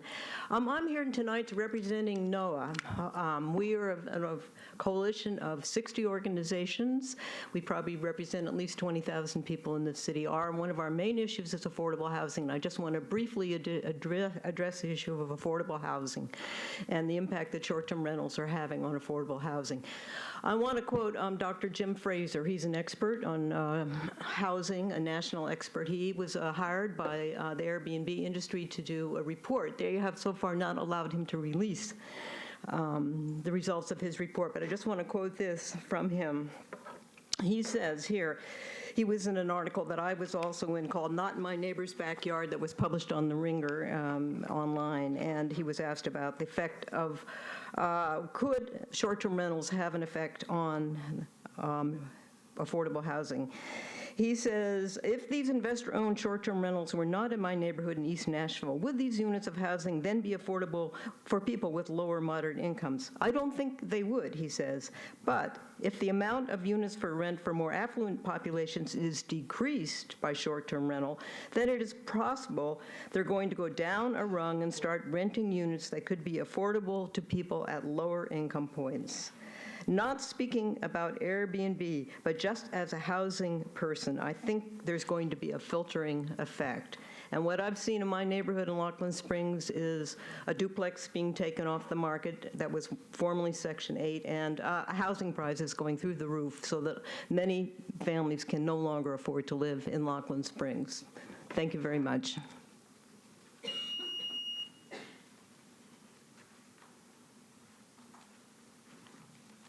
Good evening. I'm Charlotte Cooper, 3409 Trimble Road, District 34. I have lived in the Green Hills area for over 15 years and have witnessed many changes. I oppose 937, 981, 982, and 1005. I was here in April and spoke in support of 608. I stayed to the bitter end, and many of you remember how late that was, to hear your discussions and your vote. So thank you for approving 608, partially based on it meeting the goals of Nashville Next. I was surprised to read that the staff report attempts to use the current ordinance on home-based businesses as an argument for STRPs, and to imply that STRPs meet Nashville Next policy. Actually, Nashville Next does not even mention short-term rentals or the sharing economy. However, Nashville Next does talk about neighborhoods, and quoting from Nashville Next, neighborhoods are the heart and soul of Nashville. Nashville Next is committed to addressing housing challenges, committed to preserving the character of neighborhoods, committed to retaining and enhancing the basic elements of their character.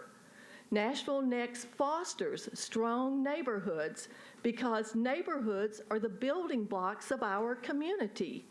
Neighborhoods should be healthy, safe, affordable, and connected. Through Nashville Next, we must improve Nashville's neighborhoods in a neighborhood-appropriate manner. Does any of this sound like these ordinances? No. So please disapprove 937, 981, 982, and 1005. And I really want to thank you for your consideration, your time, and your service to Nashville. Thank you. Hello, I'm Holly Quick. I live at 1117 Woodville, 37204.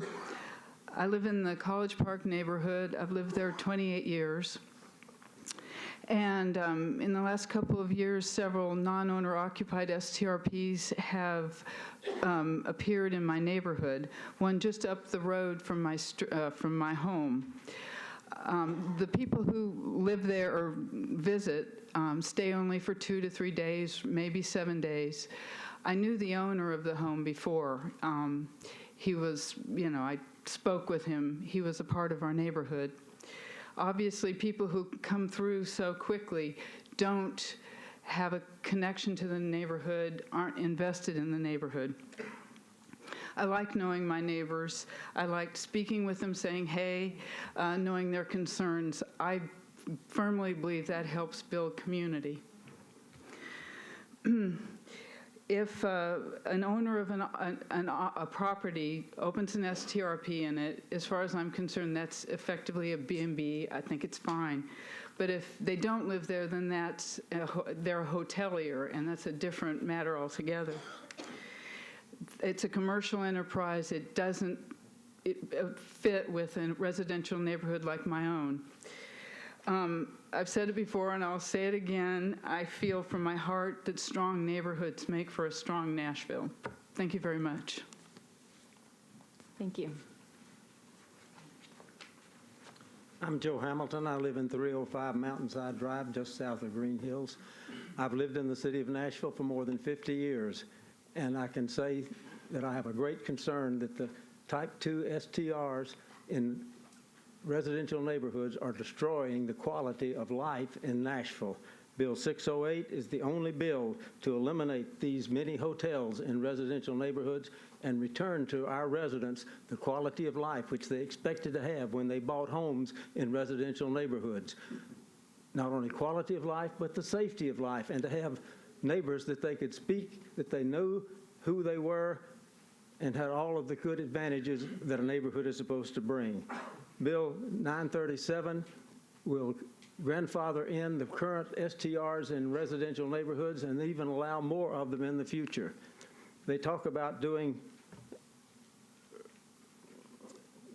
monitoring these things. No city has found any way short of eliminating the STR non-owner occupied in residential areas to eliminate the problems that those cause, from party houses to, I don't want to go into all the things. It just makes me sick to think about how you are destroying the life of Nashville that I have come to love and been a part of this city for more than 50 years. And I don't like seeing it destroyed by STRs in residential neighborhoods. So I urge you to vote no on all of these bills, particularly 937, to eliminate the terrible problems that we have on the quality of life. I could also speak about all the other red herrings that have come up. The legislature is a red herring. The whole business about hotel shortages is a red herring. So vote no on all of those bills.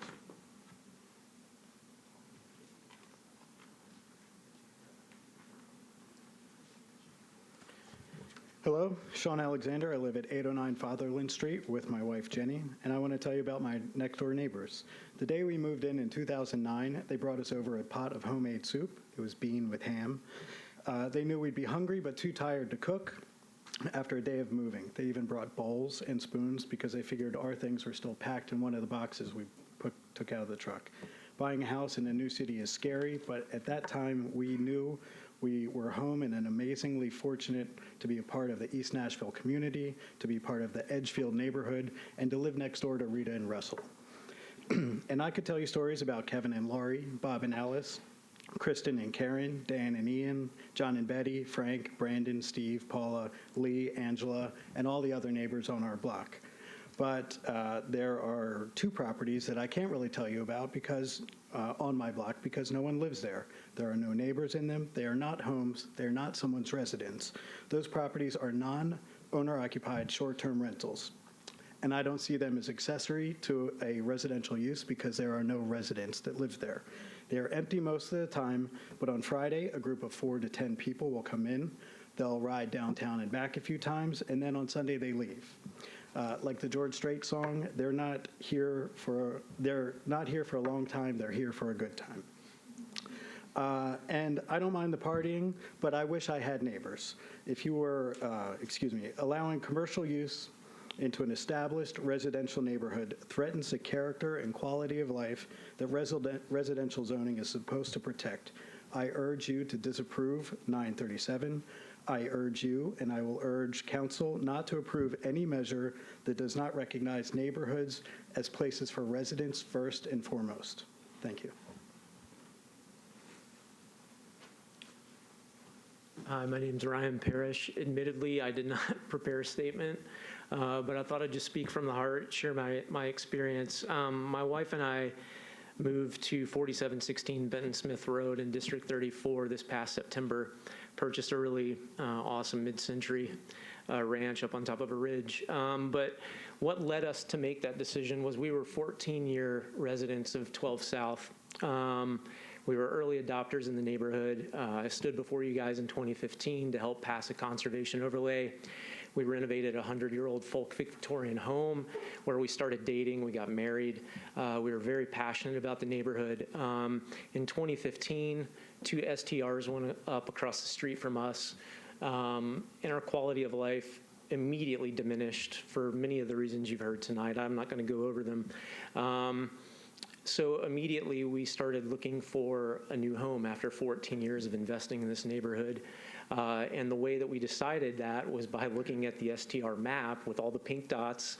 And I said, where's the area that's still closest to town that has less properties? Because within 1 mile of our former home in 12 South, which was 833 Glen Avenue to be exact, there were over 55 homes listed.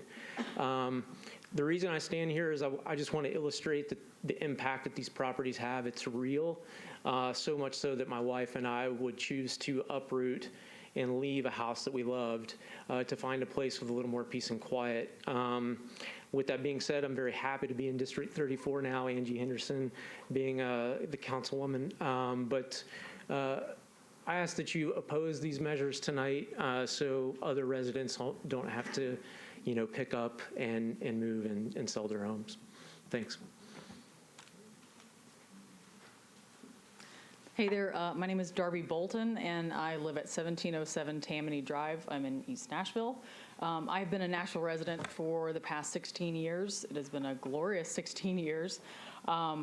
I also own a property management company, and we specialize in short-term rental. We specialize in making sure that these homes that we manage are properly taken care of, that the lawns are cut, that the exterior looks very nice, that the cleaning is up to par, that there are quiet hours that are enforced with massive fines if we have any complaints at all, which, by the way, we don't have complaints. I think that is one of the biggest misconceptions in this entire thing. Sure, people have parties. Sure, it happens, but we need to shut those houses down. Out of my fleet, everything is properly permitted. It is properly renewed. Taxes are paid on time every time. We enforce this thing from start to finish. Some good proper stories that can come out of this would be, it's the most recent tear-jerking event that we had, the hurricanes that just came through in September. We were able to house 20 to 30 different groups of people for free with their pets escaping from Miami.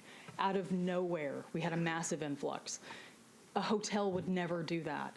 A random stranger would never do that, but we were able to provide these homes to these people to be able to help them out in a horrible time of need. The key here is enforcement. At the end of the day, I know you've heard it time and time again, but it's enforcement. I really urge you to please pass these bills and give us a chance to work with the actual enforcement in the city to show you that this does actually work. Thank you. How you doing? I'm Colin Schiller. I live at 1103 Joseph Avenue. My girlfriend and I have two type 2 SDRs that we manage a third property.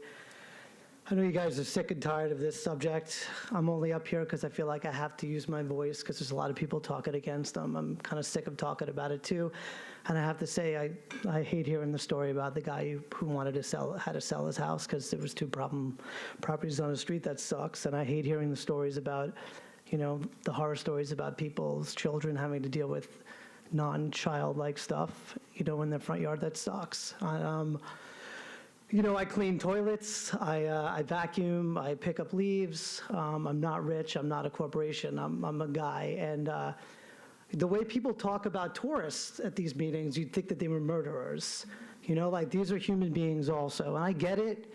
Nobody wants to live by a problem STR. I wouldn't for sure. But the way I look at it, it's entropy. The toothpaste is out of the tube. These things are here.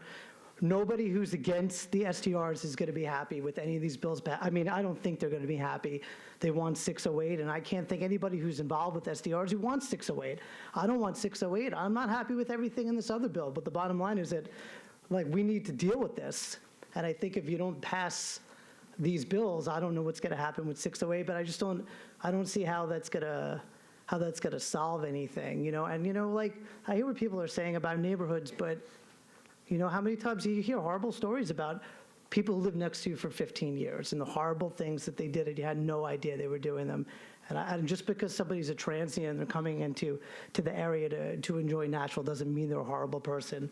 And if people are doing their jobs and they're running these properties right, then there should be 10 people or less there and nobody should be acting like bad actors. Thank you. Hi, I'm Susanna Scott Barnes, and I live in Green Hills at 700 Crescent Road. It's another late night. Back in April, during the 608 discussions, previous Commissioner Jennifer Hagan Dyer argued that owner-occupied short-term rentals are not a residential usage. It's a commercial activity. And the Planning Commission has previously supported that commercial use, such as recording studios and hair salons, should not be allowed in residential areas. So why are STRs treated differently? They are commercial activities operating 24/7. Nashville Next says residential zoning should be for residential uses, and enforcement has been a problem, and we can't enforce our way out of this. According to Nashville Next, enjoyment and quality of life are standards for residential neighborhoods, and STR disrupts all of these. I think because it's this time of year, I've been thinking about the holiday movie, It's a Wonderful Life. And George Bailey gets to see what his town would have been like if he had never existed. And it's pretty grim. It's not a place that you would choose to live in. You can see the ripple effect of how one person's life and how all the small things can add up to big things and become big things. And I think right now we are standing at this moment in our city, and you can help decide the fate of where Nashville will go. Please oppose 937, 982, 105, and keep Nashville a wonderful life. Thank you. Hi, my name is Karen Rich. I live at 4401 Honeywood Drive.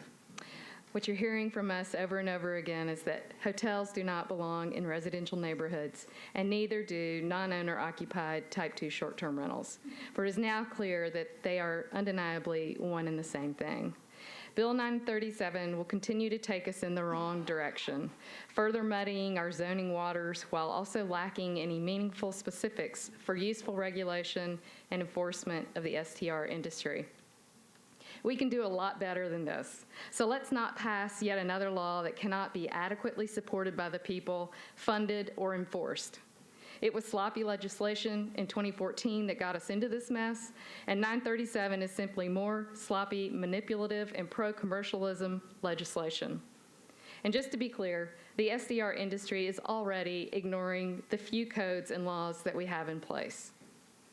Type 2 SDRs in residential zoning is detrimental to residents and neighborhoods. By not enforcing our zoning, you turn your back on local residents. You abandon families to fend for themselves, becoming their own night watchmen and police. Yesterday, I met the daughter of a family now living next door to an SDR. She was absolutely precious, and all I could think is that she's the real victim here. She does not deserve to go to school feeling tired from being woken up night after night, nor does she deserve to be exposed to rowdy adults, lewd behavior, or liquored-up clientele weekend after weekend. And if this weren't bad enough, opening the doors to type 2 rentals also opens the door to an entire subset of business activity. I was recently invited to a pop-up event for a company out of Dallas selling linens. Not only were they conducting business illegally, but they were also promoting the event with the support of additional corporate sponsors. Without the oversight, the STR format allows for all types of businesses to flow unimpeded through our residential neighborhoods, which is clearly in breach of our home occupation permits. Please don't approve the bills tonight. Thank you. Good evening. My name is Molly Collins, and I live at 1313 Greenwood. Commissioners, thank you for your time this evening and also earlier this year. I'll be brief. I'm here to echo the sentiments of people who have spoken in support of 937 earlier tonight. I've been a part of the groups who have been working for the last year and a half to work for positive solutions for everyone. And I underscore the comments of the council members who spoke at the beginning of the meeting tonight. Their work has been comprehensive. It has turned over every stone to find solutions. It has been truthful, and it represents honest work. Please let us continue this work by supporting 937. Thank you.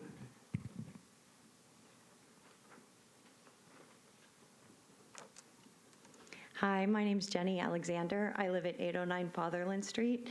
You may know Fatherland is part of Edgefield, a historic neighborhood in East Nashville, but in November, an article by the pop culture website The Ringer described Fatherland Street as a particularly touristy drag.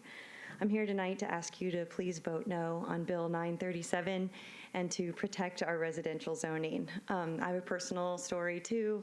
I can see 3 non-owner occupied short-term rentals from my front porch, but you've heard enough of that. So I will just ask you to support 608 and stand with the neighbors who have fought to preserve residential zoning for decades. I know it's a complex issue, but I hope you'll prioritize locals over those who just want to live like locals for a weekend. Thanks so much for your time. Hi, my name is Leslie Key, and I'm at 1411 Fatherland Street in East Nashville. Non-owner occupied commercial short-term rentals in East Nashville have hollowed out my neighborhood and diminished home availability for individuals and families who would be invested in schools, civic activities, and resource conservation. Our city's great neighborhoods are too valuable to sacrifice in this way. Our neighbors are invaluable. When I struggled with the newborn 3 years ago and had no family nearby to assist, one neighbor brought me to a new mom's group for support. Another neighbor came over unrequested to hold my son so that I could sleep, and others brought food. Our neighbors have a key in case of an emergency and watch for our packages when we're not home. Commercial STRPs provide no long-term community benefit to our neighborhoods, but most importantly, they are not supported by Nashville Next. I ask you to disapprove 937, 981, 982, and 1005. Thank you for your time.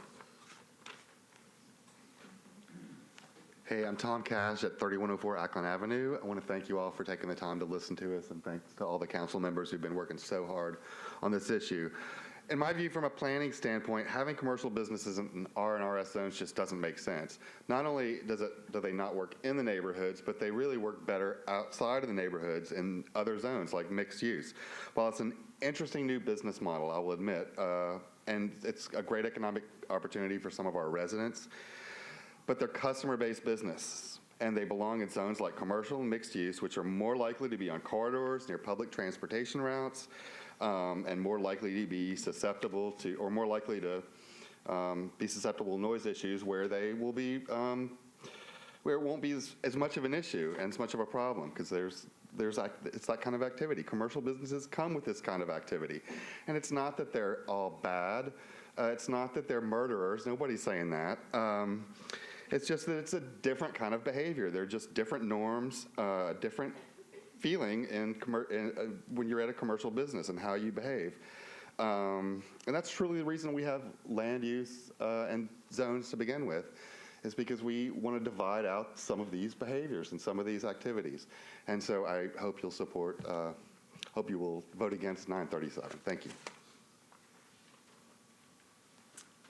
Hi, my name is Angie Dowler. I live at 1707 Tammany Drive in East Nashville. I know everybody's so sick and tired of talking about this. I'll make this really quick.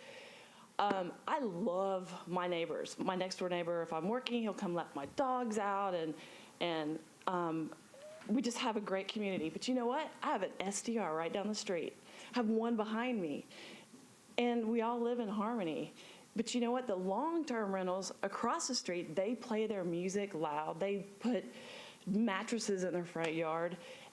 They're a pain in my ass. But the short-term rental people aren't. They're great. I have to call the cops on the loud bands. But the people partying behind me, it doesn't affect me negatively. So there's got to be a way for us to work together, have stricter regulations, and for us to all live in harmony. And, people continue to make money on their short-term rentals, and there's got to be a way for us to all do this together and compromise. So please vote yes for these bills, and let's figure out how we can work together. Thank you. Hi, I'm Carol Alpert. I'm the owner of 1921 19th Avenue South in the Belmont area. I've lived there for 23 years. I rented that house before I bought it in 2001, and I've had a long-term tenant in my house for about 15 years after that. So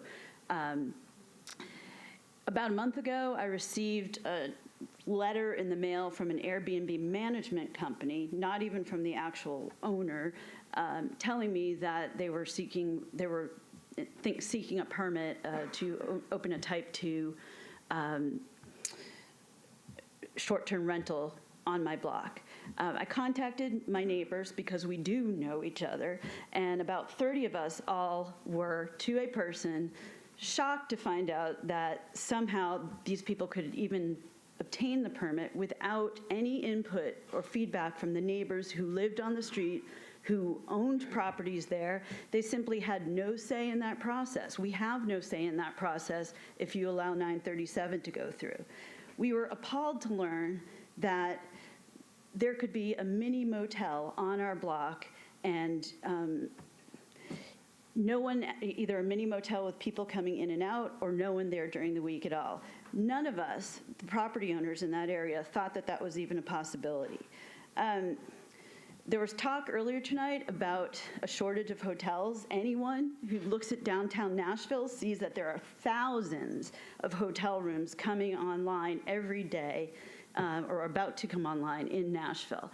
Let the tourists, the transient people, stay in hotels. They don't belong in residentially zoned neighborhoods. Let residents live in residential neighborhoods. Thank you. Hello, I'm Walt King, 3235 McGavitt Pike. I'll make this really quick. I am for 937. Everybody said everything. Thank you all. My name is Leslie Eggleston. I live at 570 Watsonwood Drive. I am a property manager, and property managers in the face of Nashville get this evil eye the moment you say it. They think that we're managing the homes on behalf of homeowners who want to be absent from the operation. I will let you know that the homeowners that I manage, they're involved in the operation more than a lot of the homeowners that manage it themselves. We also are good players. We utilize technology where we have noise monitoring devices inside the home. We have Wi-Fi routers that can tell us how many Wi-Fi enabled devices are within an area. So we get to the parties before the parties are reported. And I can let you know, I've been in this position for 9 months. We've had 2 parties, and we got it before they ever got out of control because we had our levels set. Thank you.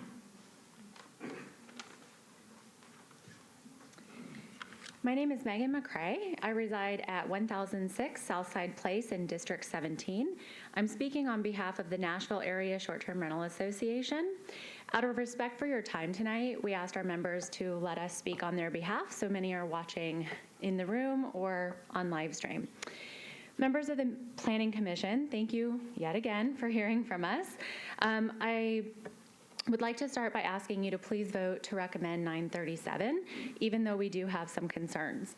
The last time we stood before you, you made the decision to recommend a bill that would ban non-owner occupied short-term rentals in residential zones. I'd like to highlight some of the comments you made while making that decision. Beginning the quotes, it's commercial activity. You're paying permitting fees, you're paying penalties, you're paying for taxes, or you should be. You're paying insurance, you're paying for advertising. I heard you're paying employees and contractors, cleaners, and management companies, and these are all commercial usages, end quote. I'd like to respectfully ask you to consider for a moment, which of these activities isn't used for a long-term rental as well? When establishing a rental of 31 plus days, you pay a registration fee, you pay taxes, insurance, you advertise your home, and typically we have handymen and contractors too, as well as even property management companies. 46% of housing in Davidson County is renter occupied.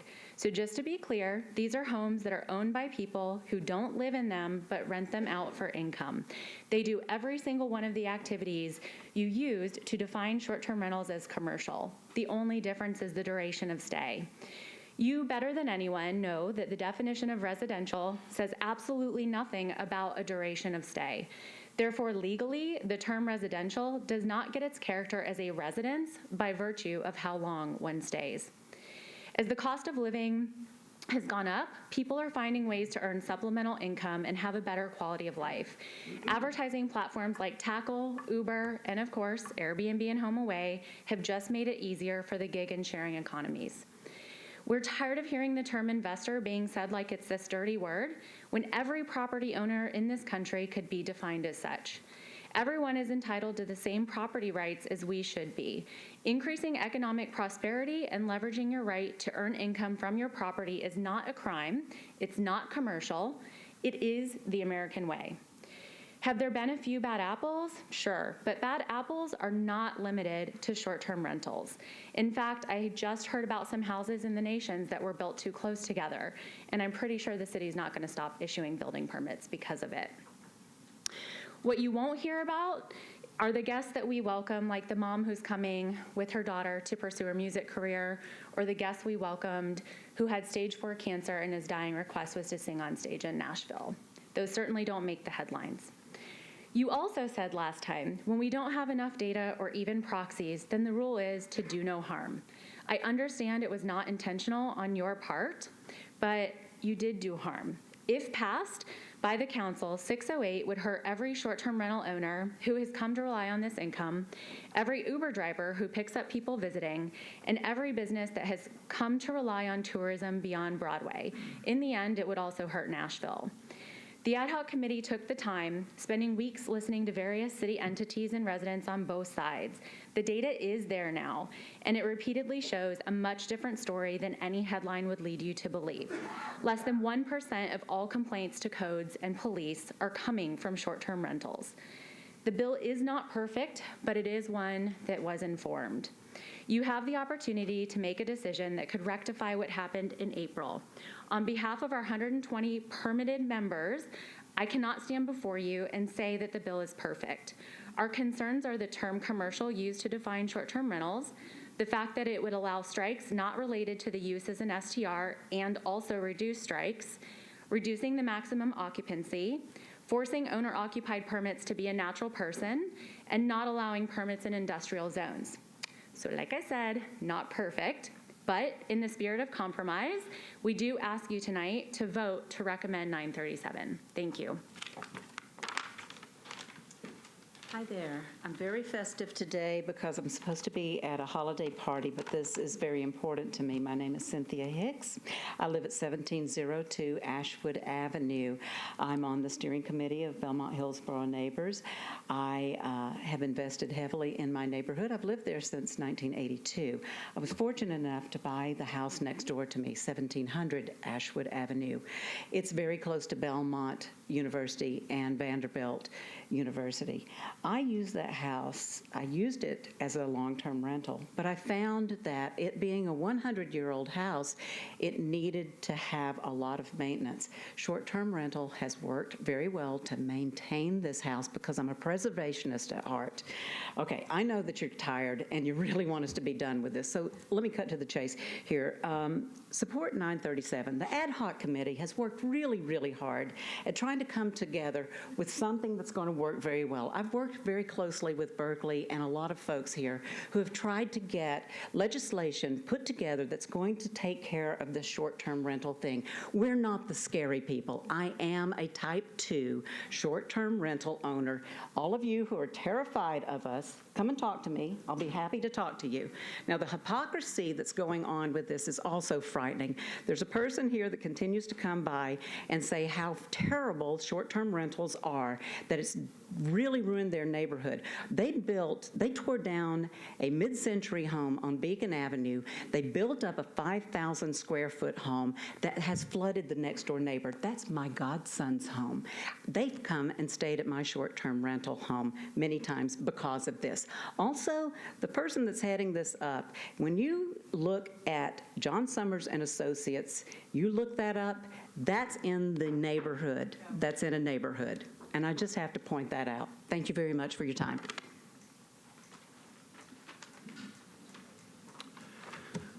Good evening. Thank you all for staying. My name is Matthew Bond. I live at 3519 Gulf Street. In the email message that I sent to the Planning Commission this morning, I outlined how the Planning Department's own recommendations highlight the flaws of Bill 937, and while nominally approving it, these recommendations actually make a case against it. I won't repeat these points here. Instead, I would like to tell you a little story about last night at our house. Last night, my wife and I had our first Christmassy evening of the season. While drinking delicious homemade eggnog and playing Christmas CDs, Melissa and I strung the lights, hung the ornaments, and then ended with A Charlie Brown Christmas. We watch it every year. In it, you all will remember, Charlie Brown bemoans the commercialization of Christmas. That's not the true spirit of Christmas, he says. And Linus reminds him and us that Christmas is about giving and friendship and family. Tonight, you all will decide on a bill that does what Charlie Brown feared. It commercializes our friendly neighborhoods. If you approve Bill 937, then you will turn our quiet residential neighborhoods into commercial districts. Indeed, just like those advertisers who turned Santa Claus into a pitchman, you will permit out-of-town and out-of-state investors to use our quiet residential neighborhoods as their selling points. They do this as we speak. I have seen listings that sound like this. Here is a lovely World War II-era bungalow in a protected overlay district. This address is a quiet and safe neighborhood, and it will sleep 12 comfortably. It is just 10 minutes from downtown and is perfect for parties. That's not the spirit of Christmas. That's not the spirit of friendship. That's not the spirit of neighborliness. Please vote no on Bill 937. Thank you. Good evening. My name's Adam Forgas. I live at 1110 Chapel Avenue, and I come here as a Type 2 owner and your neighbor. I've lived in Middle Tennessee for 15 years, Davidson County and different parts of it for 14 years. And I have a few concerns. What comes up, what I keep hearing tonight is about commercialism, and I have concerns for my property owner rights. And I also have concerns for enforcement. One is, as Megan eloquently pointed out, was the standardization of commercialism also pertains to what could be a long-term rental. What I believe is my right to rent my property is my right. I have a right to be able to earn value on my home. And I've done so in a way that I haven't disturbed my neighborhood. I love my neighborhood. I loved it so much that I opened up that house so other people could come down here and experience Nashville for what it is, a great town. I am concerned for that being taken away and what that may lead to down the road, not just short-term rentals. You already see articles in the paper right now that are bemoaning corporations coming in here and buying up housing and turning them into long-term rentals and changing the fabric of the neighborhood. Are they? 46% of our population is long-term rentals. We're asking for, if done properly and within context of the neighborhood, to allow us to do this ourselves. As for enforcement, everybody here realizes there's a problem with enforcement, but they want to ban them out of residential neighborhoods with everybody saying, we can't enforce it. How do you expect to enforce that type of a ban when you don't have all parties involved working together? Thank you for your time. Hi, good evening, or good night. My name is Carla Livingston, and I live at 2115 Yeaman Place, Nashville, just across the bridge. And I apologize for shivering. I'm from San Antonio, and it's like Antarctica for me in here. But I just wanted to talk about how wonderful that STRs have been for me, for friends that I have, family. Without STRs, I wouldn't have been able to buy my first home. After long-term renting for 6 years, I had never been able to afford a home in Nashville. Nashville has had inflated prices for a long time, and it took me 6 months when I moved to Nashville to find a job with a bachelor's degree and a bilingual, which usually you would think that would be very good, high chance to get a job, but it was very difficult, which I was surprised. My husband and I rescued a home where the long-term tenants were using it to fight pit bulls in the back. So we completely renovated it, made it beautiful on the outside and the inside. The neighbors actually spoke to us and talked about how wonderful that they thought that we were able to rescue that house. I've I've lived next to some horrible long-term tenants, and I've also had some horrible long-term tenants. But all of my neighbors have my personal cell phone number, and they text me all the time if they ever have any concerns or if they want me to watch over anything, because I have cameras at all of my properties. So I always monitor them, and I try to be the best host that I can, and I really appreciate everything that you do, listening and just considering me as a neighbor as well. Thank you. My name is Marshall Burridge at 4613 Belmont Park Terrace. I'm just asking to please approve 937. Thanks. Hi, my name is Bob Hopkins. I live on 1300 Shelby Avenue in East Nashville. I have just a couple of points. First, it was mentioned that you should perhaps suspend your courage to vote a certain way for fear of preemption. If you do not vote for the neighborhoods for fear of preemption, you have effectively been preempted. I've also heard about the anti-clustering portion of 937. That sounds great, but it's already clustered, and they're grandfathering everyone in, so they are effectively grandfathering clustering in. And finally, I don't believe it's incumbent upon the residents of neighborhoods or this committee to accommodate the various economic interests and pursuits of people in the neighborhood. If you want to run a commercial business, fine, do that in a commercially zoned area. That's all we're saying. Please vote no to 937. Thank you. Evening. Jason Garrett, 1508 Sevier Court. 3 years ago, in the absence of a proper simulation of growth, impact, saturation, volatility towards communities, legislation was approved with harm ensuing to the majority of that community, with a very limited benefit to a few lucky, fast, and capital-worthy individuals. I'd ask that 937 not continue to allow this in the context of non-owner-occupied STRs. We fast forward to now, and in the risk of repeating history, we look at new legislation that's not well vetted with details, analysis, and input from those affected. But it is responding, from a planning perspective, primarily to factors that are totally irrelevant. If specific details are factored in, allowances from 937, there will continue and increase to be issues with all aspects of what has not been properly analyzed with input from those with the most experience with when this fails. This fails to address fundamental concepts of Nashville Next, affordable housing, enforcement, long-term rentals, quality of life, integrity of neighborhood, community, fairness, invested zoning rights, all of which are planning concepts I personally believe were not analyzed because they're baseless. Specific quantities defined within our industry, investor, or politically driven, and this is a very, very dangerous precedent. Everyone has been surprised by the rapid epidemic growth, and we should be very careful not to repeat these same errors. And I do believe we will continue to regret this lack of inspection if we move forward. We need to phase out non-owner-occupied short-term rentals through 608, which has the most favorable planning-based justification for our city's health.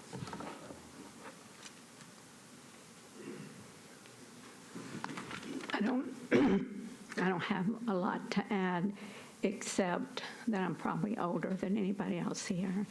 And I participated in the rebuilding of a neighborhood that started in 1975. And a young man was at my house working the other day, and he said, "When was this house built?" And I said, 1888. And he said, "Well, you know, the way Nashville's going, this whole neighborhood's going to be gone in 20 years. And it just hit me. And I thought, 40 years ago, a group of neighbors fought to downzone our neighborhood. We saved a struggling area now called Historic Edgefield. We need to continue protecting our residential zoning for long-term stability and preservation. I'm again fighting the same battles we fought in 1976. We're fighting to save a neighborhood. Bill 937 allows commercial use, as everybody has already said. Metro Council has honored the zoning process that has worked for decades. Commercial businesses apply for a zoning change, neighbors have a voice, and Metro Council votes. I'm not aware of any time that the state has fought to remove this process. Nashville offers many business locations for commercial, non-owner occupied short-term rentals. If you allow a multi-million-dollar business in R&RS zoning, you open the floodgates for all businesses. There will be no protection as residents expected through the zoning process. Non-owner occupied investors were very much aware that they had a one-year permit, so their investment could be short-lived. With a population of over 600,000 plus in Davidson County, no one gets to do what they want to with their property. Can you imagine the chaos? Please continue to vote for 608 and vote no on 937. Thank you. Please. I'm sorry, Carol, I need you to say your name and address.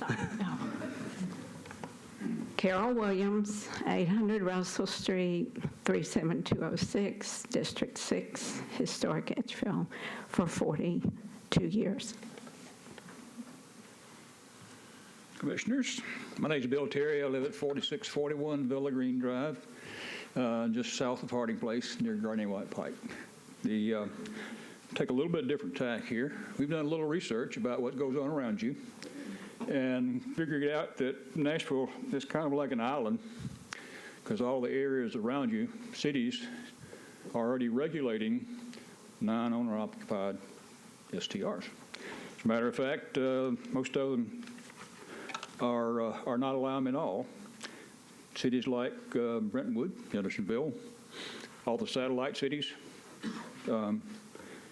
cities across the state, Cleveland, Collierville, have all come out against the non-owner occupied.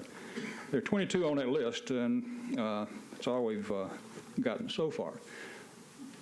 I'd also like to mention one other thing, that one of the fundamental principles upon which zoning was invented back in the 19-teens was the prevention of nuisances. Prior to that, any kind of a property effect from your neighbors that affected your property, you would have to file a nuisance lawsuit. It's expensive, no predictability of the results. So zoning came along to replace that system in order to protect property values and to provide predictability in what could happen on all your properties. So I hope that our regulations that we're considering here will actually prevent nuisances. Thank you for your service.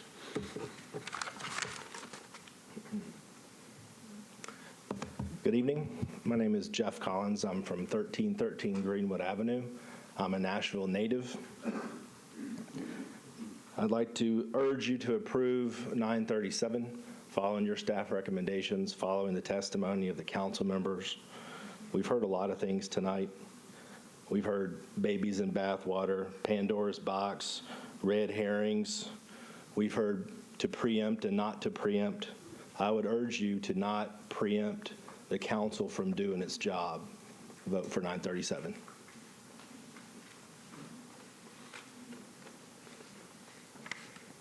Good evening. I'm Ann Roberts. I live at 210 Jackson Boulevard. And I had sort of thought I wouldn't say anything, but then Carol Williams said she was the oldest person, and I'm not, and she's not. I am. So, I'm standing here to say that as I watch this, I live in an area that does not have short-term rentals.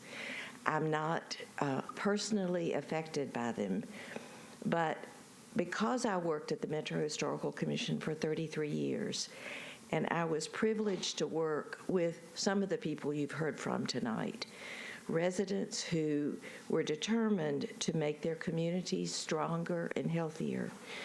While my office technically was interested in the preservation of buildings, we quickly learned that it wasn't the structures that gave those neighborhoods their character and made them livable. It was the people who lived there, who became friends, who borrowed a cup of sugar, who picked up the mail, who helped with the alley cleanups. You've heard people talk about that. But over time, because of these people, these neighbors, these risk takers, the urban areas that were in decline turned around to the great economic and cultural benefit of Nashville.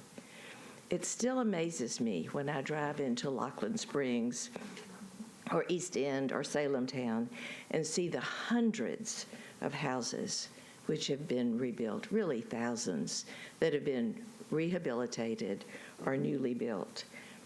In areas that used to be on the nightly news as the scene of crime stories. But we cannot take this turnaround for granted. Their neighborhoods are ecosystems, and they all have their vulnerabilities. I hope you will support 608, confirm what you did in April, and vote against these tonight. Thank you.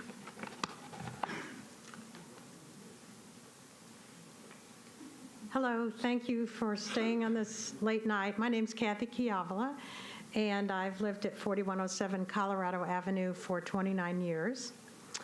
And I love my neighborhood. I've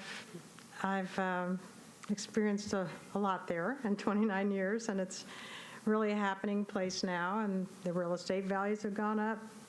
I don't know how many times. I guess I'm a billionaire. But, but I mean, seriously.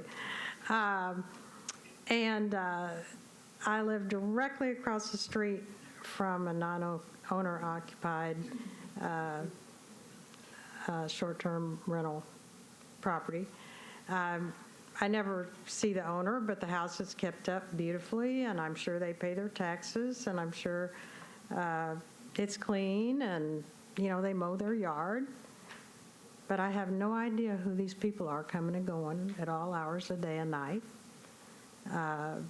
At times there's been noise there, and I have not called the police on them. At times they've blocked my driveways so that I could not get out.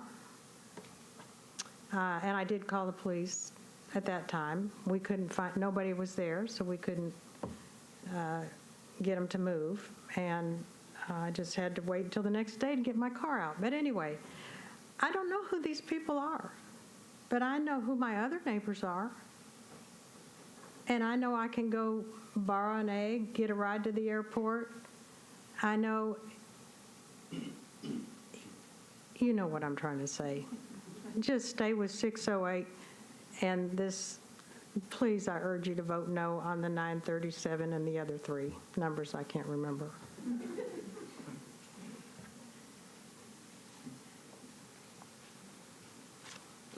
Thank you for your service. I'm Logan Key, and I reside at 1411 Fatherland Street in Laughlin Springs in East Nashville. Keep in mind, 937 is missing the key ingredients that your staff says is essential to effective short-term rental legislation, which is aggressive enforcement. There's nothing about increased enforcement staff, fines, hearing officers, none of that.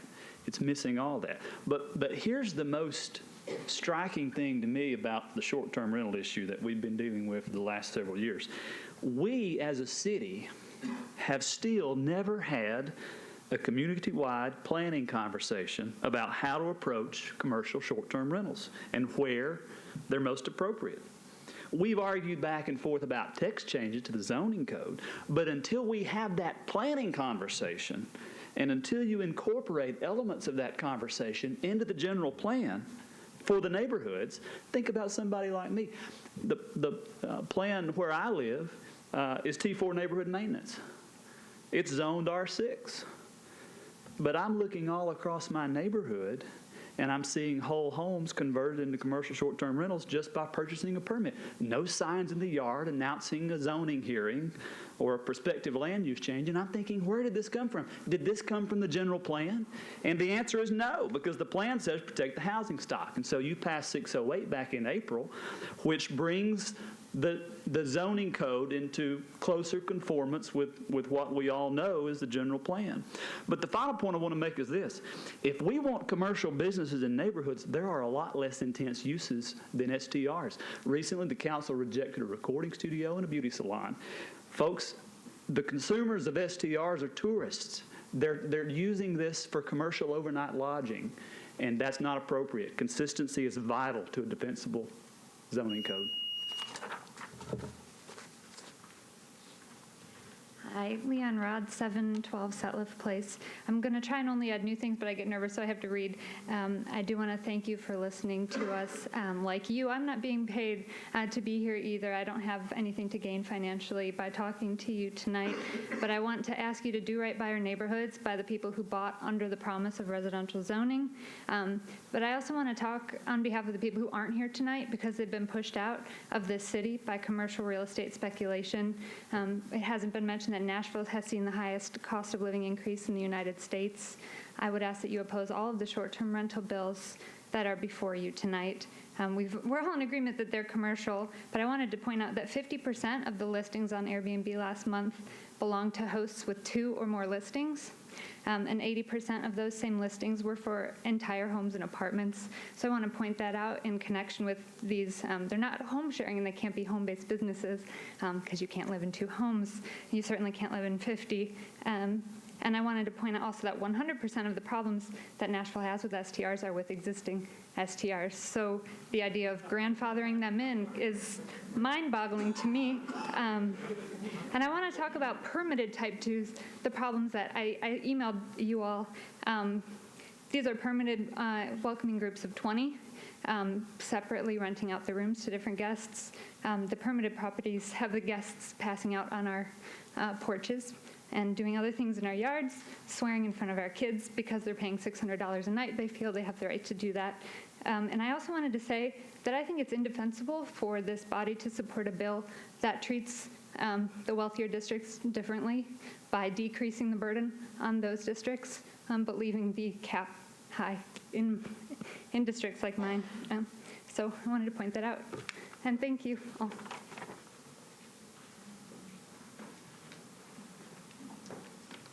Hi, I'm Laura Roast. I live at 4604 Villa Green Drive, 37215. I urge you to vote against these bills. I've been before you before and told you I was a member of the Nashville Next Community Engagement Committee, and I urge you to think about the words it uses. As the staff report said, Nashville Next discusses the possibility of creating, quote, rules for home-based businesses in existing neighborhoods without disrupting the character and enjoyment. Let's examine that. A building that has been bought by an investor, whether they live nearby or across the globe, to be operated as a hotel is not a home-based business. It's missing the crucial part of that phrase, that little home bit. These buildings are no one's home. Home is where someone resides. A building that could be a home isn't automatically a home if it's being used as a hotel. And I want to address something tonight that's come up that we've talked about before, but just to bring it up again, the difference between people who stay in a short-term rental and a long-term rental. A long-term rental is codified differently. It's where someone resides. It's a home. Those people work there, work in Nashville. They put kids in school or daycare. They volunteer here. They shop here, and not just on Friday nights. They worship here, and all that entails. So let's just cut that out, that we're acting like long-term rentals and short-term rentals are the same. You know, a tourist is not a resident, so that's kind of a sleight of hand. Next, ask the owners who live in the homes near a Type 2 STR hotel, and they will tell you without a doubt that the character and their enjoyment of the neighborhood has been disrupted. So right there, you cannot meet those 2 criteria. It's not a home-based business, and it has disrupted the enjoyment of the neighborhood. The policy that's supposed to be guiding you is to support entrepreneurs and small businesses by providing locations to develop and grow new businesses. As I say, I sat through 3 years worth of Nashville Next meetings, and this whole idea of providing locations, we did not talk about robbing Peter to pay Paul. We didn't want to offer up our residential neighborhoods as the ideal locations to start businesses. Thank you.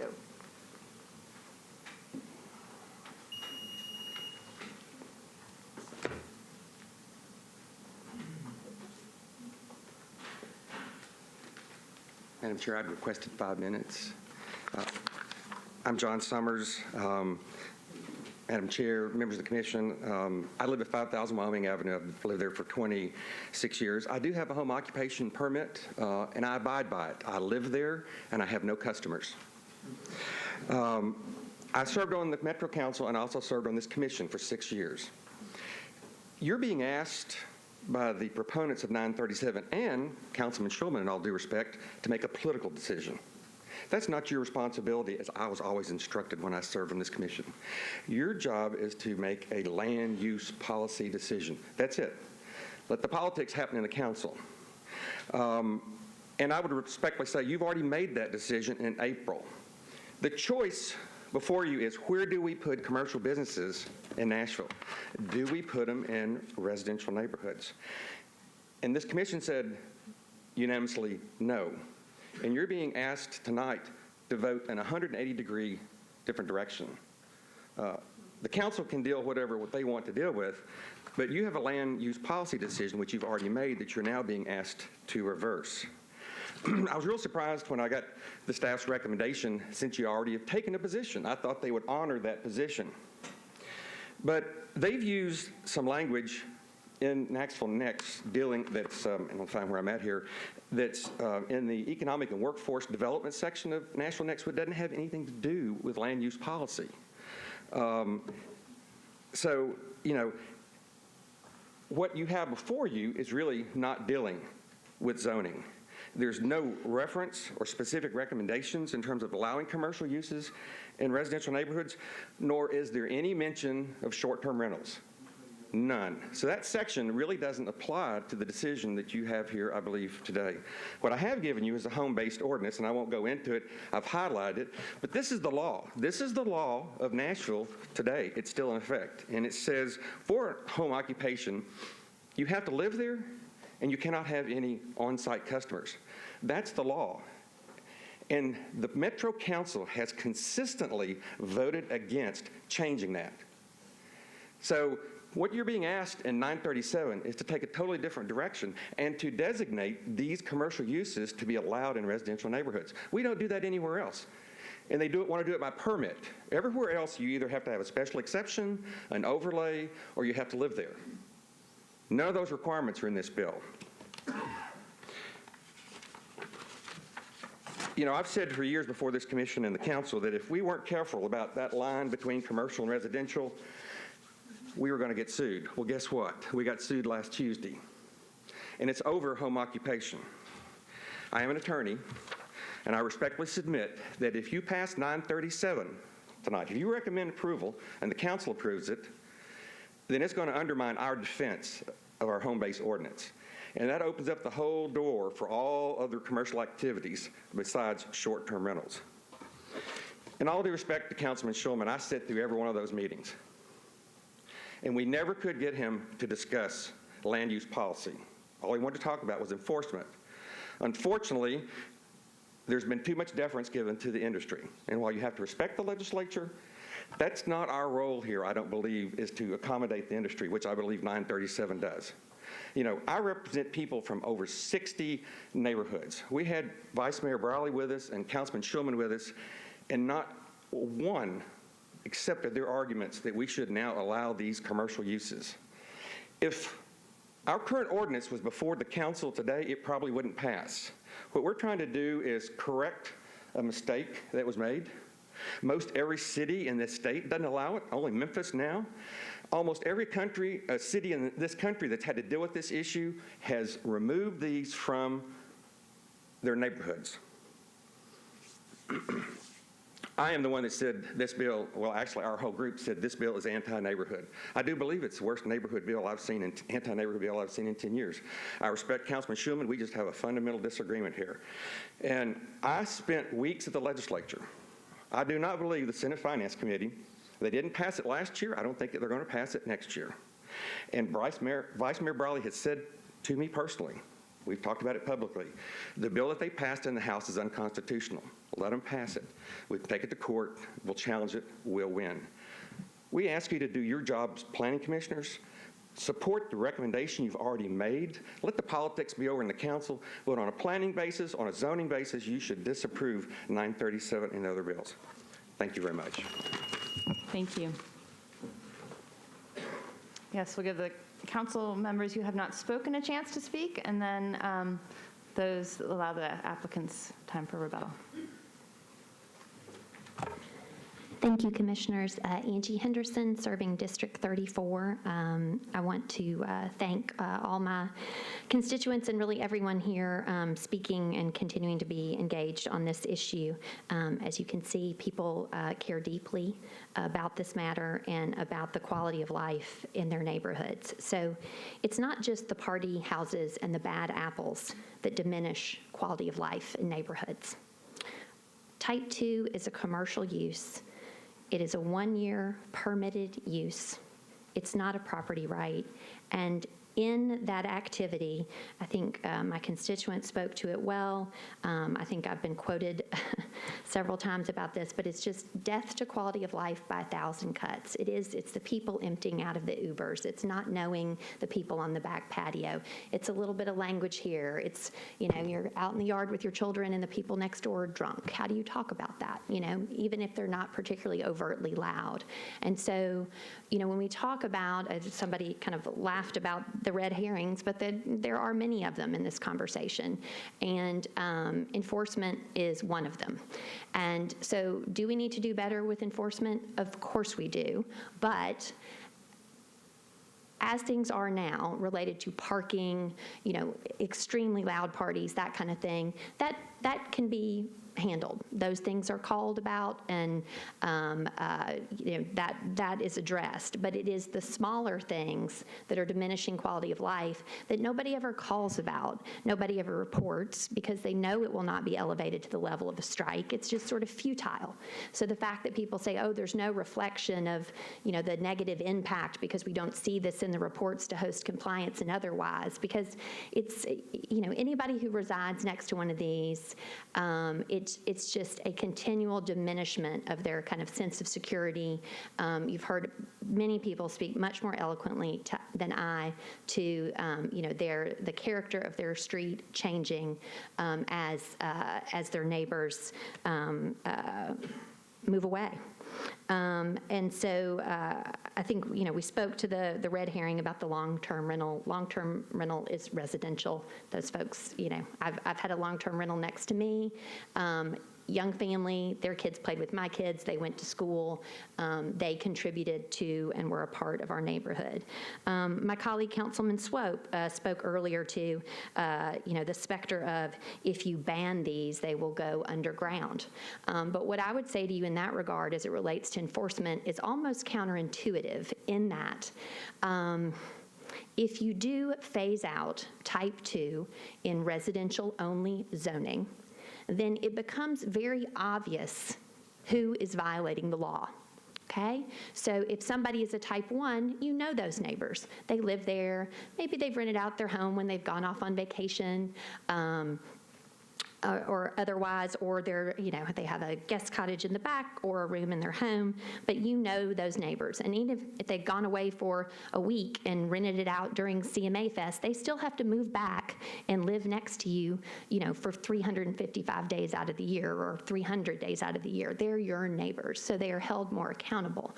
But if you phase out type 2 in residential zoning, then again, it becomes very obvious who is a violator, who is not following the law.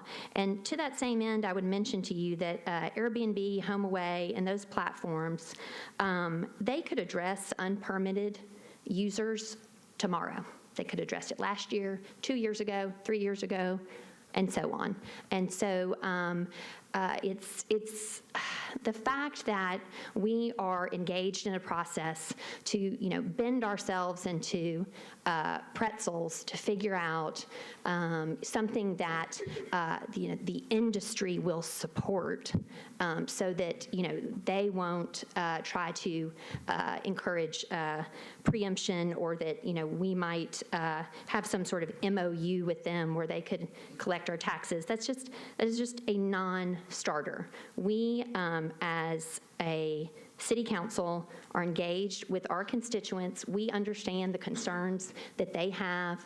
With all due respect to the ad hoc committee, we co-sponsors of 608 had been reading, researching, talking to all our constituents, and bringing forward a good land use bill that you all approved. And so what I would speak to in my opposition to 937 is also the 3% versus 1%.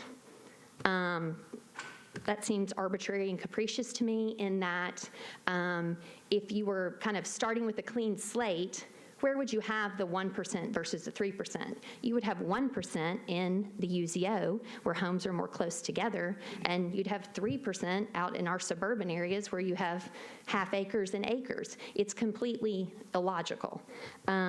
As it relates to the clustering, I appreciate that Council Lady Allen wants to address that, but again, let's think about that from a fairness perspective and how that's going to work when you've grandfathered in all of the stuff that's already clustered, and then subsequent to that, then you say you can't have things within a quarter mile.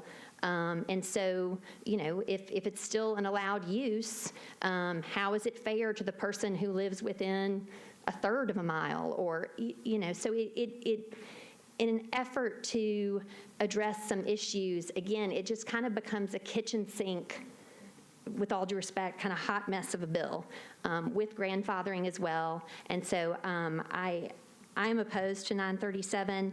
I think when we look at, we were early to this discussion. And so, you know, kudos to Council Lady Allen wanting to kind of get in front of this issue and address it.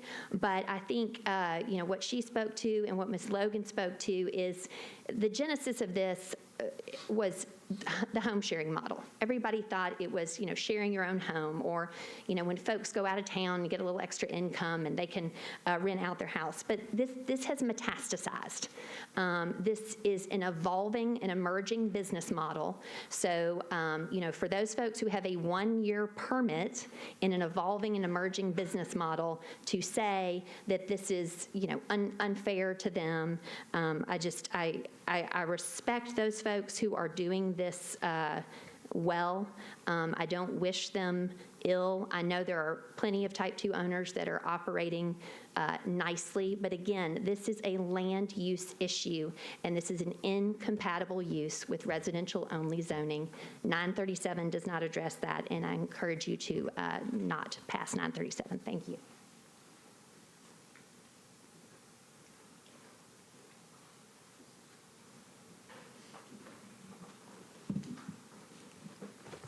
Thank you, Commissioners, for being here tonight. As you know, I was a sponsor of 608, and we were here the last time, I think, till about 1:30 in the morning on that particular hearing, so I hope we don't stay there this long. I live on, I'm District 11 Councilman. I live at 108 Cherry Branch, which is in Old Hickory. I am probably a 7th generation Nashvilleian. That's what I'm told by my family. I go way back. But when I was part of this ad hoc committee and appointed to it, I went to all the meetings except one, and I listened to all sides of this issue. 608 was the compromise bill with the STR industry. We sit there and we listen. We tried to see if there was some type of compromise, and never did I hear one thing from the STR industry to compromise, except this mutual understanding agreement. One thing that came out was host compliance. Host compliance came and spoke to us about enforcement. That's what all the talk was about. And they told us there are about 125 of these platforms, and they can only monitor about 25. So there's where you lose on the enforcement issue. I'm a litigation attorney. I'm in court about 3 or 4 days a week. I deal with police officers every day. I do civil and criminal law. I have relatives on the police force. We had the police force come there and talk to us. Noise complaints are a low priority. If you look at what's going on in Nashville right now, the way it's growing, and our crime rates, our murder rate, noise is a low priority. Codes does not have people that work on weekends. They don't have people that work at nights. And if somebody comes knocking on the door from Codes and says you need to quiet down, they're going to laugh at them. But police officers need to be out here taking care of a lot more serious crimes than noise. So noise is always going to be a low priority with them. The other thing, I know Vice Mayor Briley talked about preemption. There are only 3 states in the United States that have been preempted by the short-term rental industry. And they want to talk about preempting us. Well, if they preempt Nashville and it's targeted toward us, that is suspect legislation subject to challenge by the court. 27 cities in Tennessee have already decided that Type 2, non-owner occupied, and residential single neighborhoods should not be allowed. Knoxville just passed theirs. They're allowing the Type 2s to be gone within 1 year. My 608 gives them 3 years. And the reason I did that, and we talked about it, was to give these people that invest in these properties time to get their money back. And with the value of real estate in Nashville, it hasn't gone down at all. They're not going to lose a dime. I have 7 rental properties myself, plus property in Florida. Those properties are all long-term. 5 are in Nashville, 2 are in Wilson County. In Florida, we have to abide by hotel and motel rules, and we have to abide by those regulations. In addition, being a non-resident of Florida, the real estate taxes are doubled because that's the way they protect their properties down there.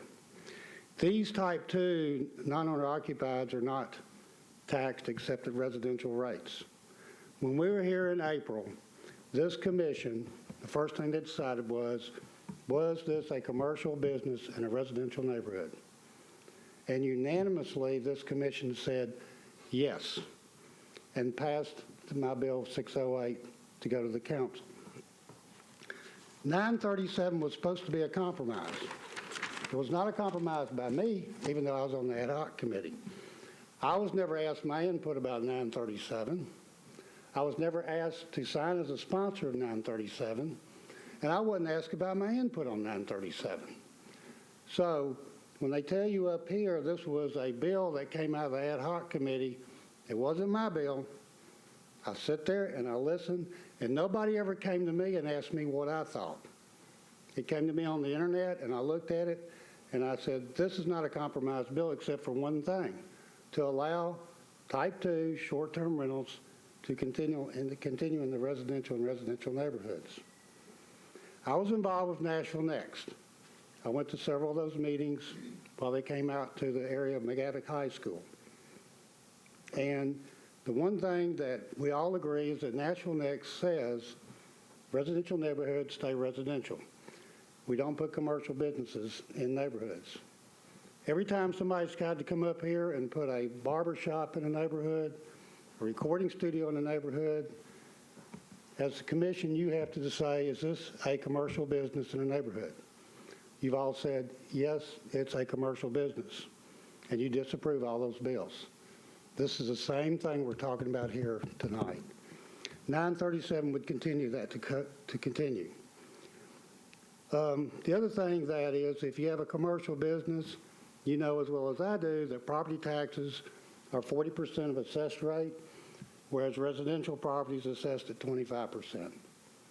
And what's happening is, if you look around and look at the internet, we got companies coming in here developing businesses to manage short-term rentals. We got builders advertising that, oh, I'm building these buildings for short-term rentals for you, and inviting investors to come in here and buy these up and rent them out. The short answer to this is that these are mini hotels in a neighborhood, and that's what they are. And I'm trying to stay in front of the curve to stop them from being in these neighborhoods so people can have their quality of life back.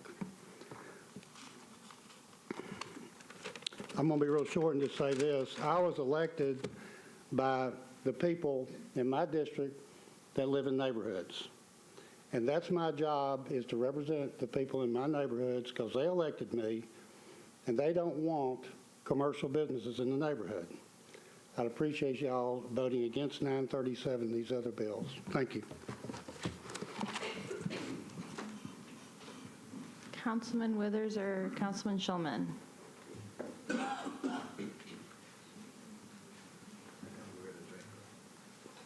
No, we have to, if you leave, we have to.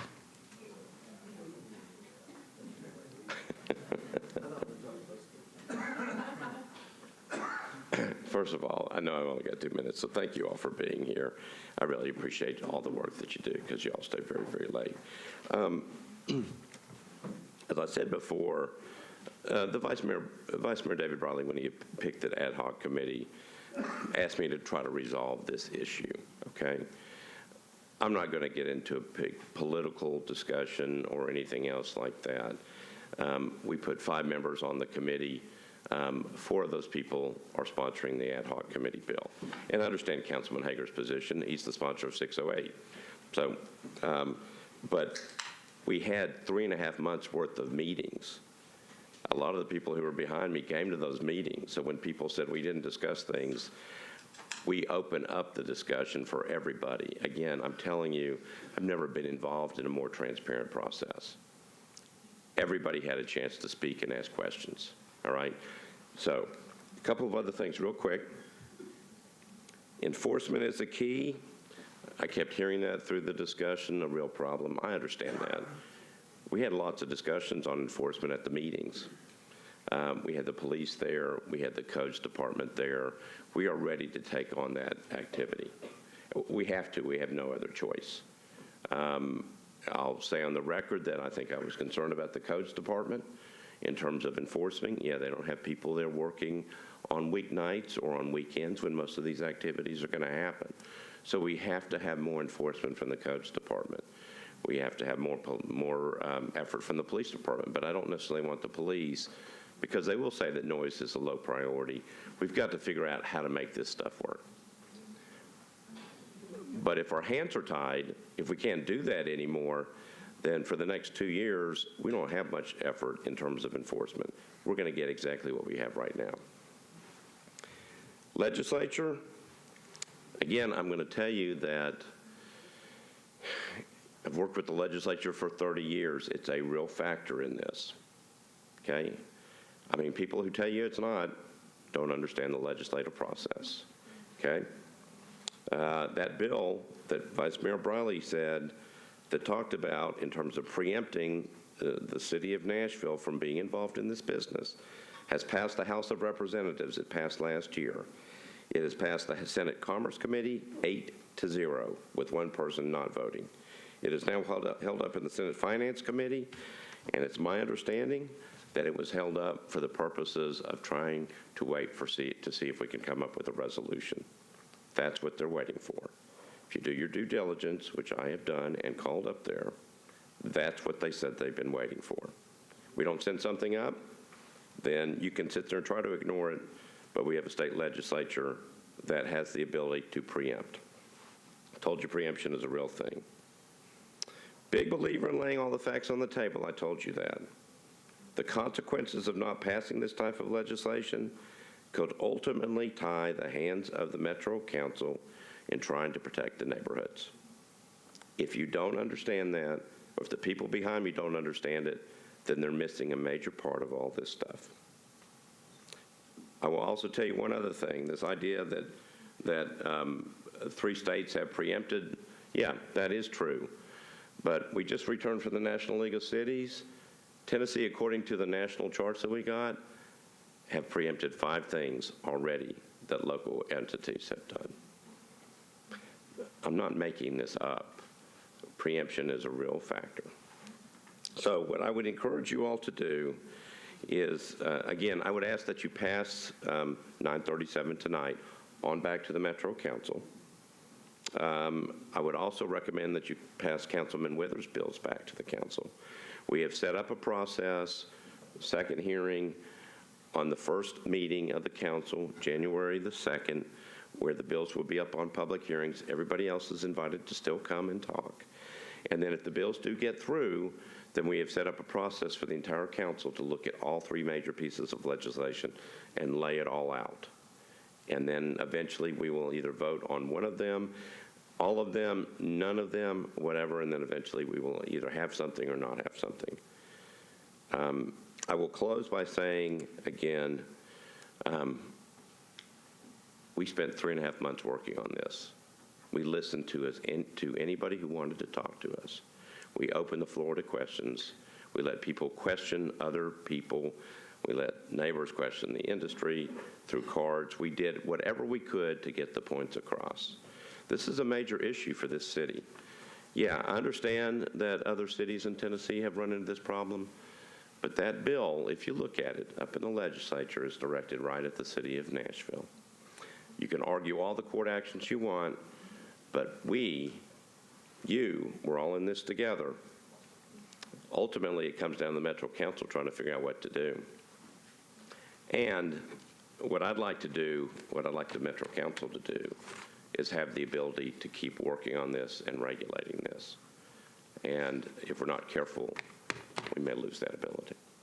Thank you. Thank you all for your time. Mr. Sloan, congratulations. I hope everything goes well. And since this is your last meeting, everybody have a good holiday. Okay, thank you.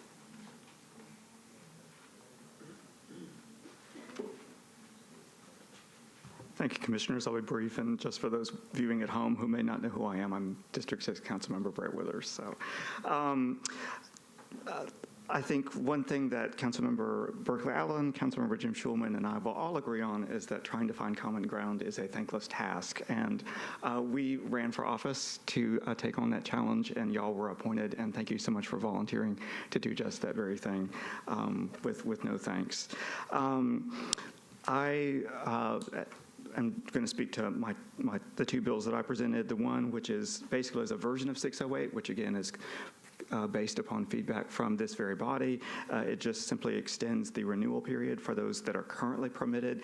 It would continue for my constituents who do own them, would allow them to continue to own and operate Type 2s. I would hope that that would be favorable to them. I haven't heard a lot of feedback in favor of that today, but I hope that that gesture of trying to find some compromise for my constituents is appreciated, and maybe I'll hear about that later. But that is based upon feedback from this body. In the previous discussion, it simply extends the period of time when those same Type 2 permits could be renewed, and so it would be consistent with your prior decisions or prior deliberations, whether or not you think that continuing to allow them for greater than 3 years will be something I'll look forward to hearing about. Also, similarly for 982 with duplexes, it just treats them the same way that we're treating day dues. I am going to go on record again in saying that from a housing policy standpoint, I believe that we need all housing to be housing. But again, it's just this is where the discussion's gone. It's based on constituent requests and feedback, and we appreciate your deliberation on that. As it pertains to 937, what I will say is that Councilmember Schulman definitely did have a lot of public feedback, and I was present at many of those.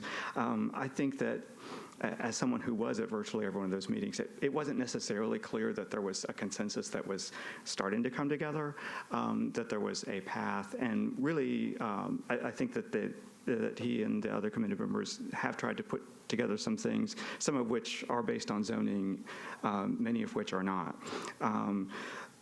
My frustration is that the one thing that I have been constantly asking for is what will the industry support, or what even frankly will owners support in terms of additional regulation. I do know that we have many hosts who are great hosts and take a lot of precautions. As Ms. Rod mentioned, the problems that we're having primarily are from properties that are in fact permitted, that are owned by people who live in the neighborhood, sometimes 2 blocks away, sometimes across the street. So the fact that that we have owners who are very diligent does not actually do anything to quell the concerns of the neighbors who have to deal with the ones who aren't. I mean, that's just an unfortunate reality. And so those arguments are great, but that is not something that we can legislate. We can't legislate necessarily or enforce that everyone has to have a sound monitor in their house. It's great that people do that. But a lot of those solutions that are offered do not actually get to the zoning question, which is the pertinent question before this body today. So just want to offer those thoughts, and also one final thought as well is with enforcement, the things that we have been able to enforce have been whether or not you have a permit.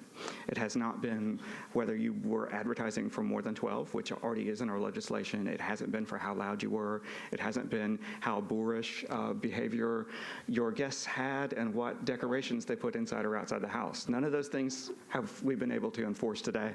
But what we have been able to enforce is whether or not you have a permit. And so to Councilmember Henderson's point, to the extent that the the codes department and maybe the courts are looking at enforcement, the one thing that is enforceable is whether or not you do have a permit. And so that's why this decision by you with regard to permitting that is the only part of the decision you could make today that would actually deal with enforcement, is whether or not those permits are consistent with the general plan. So thank you so much for your comments.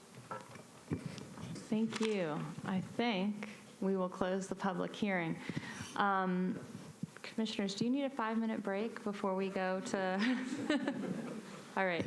Why don't we take about a 5 to 10 minutes? Let me go ahead and go on the record before you take that break, that when we take our breaks, even in the hallways, you're not allowed to talk about the case until we come back in here. All right. Thanks.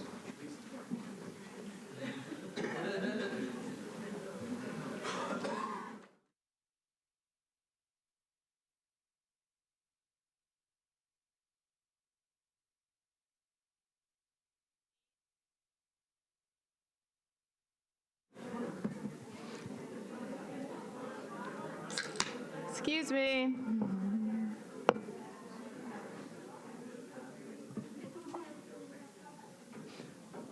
Director Sloan, I understand you have a few questions you wanted to pose. Well, I heard a lot of people talk about enforcement, and I don't know that these questions are going to help or hurt any of these bills, but I think it's worth taking a moment to talk about how enforcement happens today, what the process is, what that looks like.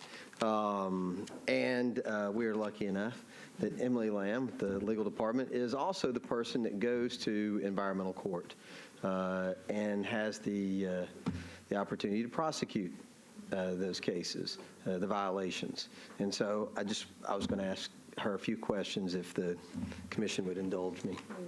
Okay. Do you see many of these cases regarding short-term rentals at the environmental court? Yes, we see the most I've ever seen on any docket was 39 on one day, 39 cases. Okay. After that, it did slow down a little bit, well, a decent amount. We had, for a couple of months, we had an average of, I'd say, 5 to 10 per docket, and dockets convene once a week. And then it is ramping back up with host compliance. So why is it ramping back up with host compliance? Because host compliance tracks them for us. Host compliance has the ability to go in and track everybody who is operating a short-term rental on these websites. They track them for us. They compare to see who has permits because they have our list of permits. They then let us know who is operating without a permit, and they are able to grab the information from the website in a much more efficient manner. We have contracted with them, so they turn over that information to us. We can then take that information and take the violators to court. Okay. So right now, if you say you get a violation for operating without a permit, how does the legal department handle that? If the legal department or codes department determines that someone is operating without a permit, we will send an abate notice to give them an opportunity to comply. If they do not come into compliance, we will then file a warrant in environmental court. If we successfully prove that they have operated without a permit, the court is then bound to enforce a 3-year injunction. So if we take them to court, we ask for a 3-year injunction, offer the proof we have. That's for operating. If it's strictly for advertising, the law differentiates between the two and says that's only a $50 fine. But the operation is what I think is the biggest concern, and that does mandate a 3-year injunction if we prove our case. All right. I think it's worth pointing out to the commission that the $50 fine is what the metropolitan government is limited to, being able to fine anyone. By state law. By state law, state constitution. State constitution, right. So it would take a change of state constitution to increase that. But if you've got someone who's committed a violation and you've gotten a court order that says that you're restricted from operating for a period of 3 years, if the codes department catches them operating again after that court order is issued, is that the only remedy that the metropolitan government has available to it.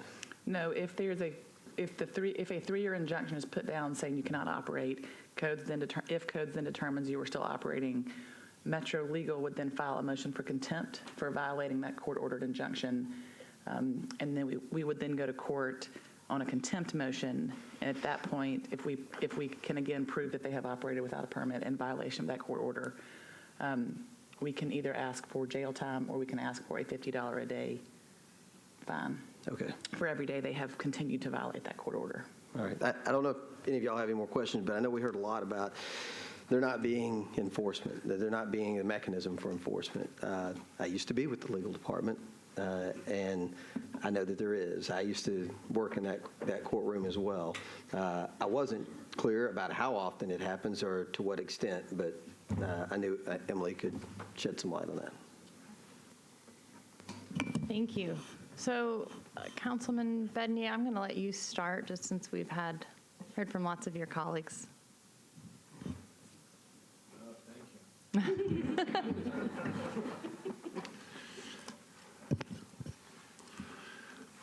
I was once at a nonprofit, and I was talking to this lady, and she told me that she needed help because she was living in a house, and the landlord told her that he had sold the house and that she had, I think, a month to live. And like 2-3 days later, somebody was removing the windows out of the house, and they basically kicked her out. So this was the first time I started to realize that I had made a mistake when I voted for the STRP legislation before. I started seeing an increased number of units that people were living in, affordable units that were being replaced and becoming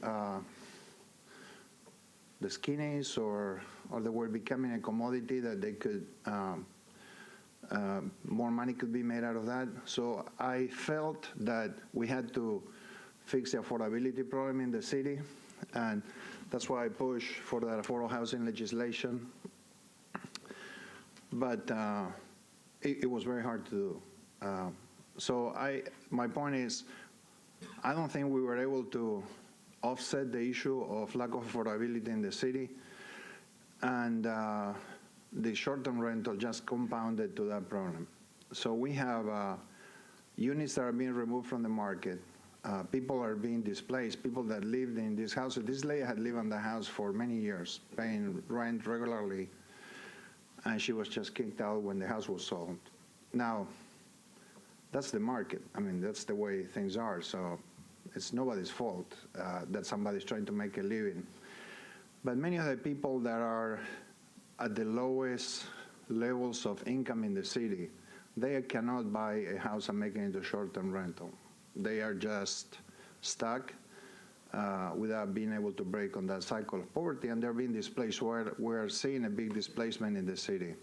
All that to say, I heard all the comments back and forth, but the one that is important to me, that is making this city have a big problem with potential inflation, increasing cost of living, making us be less able to be attractive to business relocation, forcing us to invest more money in drawing businesses to the city.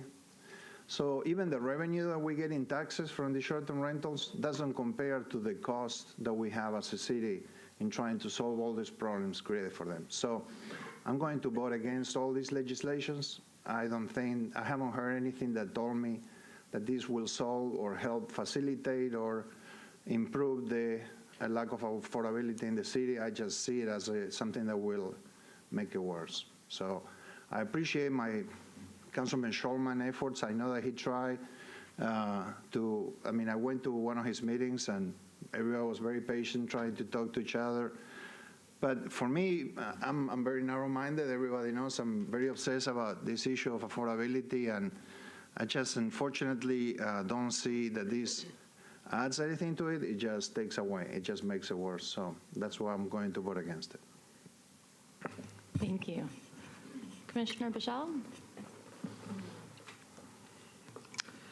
So I'm I've lived in every case that y'all talked about today. I spent the whole evening trying to stare right into your eyes and put myself in your shoes. And that wasn't hard for me because I have lived in neighborhoods without any transient people. I have lived in neighborhoods with terrible long-term people driving me crazy. I've owned short-term vacation rentals. I've owned type 2 vacation rentals. Right now in Nashville, I don't own any short-term vacation rentals, but I've heard from neighbors, I've heard from all kinds of people, and I really have tried for a whole year, ever since the election last year, to try to learn to find a way to have common ground. I think that's something that's really going wrong in this country right now, and we have to find a way, a middle way. We have to find middle ways. And I think that Councilman Schulman's committee worked really hard on that for 3.5 months. This was one night for me to listen to y'all. And so I think that for me, the important thing is that this needs to be debated by the elected officials in the council. And so I'm going to vote with staff recommendations because I think this really has to keep being discussed and worked on.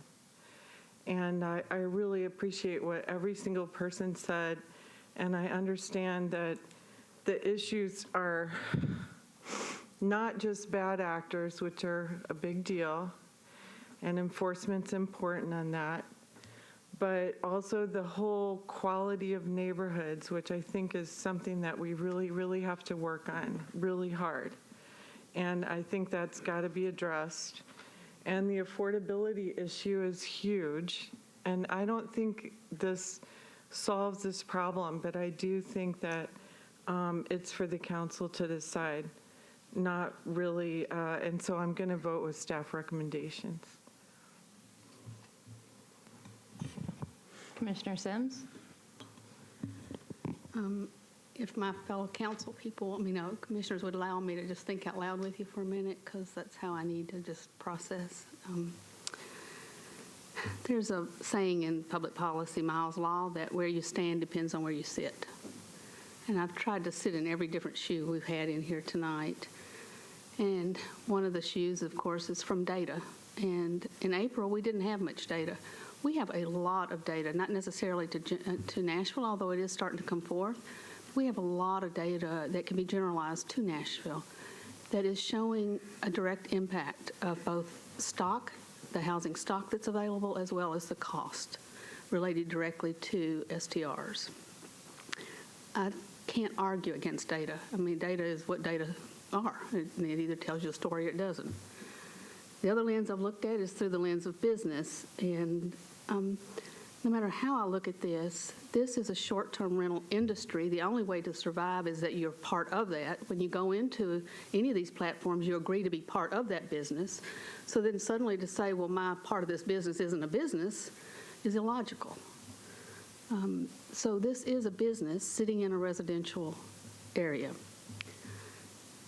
I've also tried to look at it from an industry standpoint, and this is a $31 billion industry getting ready to issue an IPO, and that they can't do more to help us regulate themselves. If they're not going to regulate themselves, then they ought to help us regulate them. You can't be a $31 billion industry and refuse regulation. And so that bothers me. I've also looked at it from just the lens of pure policy. Just forget what this is about and is this good policy or not. And this is a regulatory policy. And regulatory policies, bottom line, have to be enforceable. And I really appreciate the conversation that you two have showing that that is a possibility. But it's going to be really hard to enforce this without an awful lot of funds and a deep commitment.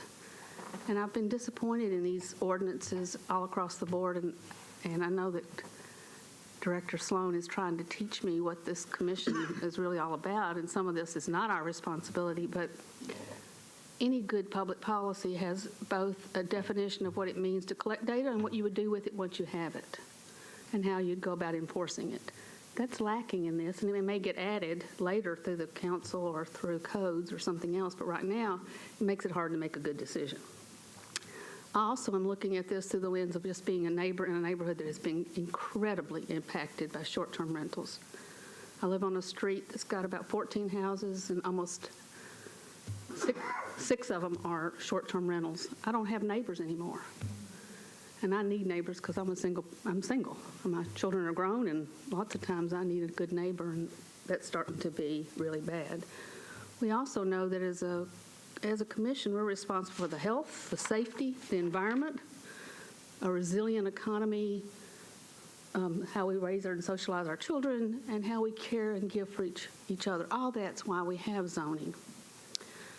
And the last lens, and so this distresses me. This whole conversation now has distressed me for a long time. But the other lens that I can't shake is that it also has to be politically feasible. And bottom line, this right now is a political decision. It's less a land use issue as it is a political issue. That I think our vice mayor has appointed a group of people that are smart, committed. I don't agree with them, but they are smart and committed. And I think they're trying to listen to the neighborhood, and I think them into the city and try to come up with some kind of compromise. And as much as it grieves me, because I'm very much, I'm just going to be honest, personally, I just think that STRs are hurting our city. But from strictly wearing, again, where you stand depends on where you sit, sitting in this chair, I have to give our council the ability to continue to try to do what's right for our city. So I'm going to vote for these. Commissioner Tibbs? Well, first of all, I definitely, especially listening to tonight, I can only imagine what 3 months of this was like. Dealing with it, and I can only imagine, and especially from all the different interest groups. And I agree, just what I know about, just from watching what's happening, that the legislature, it is a real thing, and if it passed the House, I would definitely have no qualms that they're, just kind of what we've been given, just based on some other things that they've passed that we were not as a city necessarily in favor of. So there is I think that's real. I don't think that's a real red herring. I will tell you though, my struggle though is that if I wasn't worried about the legislature, what would I do? And I feel like on the Planning Commission, we sat here and battled that poor person with the hair salon, because they just wanted to have a little business in their home, but it wasn't right. So we voted it down, which we were bound to do. Nashville is made up Music City, and God wanted to have a studio in his home. He did the right thing. He came to us. We voted him down, and we voted him down because policy didn't allow it. Okay, making sure I wasn't saying something. But so, so we worked so hard. I mean, Nashville Next and everything on our policies, and every decision we make, we try to think through what we do, our businesses, and the right corners for it, and the arterials. But because out of fear, though, we are allowing fear to really, at least maybe that's with me, fear would be making me make this decision. This does damage the fabric of our neighborhood. I mean, it just does. We have all these things in our homes. We go through all these things to try to make our neighborhoods better, but out of fear, we're going to say, well, let's try to compromise it. I've always felt like here we've worked so hard on our land use policies and trying to enforce it, but now, and it's a real fear. I totally agree. It's a real fear, but out of fear, we're going to say, well, we're going to well, and especially me, I look out for, I feel like I try to have a conscience about neighborhoods, but I'm going to allow it to go. So, just out of good conscience, I just don't feel, I feel like 608 that went to 1:30 in the morning was a lot of work put behind it, a lot of thought went into it. And, it's not nothing, it's not perfect, but, it's something. And so I don't feel like in good conscience I can agree with 937, 981, 982, and 1005. Commissioner Gobble? Wow, I agree with all the commissioners.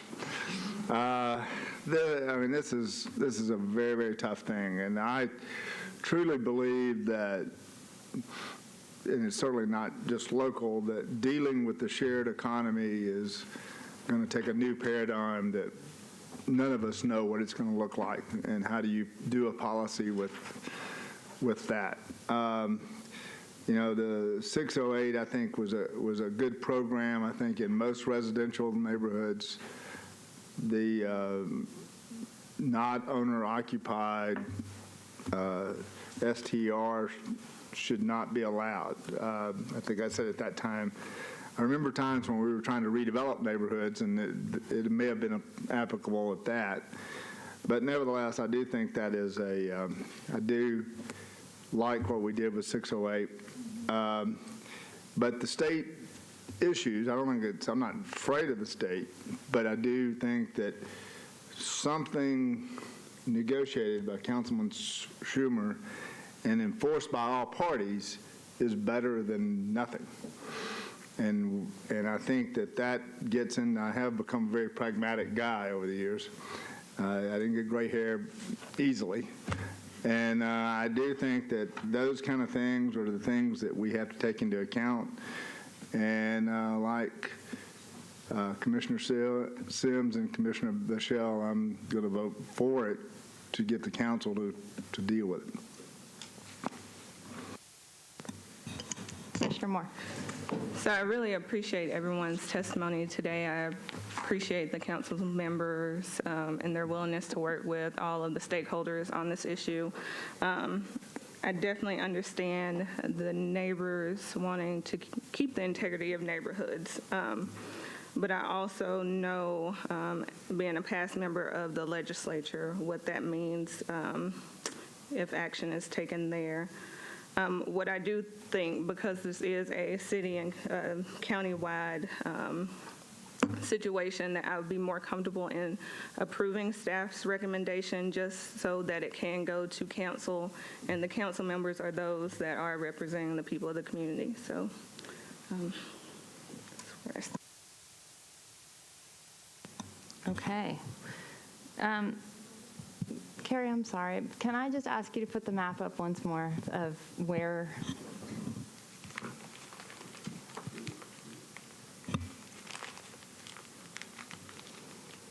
So this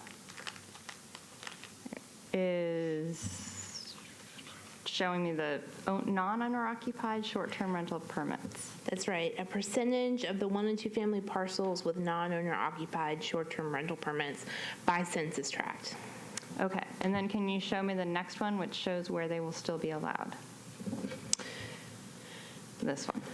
This breaks down by zoning district, and so the purple area is the area of agricultural and residential districts that are being debated for non-owner occupied. But when we look at that first map, you definitely see the concentrate, at least downtown, that's not going to be impacted. Right. But, and some of the corridors will not be as impacted, where we see more of the dense multifamily. Other question, just quickly, the permits are non-transferable, right? That's correct. Okay. Okay. I guess last question, this might be for the council members, but we do talk a lot about enforcement, and what level of commitment is there on the part of the council for really putting the funding needed to ensure we have more widespread enforcement I mean, that seems like that's a pretty big. You really want to open it up and let us? No, I don't think. Maybe that's a rhetorical question, but I just think. Come on, because I can tell you what we talked about at the committee. And again, with all due respect, this issue has been floating around for a while. And we had budget hearings where we talked to the codes department, and we said, when do you go out and enforce? When do you have people ready to do this? And it was on that they don't have people basically that work on weeknights or on weekends. So when you think of the majority of the problems that are going on, that's when they're going to happen. We had the police department come in, as Councilman Hager talked about, and the police would put noise problems way down on the list of priorities. You know, unfortunately, we live in a much bigger city. We have a lot more crime going on. The police, if they're out, as they're out roaming around, the noise ordinance problems are going to go way down on the list.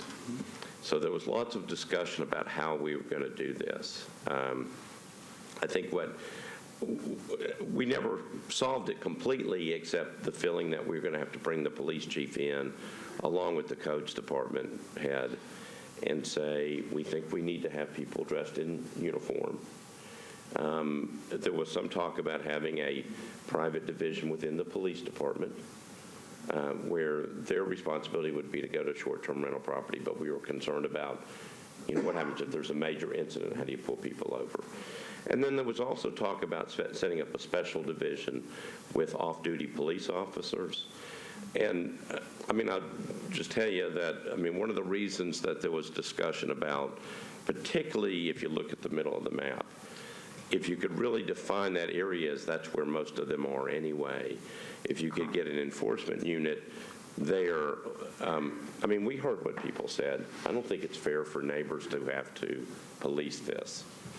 We really have to have a very strong enforcement unit that goes out.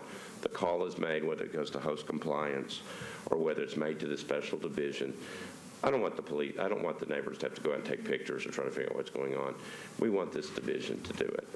So what we're trying to do is figure out if we have the ability to do this, is to really force the hands of some type of division that will go out, that look professional, so when they knock on the door of something, people will actually listen and behave.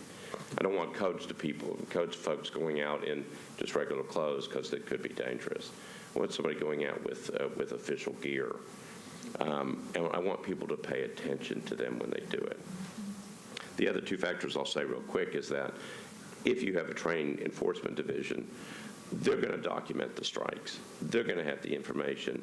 And when it comes time, if we got it to 2 strikes or whatever, whether it's 3 strikes, they're going to be the ones that show up at the enforcement, at the court, the Board of Zoning Appeals, or whatever, to say, we found this, it's a strike. So we actually have proper enforcement. We have to have this. We have got to have this to make this work. Chair. If I may offer a somewhat different view. Ms. Farr, you live in District 6, and as you know, Laughlin Springs has a lot of short-term rentals. You yourself and I myself live a couple blocks from 5 Points itself, which can be a rowdy area, and unfortunately can also be an area where a lot of crime happens, particularly with folks who are not used to being in the area and not used to the surroundings. That's all the time. Then when you add in the record number of homicides that we have had in the Casey area in particular, but in District 6, when a homicide occurs, all police officers in the East Precinct are going to report to that homicide, and they will probably be there for the duration of that shift, and perhaps additional officers are going to be called in, and it's going to be overtime. That means that there's no service that's going to be happening anywhere else in the rest of that district because that's such a high priority, and that absolutely is an appropriate use of police resources to secure the scene, talk to witnesses, and resolve that case. So what I would say to you is that the council was very, very I would say, rough on Director Cobb. 2 years ago during his budget, we're like, why aren't you bringing us more staff? And he says, well, we have enough staff. And we beat up on him quite a bit and said, no, you really, really, really need more staff. And we were able to add a couple more officers. But what I would say to you is that if it's a police issue, we need more police in our community because our community is growing very rapidly, and on a per capita basis, we need that. We're a city that is just now beginning to come into the opioid crisis that many of our other cities around the country have been dealing with for a long time. That's a real thing that's on our horizon. To me, the idea is that if we already don't have enough police officers necessarily to provide the supports that we need, we're facing increasing gun violence and drug issues that will draw on that. And to me, the idea that we're going to create a specialized police force that is put in place solely for the purpose of propping up type 2 short-term rentals is a little bit ridiculous. Chair, I just do. Can I make a comment? I mean, I'm on the council too. At the last budget, I requested funding for a suburban police force because we have a similar problem, the short-term rentals, it's speeding through neighborhoods. And I couldn't get that approved. So you ask if the council will step up. I can just tell you for experience that may not necessarily happen because I tried and it didn't happen. And another thing about that too is like having more code staff is great to go out and look at the inspections. The enforcement body is the court. What has the court been able to enforce? And I would defer to legal counsel, but what I know the court has been able to enforce is whether or not you have a permit. And that gets back to this decision that we're asking your input on based on the general plan is the Metro Council's issuance of these permits in residential zoning appropriate for the land use policy? I'd like to answer, if I may, as well. Again, enforcement will not solve this. Type 2 it's an untenable use in residentially zoned neighborhoods. So we can say, oh, enforcement will fix it. And we could say, oh, preemption. But the issue is land use and land use policy. And whether or not, to Mr. Bednay's point and my colleague, Mr. Withers, we absolutely have had these conversations in operational budget hearings. And the ability to get another full-time employee with benefits in any particular department, we have had these conversations with codes, with police force. Again, Mr. Withers, what he said was just right on target. So really, we're going to create a whole new special enforcement and police special division to prop up this use that should not be in our neighborhoods anyway. So again, do not follow the shiny disco ball of enforcement. Do not follow the shiny disco ball of preemption. Truly, do not make your decisions in fear of preemption, please. Please. Okay? You need to make your decision based on land use policy. The same thing that motivated you to support 608, you've got to stick with that because the political realities of preemption, that's what's on the council. I'm sorry. We wanted a specific question. Understood, but it comes to us anyway. Even if you disapprove it, it comes to us. Yeah. One thing I'd like to say about enforcement, why should we as taxpayers have to pay for extra enforcement? Why doesn't the STR industry offer that? Why don't they come forward and say, hey, we're making money off of this. Why don't we offer some type of enforcement and contribute to that? They're not going to do it. And here's the thing about the police department. I think last year we appropriated money for about 75 police officers, and Chief Anderson's only been able to hire about 35. And we have a high turnover rate. So when you start talking about sending police officers out there to enforce that, we don't have enough to take care of what's going on in Nashville now. Thank you. A lot of information. Commissioner Sims. I'm confused. If we vote no, it still goes. It still goes. They have to get 27 votes versus the 21 for each. And so then they're left with both 608 and 937. They're going to have to vote on all of them regardless. Okay. Yeah. That's what It's just, yes. So it's really whether or not we want them to also have 937 as one of the tools that they could be debating. No, they'll vote on it regardless. They'll vote on 937 regardless. Any other questions or comments? Anybody want to make a motion? Everybody move at once. Move to disapprove? Second. Any discussion? We have a motion on the table to disapprove all 4. Can we take these Whoa, individually? whoa, whoa, yeah, you're right. We do need to take them separately. Thank you. Yeah, we're going to start with 937. Second. Discussion. All in favor? Aye. Can we see a show of hands? Who's in favor of disapproval? I actually am voting the disapproval. Okay. So it's 3 to 4. Are the other ones abstaining or are they voting? No, they voted for it. No. The vote was 3 for your motion and 4 against. Right.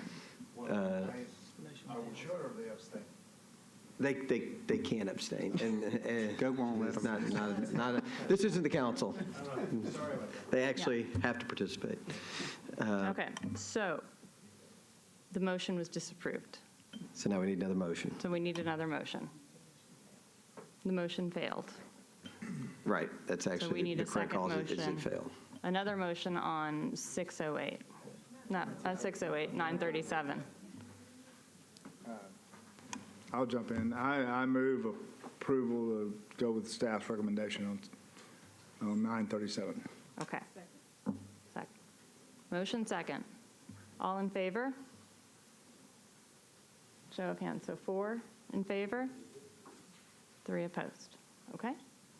Next one is 981, which is the allowing them to continue to be grandfathered in, the existing permits. Do we have a motion to approve, or a motion? I'm on a roll. I move approval of 931 following staff's. 981. 981, excuse me, based on staff's recommendations with amendments. Okay. Do I have a second? Second. All in favor? Okay. I'll go with all opposed. So 2, I'm going to vote with the majority, that one. And then item number 982, which is the duplex Right. legislation. Allows duplexes to be owner occupied and with conditions? Okay. Second? Can I ask a question about that? Yes? So if you have a duplex and somebody lives in one side, I always thought that was already in the owner-occupied category. Only a detached accessory dwelling unit on the same property is considered owner-occupied if one is inhabited by the owner and the other is rented out as an STRP. This would just allow duplexes to have the same situation. So in other words, if they had a garage that was built out, that's legal now. Right. But if they were in a typical duplex side by side, it would be not legal. Right. That's my question. Okay. All in favor? 1, 2, 3, 4. Okay, another 5 to 2. And last is item 1005, which was the hotel motels. Do I have a motion on that one? I move to disprove 1005. Okay. All right. Any discussion? All in favor? All right. Freddie managed to Okay. bring everybody together. Yes. All right. We got through it. Our last few items, can we skip our final items? I don't think our parks person is here. Nope. Historic? No comment. Nothing on the executive side? Anything else from you on your final I think I have day? said more than enough tonight. Okay. Well, I will say this, that we're having our holiday potluck party in the office tomorrow. What time does that begin? 11:30? Y'all are all welcome to come by. We should have plenty of food. And then we're all riding the rail system that we already have in place in Davidson County out to Donaldson Bowl for our holiday party where we go bowling. And then we ride the train back in. So y'all are welcome to join us for all or some of that if y'all will. Well, and seconding our chair earlier tonight, you're going to be missed. Thank you so much for everything that you've done for us, me personally. Thank you. Yeah, good luck. We'll think about you in January. And I'll watch y'all on TV. Yeah.